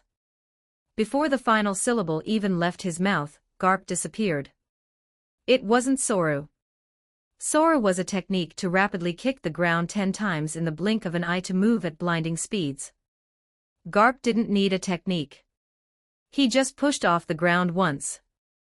The white tiles beneath his boots instantly vaporized, a crater appearing purely from the kinetic force of his launch. Luffy and Ace's observation hockey screamed in their minds, but their bodies simply couldn't keep up with the physical reality of a prime legend. Garp materialized directly in front of them. He extended both of his massive, calloused hands. His left hand clamped onto Luffy's entire face, his thick fingers wrapping around the rubber boy's skull. His right hand mirrored the motion, completely engulfing Ace's face. "Rule number 1 of the sea," Garp roared. "Never take your eyes off the enemy." He pivoted on his heel, his torso twisting with the torque of a hurricane. He used the momentum to hurl both brothers in completely opposite directions. Luffy and Ace were launched like artillery shells. They flew through the air so fast they created Mach cones. Luffy skipped across the white tiles like a skipping stone, bouncing violently before embedding himself face-first into the impenetrable floor. Ace crashed into the ground 100 meters away. Zoro's eyes snapped wide open. He didn't hesitate. He grabbed his bandana from his arm, tying it tightly around his head. Sandai Katatsu and Yubashiri flashed into his hands, and Wado Ikemanji found its place between his teeth. "This old man is no joke," Zoro growled around his blade, his demonic aura flaring to life. Sanji lit a cigarette, but he bit down on the filter so hard he nearly bit it in half. "He's too fast. We can't let him single anyone out." His right leg burst into the white-hot flames of Diable Jam. Behind them, 4 imposing figures stood ready. Dory, Broggy, Kashii, and Oimo drew their weapons. They were still in their shrunken, human-sized forms from the ship ride. "I can restore your true size," Ben offered, raising his hand. "No need, magician." Dory laughed, gripping his URU metal sword with both hands. "If we fight a human with the bodies of mountains, we will rely only on our raw physical strength." "Geba Bababa. He speaks the truth," Broggy added, hefting his axe. "We are here to forge our haki in the fires of a true warrior. A smaller target means we must be sharper." Their haki was foundational basic armament to coat their weapons and rudimentary observation to track prey. But staring down a human who radiated this much power made their blood boil with the absolute desire to grow stronger. Ben stood back, watching the scene unfold with a calm, analytical eye. He adjusted his glasses and took a few steps forward, raising his voice so it carried across the vast white space. "Garp-san." Ben called out. Garp turned his head, cracking his knuckles. "What is it, magician?" You want to surrender your crew? Hardly, Ben smiled smoothly. I just wanted to lay down the ground rules for this training session. This pocket dimension is designed for one thing, breaking limits. Don't hold back. You can beat them until every bone is dust, Ben stated casually. You can beat them until they are sitting right on the doorstep of death. Don't worry about permanent damage. As long as their hearts are beating, I can revert them back to absolute full health in seconds. A terrifying silence followed that statement. The straw hats and the giants paled. Garp, however, stopped. He stared at Ben. Then, slowly, his shoulders began to shake. Bwahahaha. Garp threw his head back and laughed. It was a joyous, terrifying sound. He cracked his knuckles again, his neck bulging. The idea of beating his grandsons to a pulp without having to worry about accidentally killing them was an old man's dream come true. I like you, magician. Garp roared. All right, brats. You heard the mun. The training wheels are officially off. Jeer. A massive shadow fell over Garp. Luffy had recovered from the throw. He had bitten into his thumb, blowing a massive amount of air into his bones. His right arm expanded to the size of a giant's, casting a huge silhouette over the white void. But Luffy didn't stop there. He gritted his teeth, forcing his haki outward. The massive, ballooned fist suddenly darkened, taking on the metallic, obsidian sheen of basic armament haki. Gomu Gomu no. Elephant gun. Luffy swung the colossal, blackened fist downward, aiming to crush his grandfather flat against the tiles. The air pressure alone forced Sanji and Zoro to brace themselves. Garp didn't dodge. He didn't even look up until the fist was inches from his face. He simply pulled his right arm back. His fist didn't turn black. It didn't expand. He didn't even use a name technique. He just threw a standard, old-fashioned punch straight up into the descending monolith. Kare Komum. The collision between Garp's bare, normal-sized knuckles and Luffy's hockey-coated Gear 3 fist defied all logic. A shockwave of pure, condensed force erupted from the point of impact. But the clash didn't hold.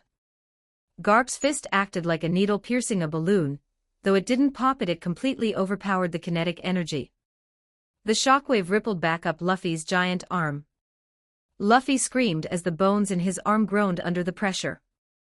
The recoil was so immense it ripped him off his feet, sending the rubber boy flying backward into the white sky like a deflating balloon, completely neutralized in a single exchange. My turn, old man. Ace was suddenly in the air, descending from the right flank. He was enraged, his body wreathed in the white-hot flames he had awakened on Banero Island. His hands were coated in armament haki. Fire fist, Ace thrust his fist forward.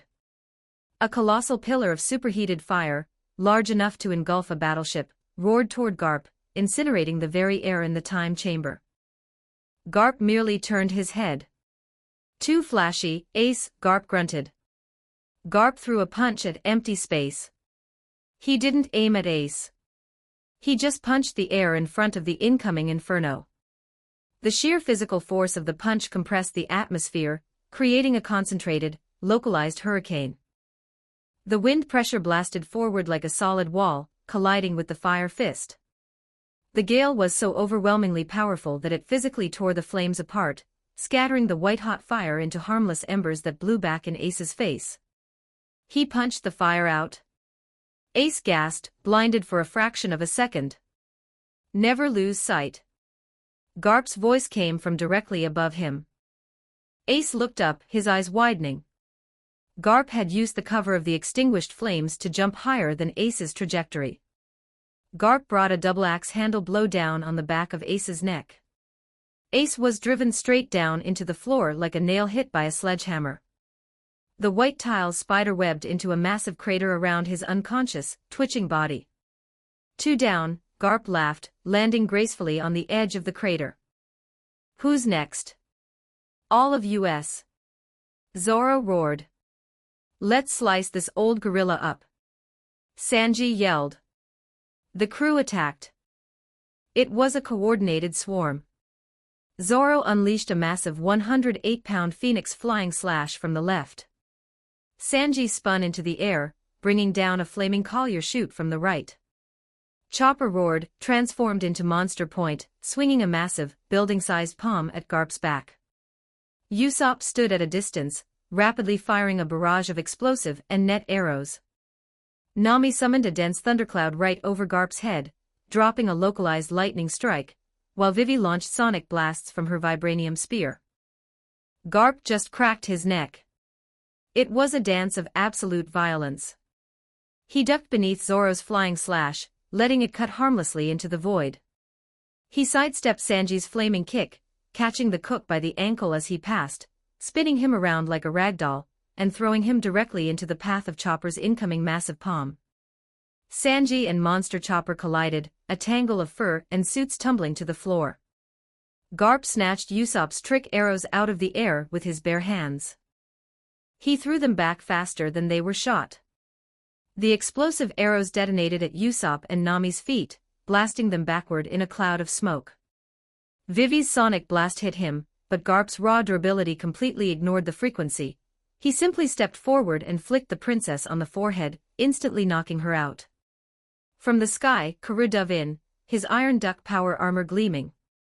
He engaged his jet boosters, unleashing a brave barrage of mini-missiles and lasers. The explosions engulfed Garp. The smoke cleared. Garp was standing there, his hockey-coated chest completely unbothered, looking at the high-tech duck in utter bewilderment. Instead of punching the bird, Garp casually reached out with blinding speed and caught Karoo mid-flight by the mechanical beak. He popped open the suit's visor with a flick of his thumb, reached into his infinite pouch, and shoved a violently red, spicy chili rice cracker into Karoo's mouth.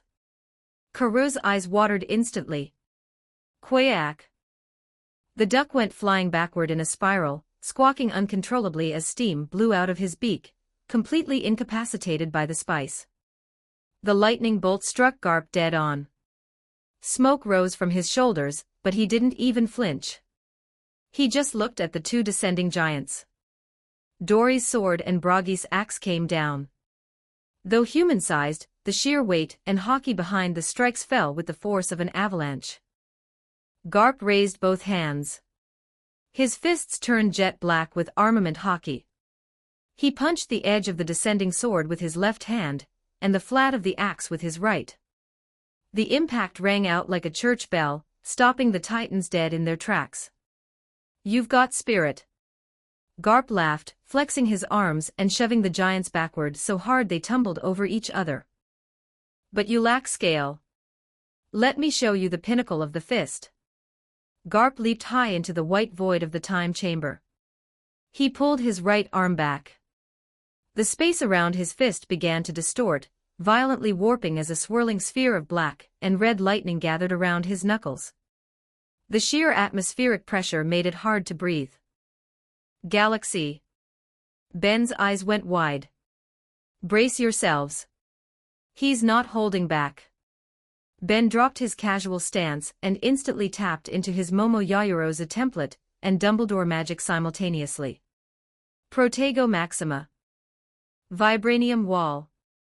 A massive, multi-layered magical dome reinforced with thick, raw vibranium plating erupted over the entire crew. Garp punched the air below him.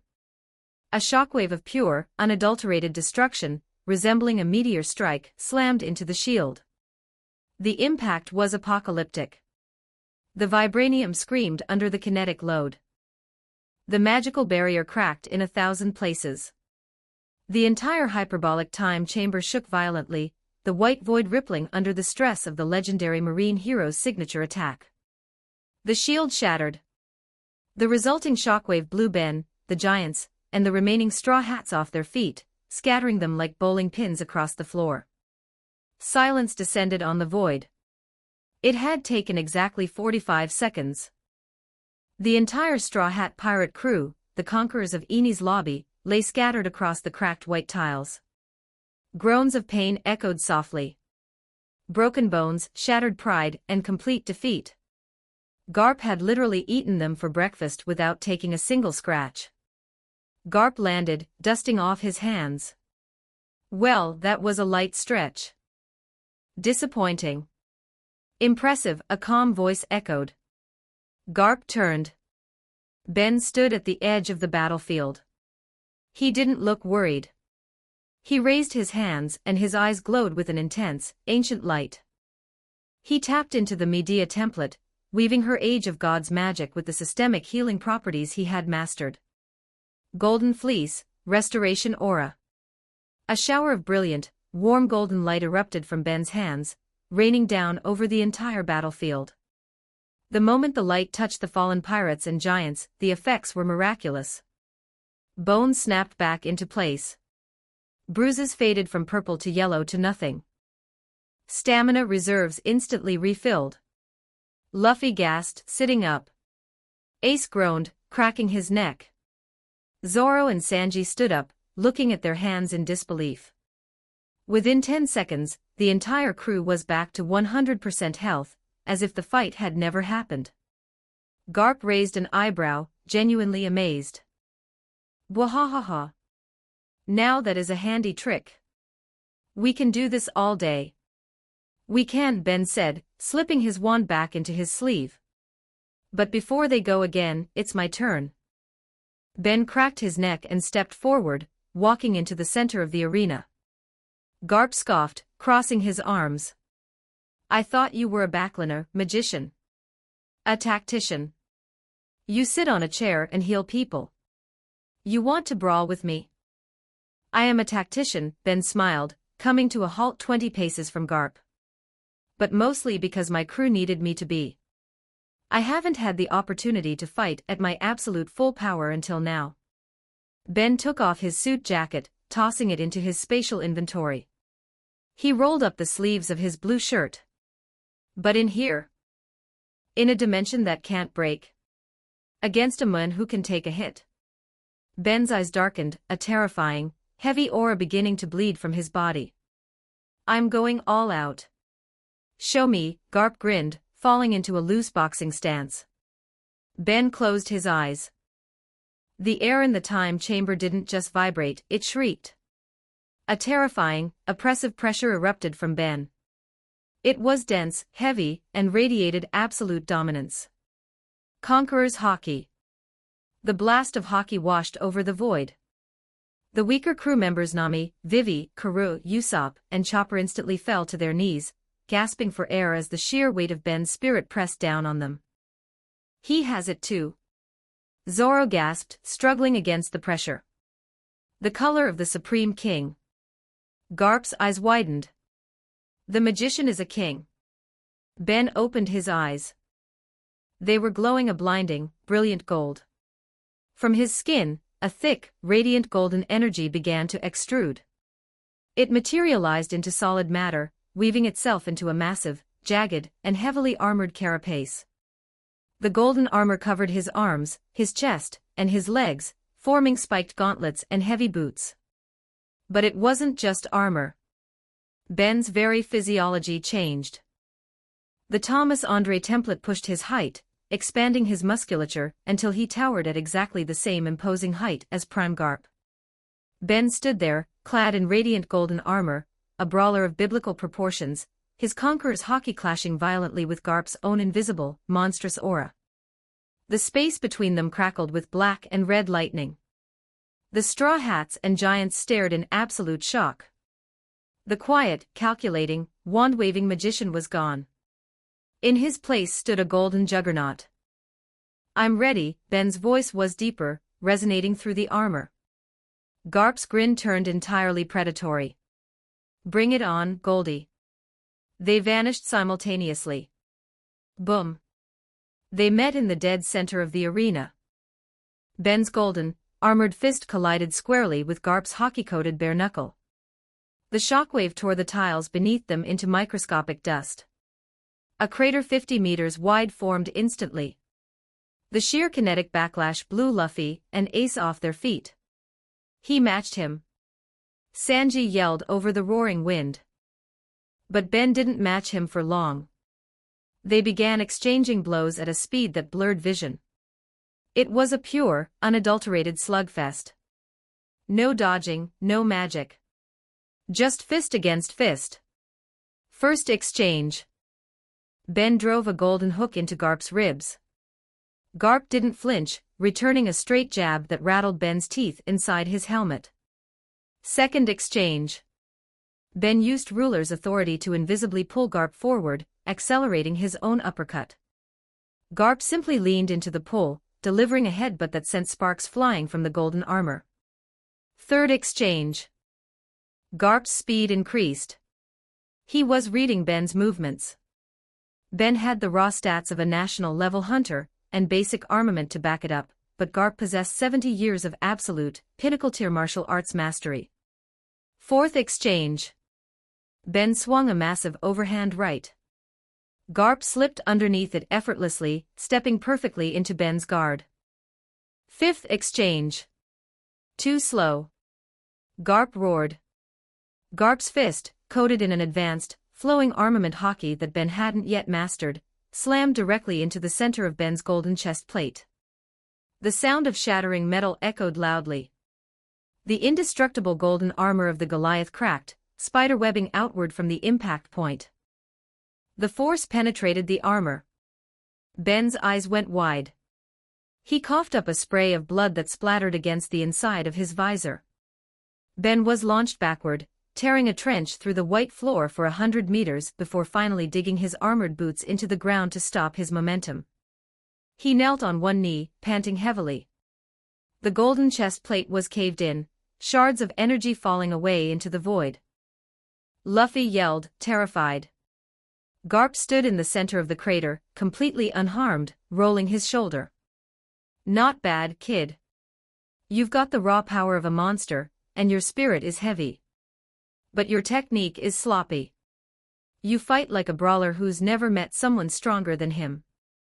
Ben wiped the blood from his chin, a slow, strained grin spreading across his face. You're right, Ben wheezed, standing up. I rely on the stats. Good to know where the ceiling is. Ben raised his hand over his broken chest. He didn't drop the armor. The golden light flashed, knitting his ribs back together and repairing the shattered armor plate instantly. Ben stood tall, back to 100%.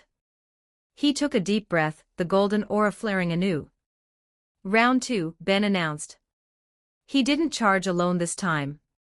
He looked over at the crew.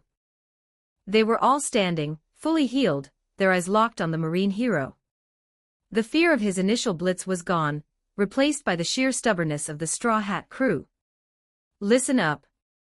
Ben roared, his voice echoing in the void. New objective. We aren't trying to beat him. The crew looked. Garp was standing in a wide, rooted stance. The goal of this training is simple. We swarm him. We coordinate. We hit him until we land one solid hit. That is the win condition. Luffy pounded his fists together. One hit. I can make him take 10. Don't get cocky. Zoro drew his swords, his eye gleaming. But one hit. We can do that. Garp laughed, beckoning them forward with his fingers. Come on, then. Make me bleed, brats. What followed was an agonizing, relentless marathon of suffering and perseverance. It was a cycle of pure violence. The Straw Hats and the Giants threw themselves at the marine hero. They coordinated attacks that would have obliterated fleets. Luffy and Ace tag-teamed him, combining Gear 3 with Fire Emperor blasts. Garp simply punched through the fire and swatted them both away. Zoro and Sanji synchronized their ultimate strikes, aiming for Garp's blind spots. Garp blocked Zoro's swords with his bare forearms and kicked Sanji out of the air simultaneously. The Giants brought down their weapons in tandem. Garp caught the Uru sword with one hand, caught the Uru axe with the other, and threw the weapons back at them, knocking them flat. Ben, using his golden armor, acted as the main tank, absorbing the brunt of Garp's devastating blows so the others could find openings. He was repeatedly battered, his armor shattered dozens of times, only to be instantly repaired by his own magic. Whenever the crew was wiped out, lying broken on the floor, Ben would cast the golden fleece, restoration aura. The golden rain would fall. Bones would knit. Lungs would fill with air. Ben would shout, coughing blood before healing himself. And they got up. And again. And again. 1 hour passed. Then 4.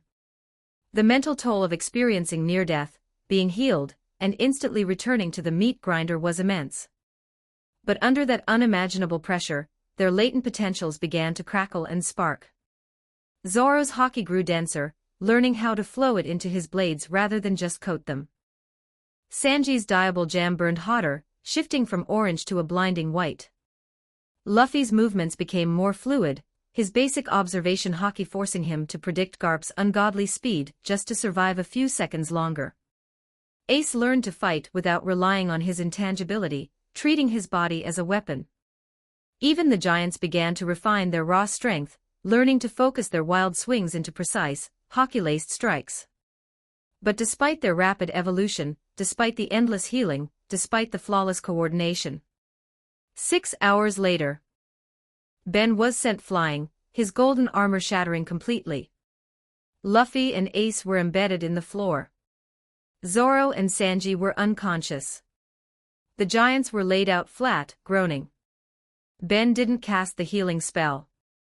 He lay on his back, staring at the white sky, his chest heaving, utterly exhausted. The mental fatigue of maintaining the magic and fighting a legend for 6 continuous hours had finally drained his reserves. He slowly lifted his head to look at the center of the battlefield. Garp stood amidst the destruction. His black suit was shredded, his tie was gone, and he was sweating lightly.